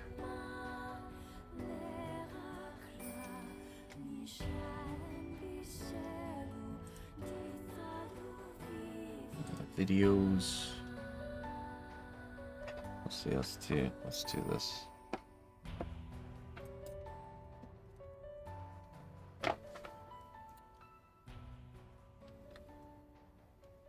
Yeah, go ahead and link it. I still want to show people. I think a lot of people don't know how to navigate the video section on Twitch. So if you go to my channel here, like this, and you click on videos, usually if you go to home it's the live, but if you go to videos it brings you to this page, and then you go filter by, and you can do collections or uploads. Uploads means it was like edited content that was uploaded. So but I think we have a collection. So there's all the cosplay Q&As, there's the sculpting class. And right here, sculpture showcase. There we go. These are like showings of different projects that I've done. Oh yeah, see right there. Or three years ago. There. Yep. So for 45 videos there. Oh, look, there's the unpainted version.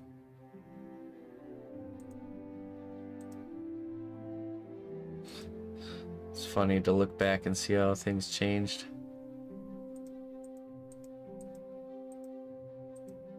Quality improvement. Now, highlights you won't see uploaded content. So highlights are just times during stream that get highlighted. So during the live stream, these videos never were live, they were just uploaded as videos. So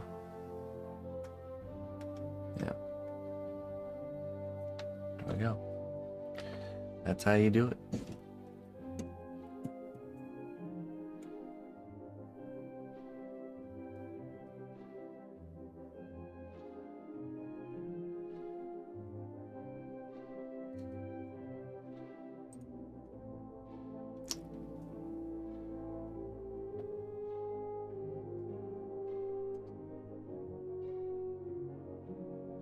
Yeah, if you really want to learn sculpting, I have a free tutorial series. It's a whole start to finish class that's free. You essentially just follow along and try your best, and you'll learn a lot, I promise. As long as you do those two things, follow along and try your best.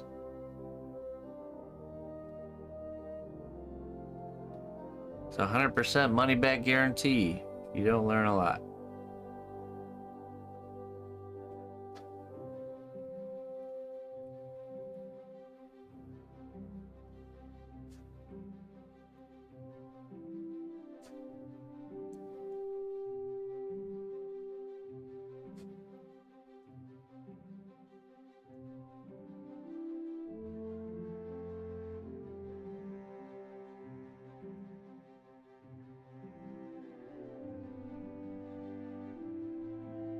Okay, so now we got the belts figured out. Now we're gonna do the kind of like the fur texture.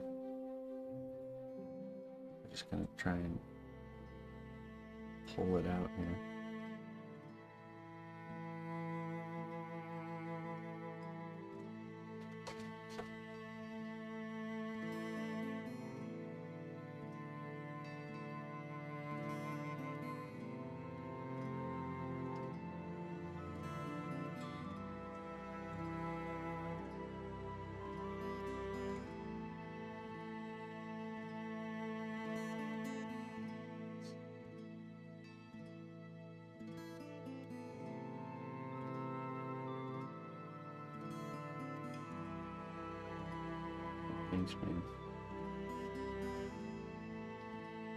That was actually a commission, but the client let me he just wanted one original character. That was his commission. Gave me a budget to work with, said, here you go. Let's see what you come up with.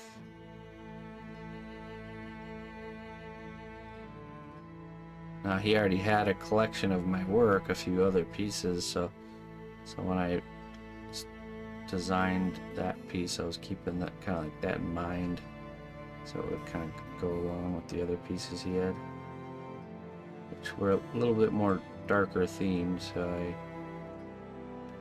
it kind of got me on that genre.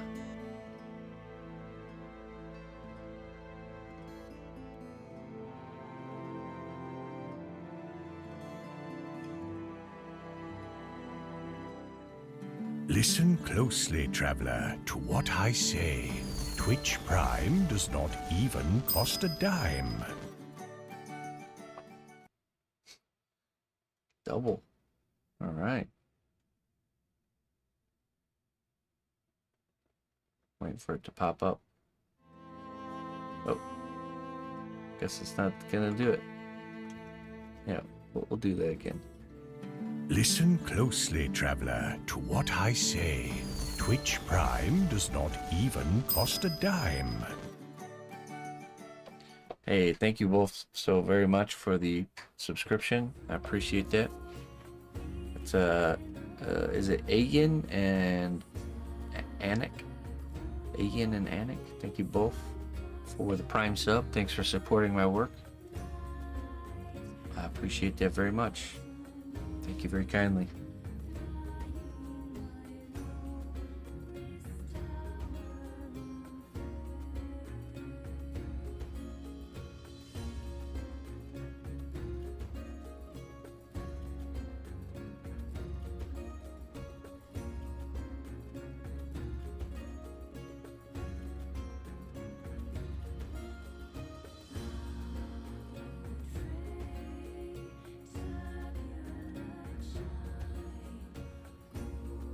Yeah, I mean, I'm very happy with the results of the students' work. I suppose I must be doing something right. 100% success rate.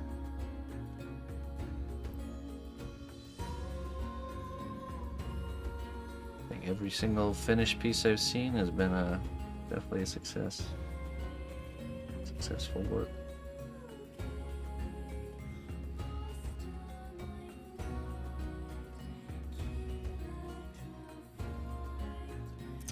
I want to come up with some way to like have like some sort of a gallery showing. I think, you know, just be, it would be so cool. I know we probably can't get them all in one room, but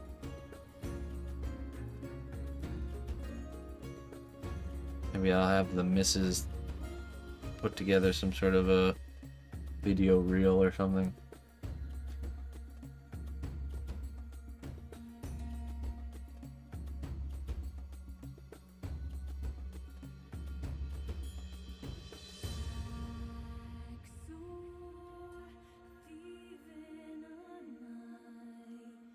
Student gallery, huh?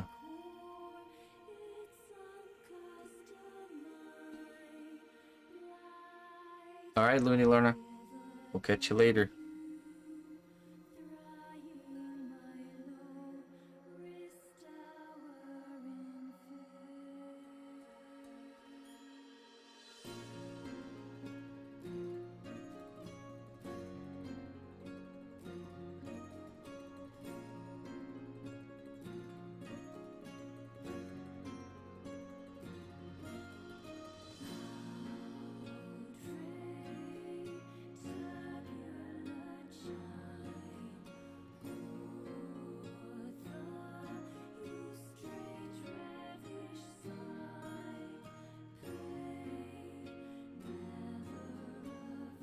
Run slowly. Yeah, don't trip.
Yeah, right. Exactly.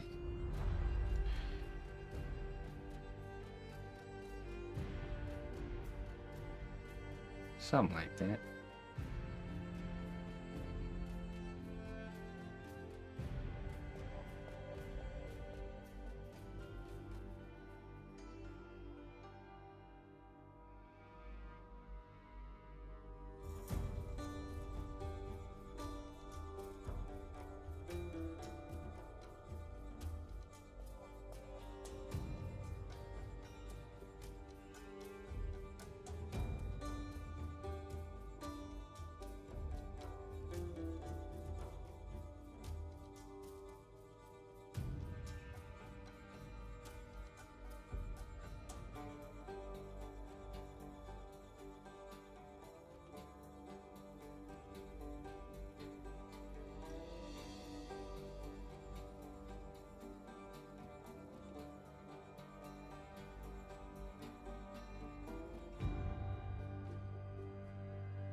I'll hide with a leather strap.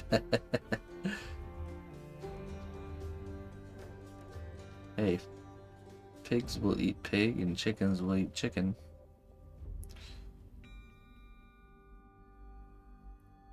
Cows will not eat cow, but maybe minotaurs would.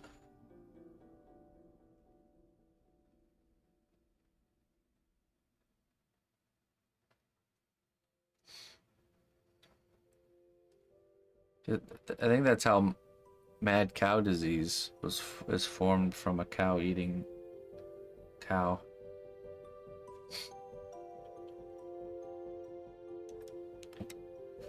Makes you, whenever an animal or even humans eat their own kind, they lose their minds. So maybe this minotaur is just a savage.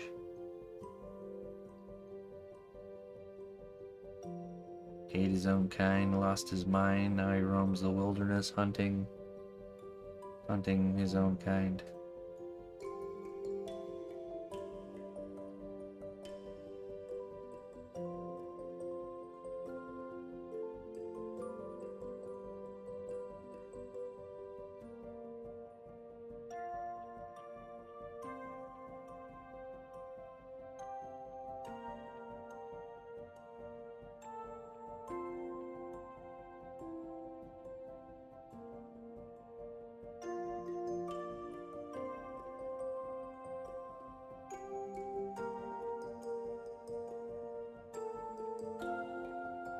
Go on in search of more steak.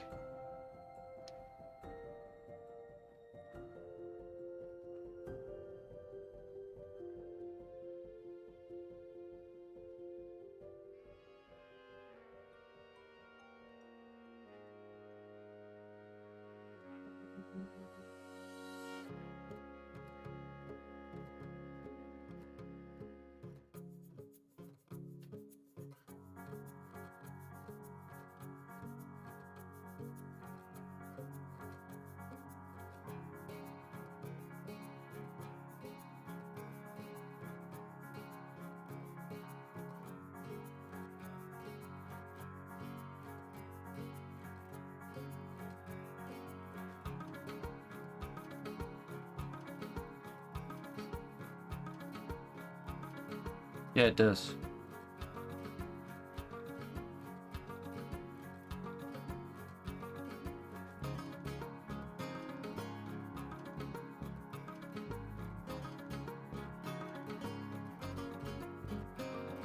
That is correct.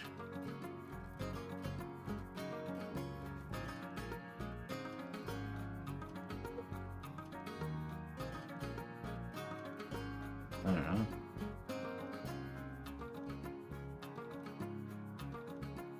suppose we're just not supposed to eat our own kinds.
Crates. Yeah, I don't need any crates either.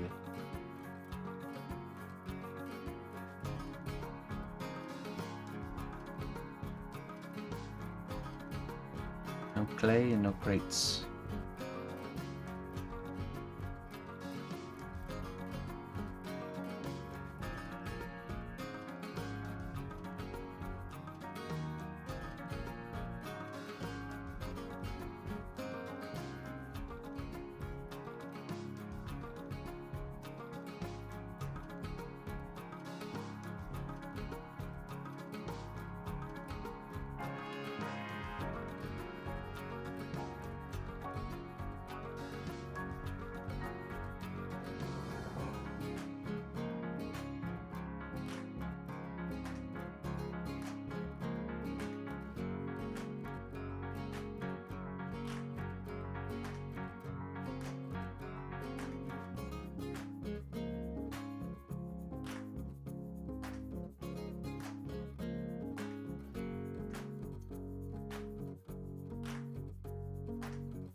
Lovely poem.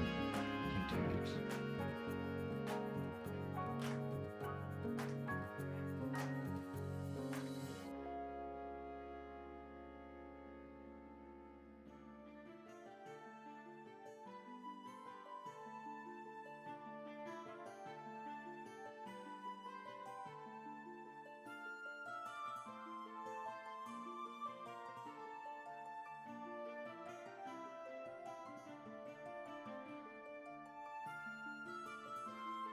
Snaps fingers, yeah, right.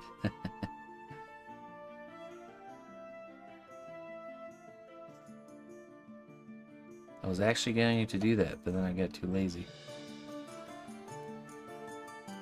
Sorry.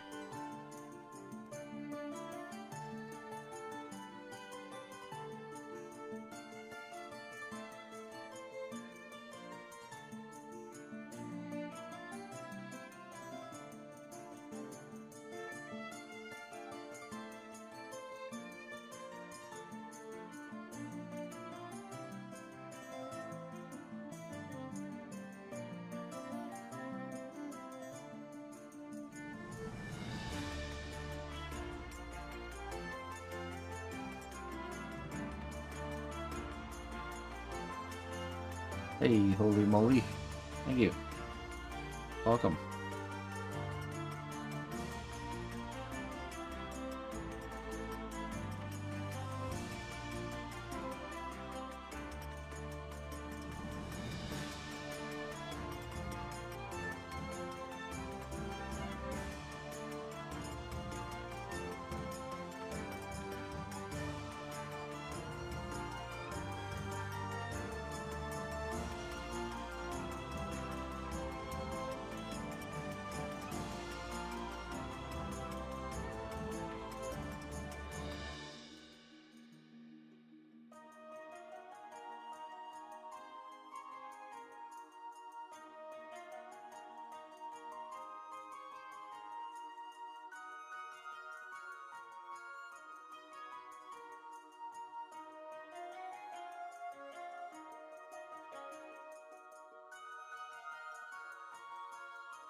Hello, map. Buenas tardes.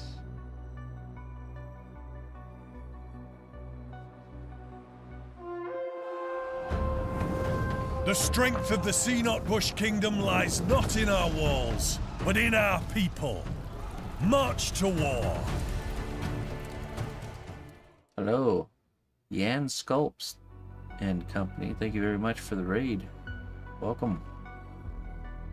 Welcome indeed, raiders. What was Yan sculpting today? What, if I may ask? Or was Yan sculpting at all? That's right, we're working on, if you're new here, my name's cnotbusch. I also sculpt. cnotbusch sculpts. And, we're making a axe. We sculpted this end today, the handle, and now we're doing this kind of fur wrapping part. And then we'll bake it, and then we can attach it to the character, or figure out how we want to move forward with the hands and all that stuff. So this is his axe.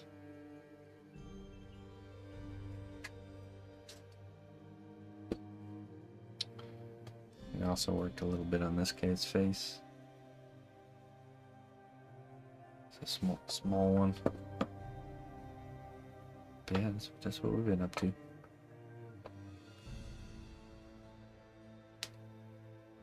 Moon Girl, just concepting, okay.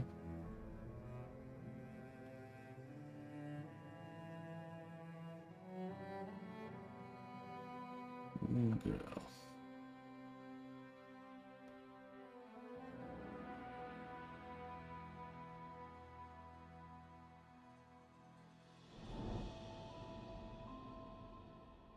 Well, I do appreciate you sending everybody here, so thank you very much for that.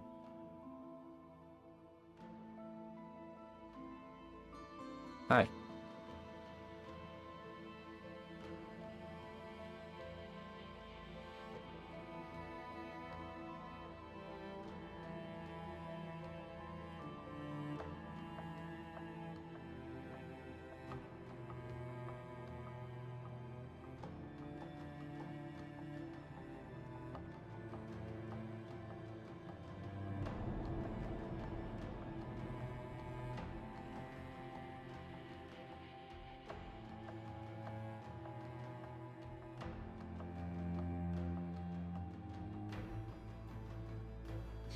I'll probably have some hanging bits coming from this, but like I said, we'll wait till the axe is fully attached before we do that.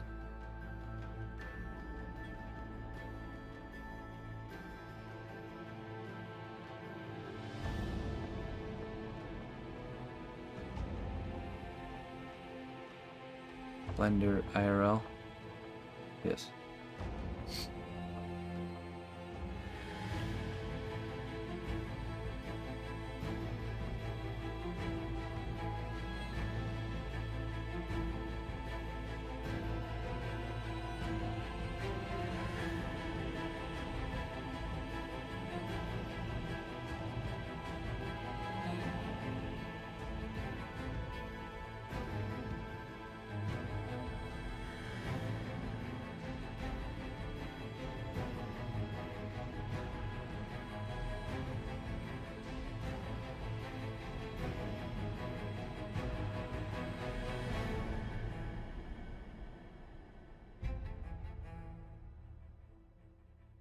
I use clay. It's a polymer clay that you can bake, and the baked finish results are flexible like rubber. See that? So no more broken projects, broken pieces. So, and you can work with it in layers. So that means, just like in the digital sculpting world, how you can establish layers, you can do the same here. Where once you get a layer finished, like this handle or this part, you can throw the whole thing in the oven and lock it in. It's like hitting save as, and then you can add more. Just keep adding, you know, so So in this layer, I've added the top of the axe here and this little fur part. So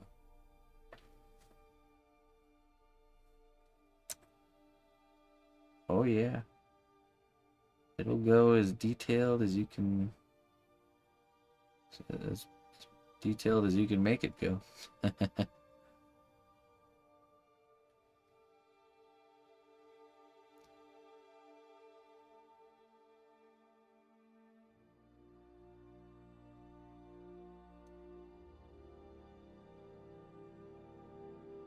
Smush that a little bit.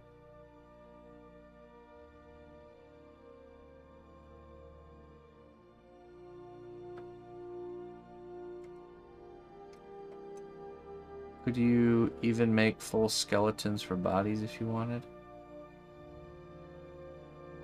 Like a skeleton character? Where you're like just sculpting the bones? Or do you mean like an armature? Okay, hey Yan. Yeah, no problem. Thanks again, I really appreciate it.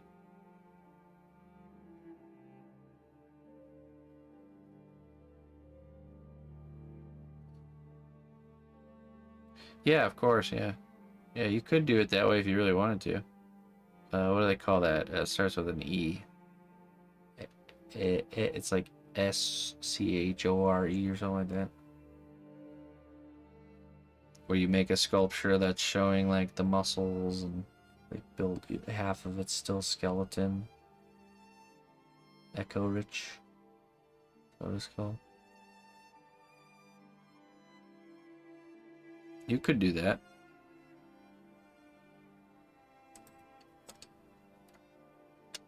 But I mean, the only reason to do something like that would be for like just for learning, for training.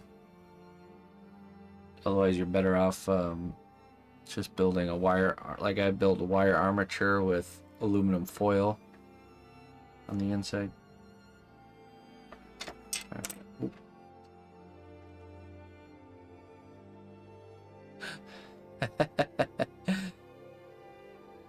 Go on, get out of here, Yan. That's enough of you. Scram. Skedaddle.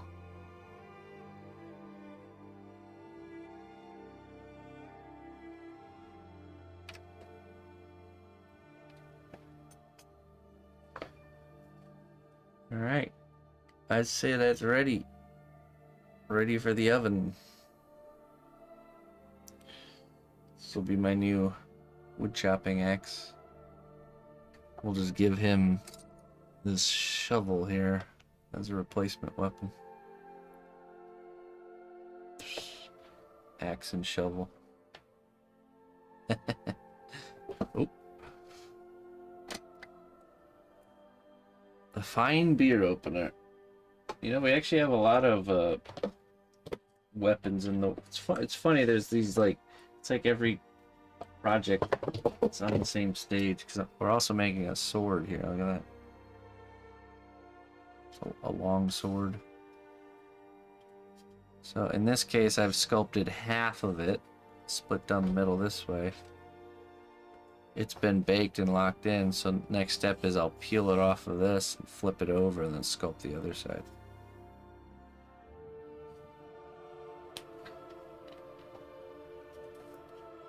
Okay, so I'll go throw the axe and this little dude in the oven.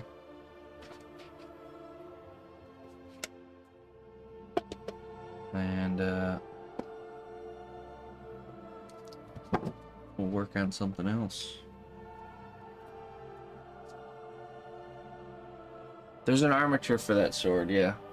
Yeah. There's a thick piece of wire that I actually hammered flat on an anvil. Alright, I'll be right back.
Alright, got that stuff in the oven.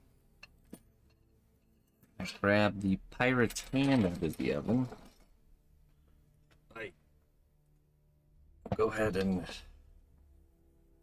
attach his hand.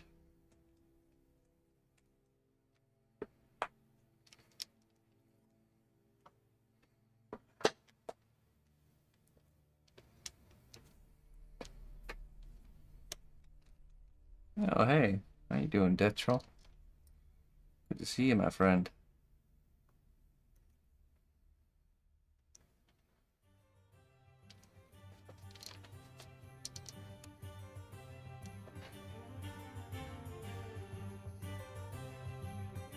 Here's our pirate character so far.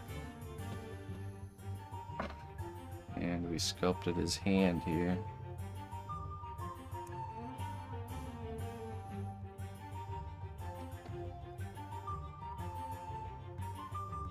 Yeah, looks good. So first order of business is to remove this hand.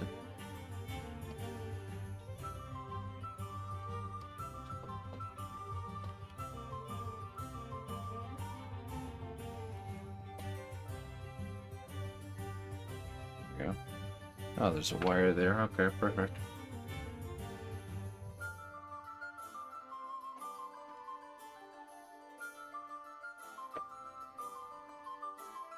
Let's cut this much off.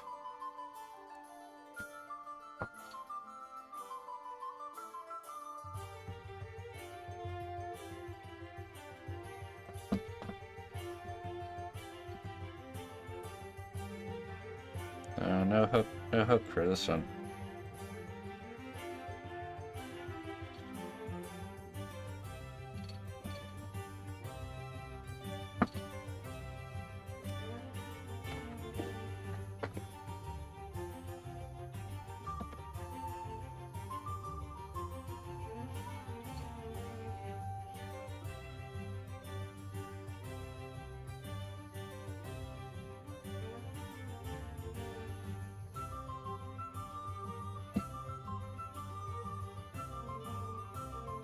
There we are.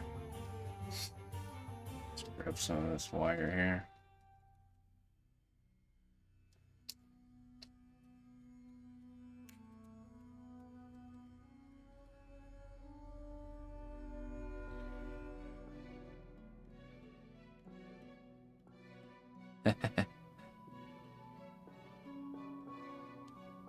Anastasia.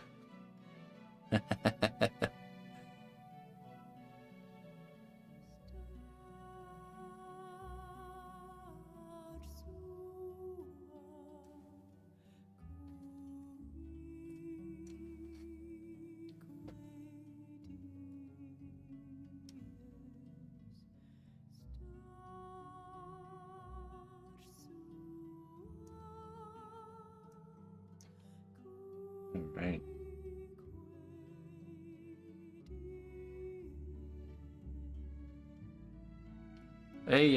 I use it's a type of clay called cast clay. You can do exclamation point clay and get a link there. I don't know how old your daughter is, but if she's serious about learning, I have a free... Listen closely, traveler, to what I say. Twitch Prime does not even cost a dime. Hey, I am Tonto. I'm not Tonto. You are Tonto. Hey, thank you so much for the Prime sub. I appreciate that support. Thank you very kindly. Welcome to the cnotbusch Kingdom. But yeah, check out. I have a free class available. Oh, don't worry. Don't worry. It's a. Those are welcomed interruptions. Thank you. She's 17 and loves. Oh yeah, she should check out the class and follow along. We're also starting a new class if she wants to follow along live on the 14th of this month, and I'll be teaching how to sculpt dragons. So it's a 100% free class. people have the option to chip in to help, you know, kind of cover things, but totally not required. And, yeah, every Sunday, 10 a.m. Central Time. Is it 9 or 10? Might be 10. I think it's 10. 9 or 10. When do we start class? Maybe it's 9. Every Sunday, 9 a.m. Central Time, we start the class, and I do feedback for people that follow along every week, if you submit it. Yeah, I do. I'm pretty confident with the making dragons. Here's one I got currently in the works. So I'm just gonna show my. Is it mandatory to complete the gnome class for? No, it's just a completely separate project that'll have completely different lessons. So I will teach each of these classes from the very beginning. So, you know, like we'll go over the armature step and everything all over again. So.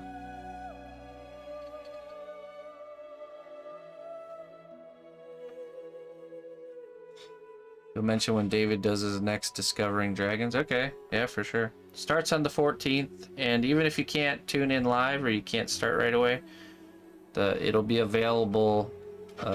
This class will be available indefinitely here on the channel, so in video form. We gotta make sure he's holding his hand correctly. We're gonna make some like makeshift cards or something. Some poker cards.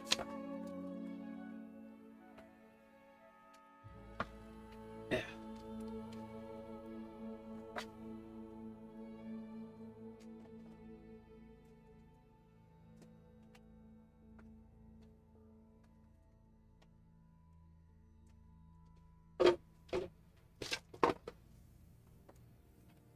I'll use some paper.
Yeah, I paint, and my wife also helps with painting, so we tag team paint jobs.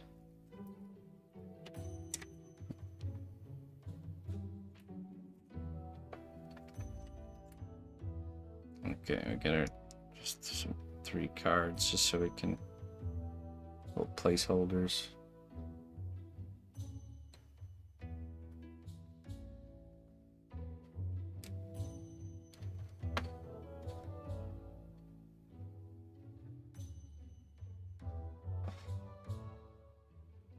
Alright, let's super glue these together.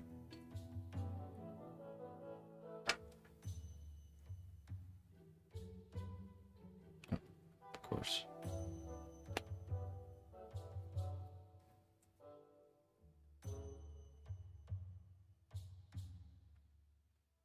Uh-oh. All clogged up.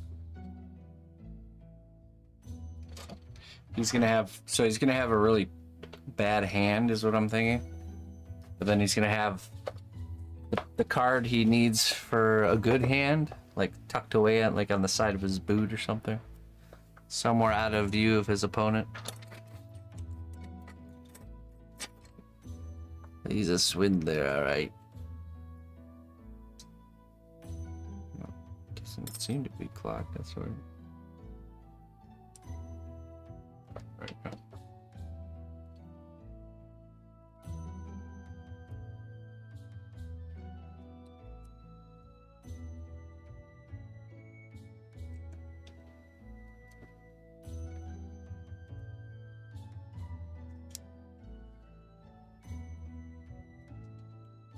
Okay, now we need to, let's see, I need to cut the finger from that finger. There we go.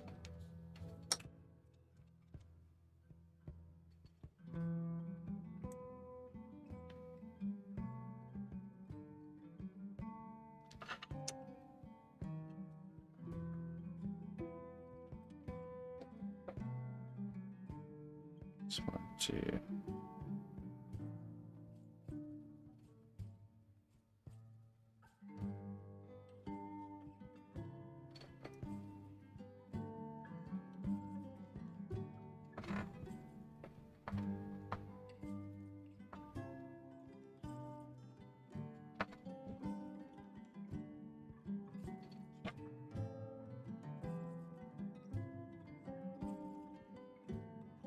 It's giving that glare right over the top of the cards at his opponent.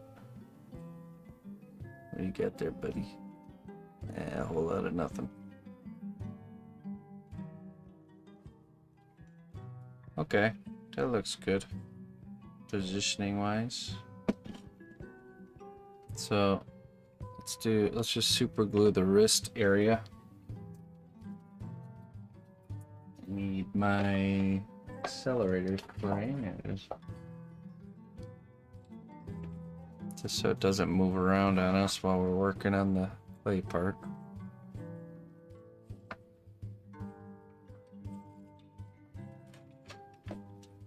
Hit it with the accelerator.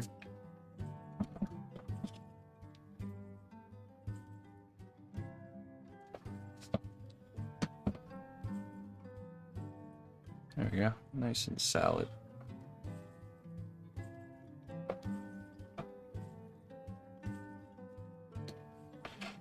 It's exciting. So once we get this sleeve done, we can do the trimmings on his jacket, and then finally we're gonna do. He's got this long kind of curly Sarab hair,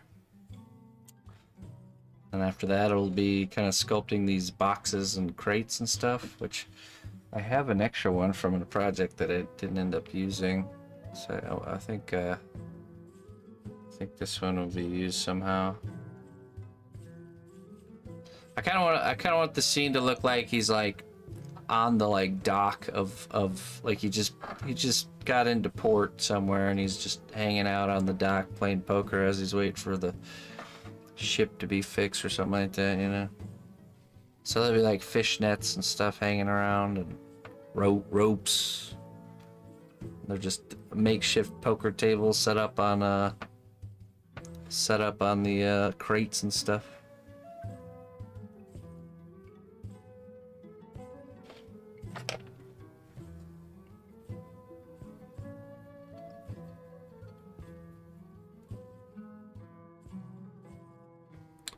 Hello, Cruz.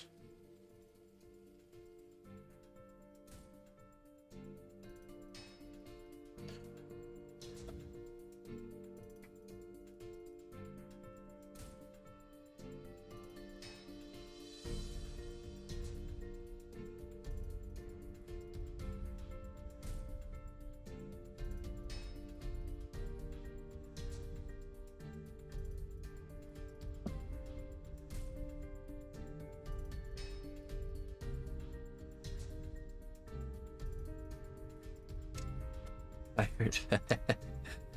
Okay, I got it too. Very nice.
Some serious detail.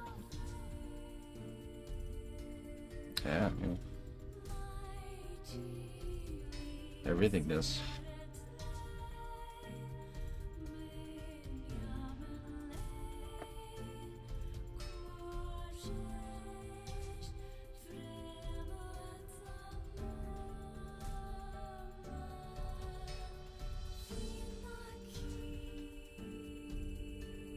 A pistol? Yeah, there'd be a bunch of, you know, little coins and stuff like that. The flower in my hair. What? I just wanted to show you this. Ooh, Is in my hair. very pretty. Got a flower in your hair? That's the marigold you picked from the garden? Yeah. Yeah, it's marigold season. That means you can start picking them. Yeah. Just don't pick all of them. You always have to leave some behind. Bye, guys. Huh? Bye. Oh. That's just what I wanted to do. Oh, okay. Alright, bye. Oh, man. We've entered the era already, have we? Of being annoyed by Dad's just chattiness. Oh no, it's too short. Childhood is already gone. Childhood is already gone. She's all grown up.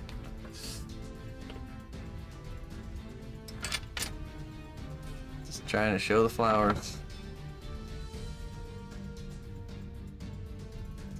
It's because I gave her a hard time about making sure she doesn't pick them all. If you have a kid that likes to pick flowers, just plant marigolds. They produce so many flowers that even the kid that can pick just tons and tons of flowers can't keep up with them. Once they get into this stage,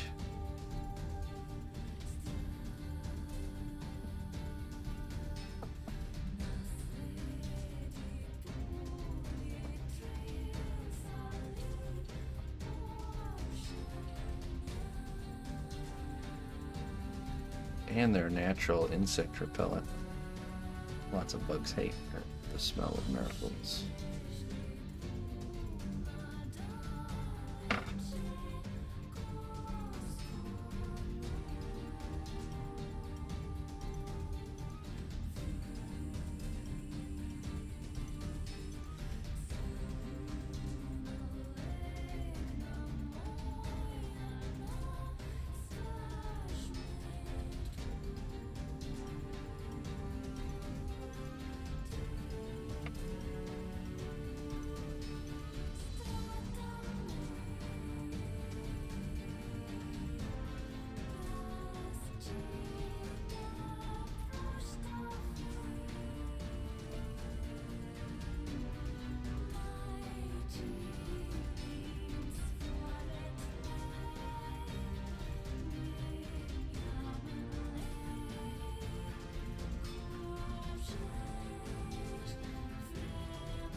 I use a type of polymer clay.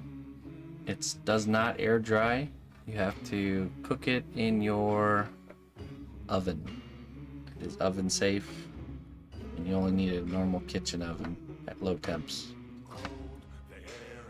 And you can bake it many times. Like all this stuff right here has been hardened. So the only part that's I'm sculpting right now is the sleeve. So you can work with it in layers.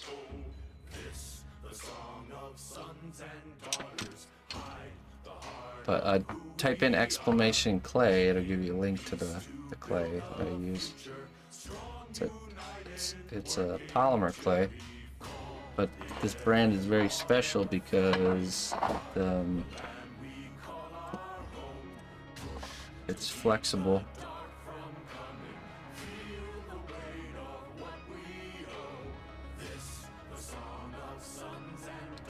This is correct, black. It's correct. So, see, this is a baked piece right here, and it's flexible.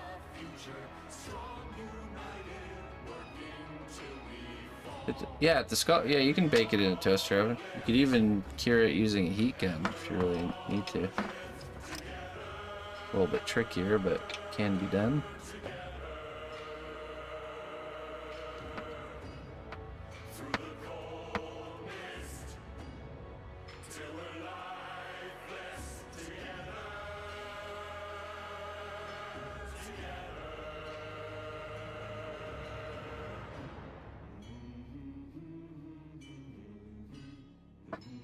Yeah, so you can either make your pieces small, or you can make your pieces come in pieces, and just bake the pieces, and then bring it together at the end.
Super glue really works well with this material because of the flexibility.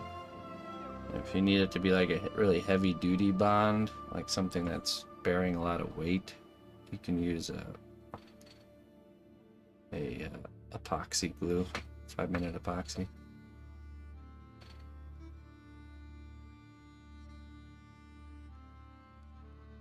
But I mean, I use super glue pretty often.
And the cool thing is with this, another thing you can do with this brand of clay is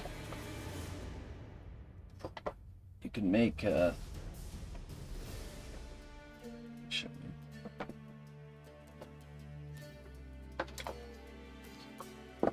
another character I'm working on named Morgoth.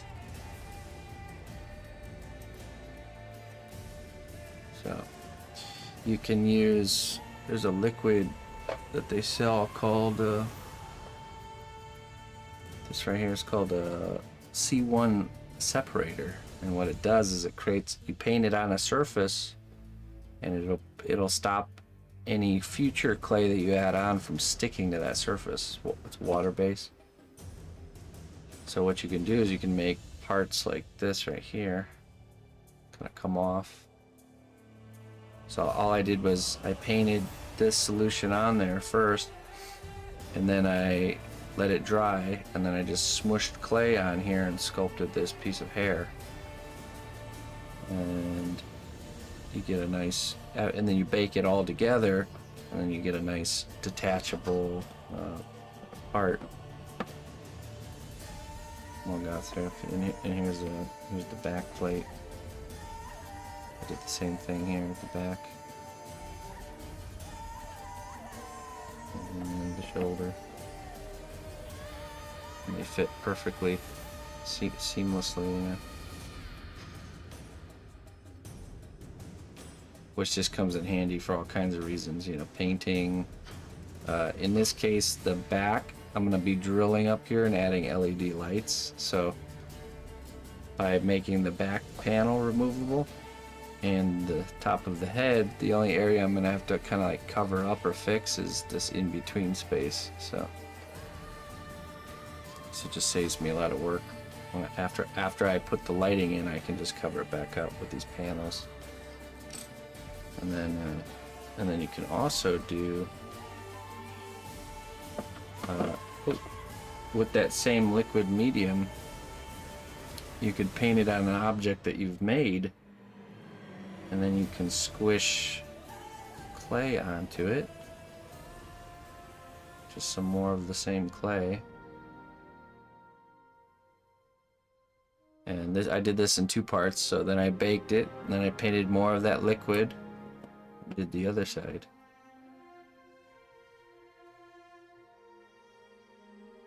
And then I baked it again, and then I was able to remove the original, put the mold together like that, put more of this stuff on there so it doesn't stick, and then I just smushed clay into the mold, and I put it in the oven, and I got the duplicated. So now I don't have to do the pauldron again. I have the other version right there. So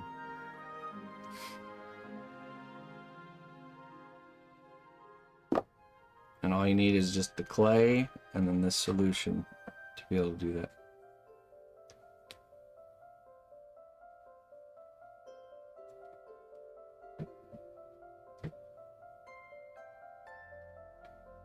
Do I know them individually? No, I don't. I don't know any of the muscles, like by name or anything. It's all just from studying reference and duplicating what I see, essentially, over the years. You know, you grow every time you go to do like the forearm anatomy. Your understanding of it grows more, as long as you're using reference. If you're not using reference, your understanding won't grow at all. You'll just keep doing keep doing things the way you understand them already. So, but I always make an effort to use reference. Even though I've done anatomy 1,000,000 times, I still will have images of anatomy up on the screen. So while I'm working on it, I'm hopefully picking up new little nuggets of information, new little kind of like ways to do things, or higher understanding of like how things go together. So it just takes time. So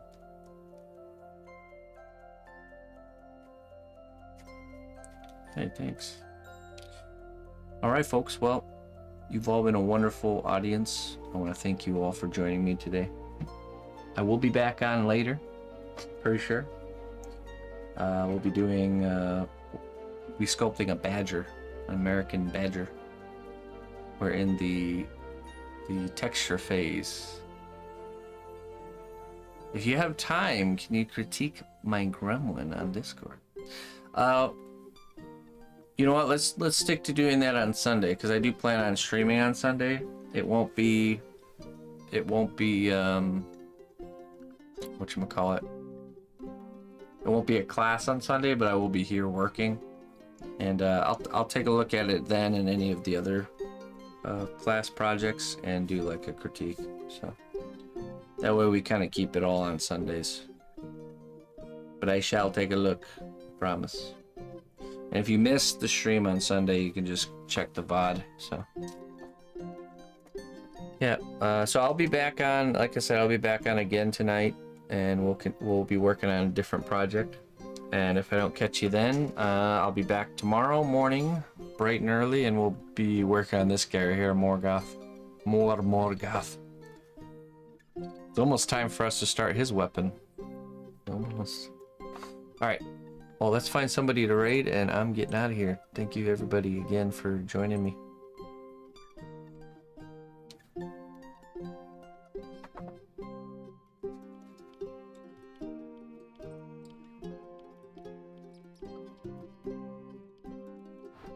Whoa, excuse me.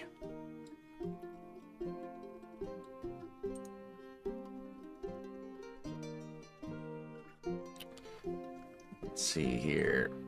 Who is online?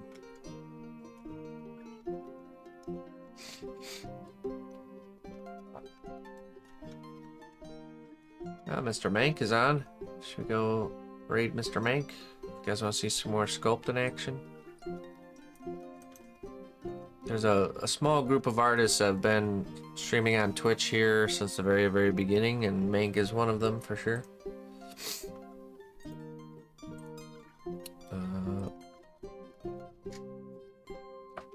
Let's go raid him.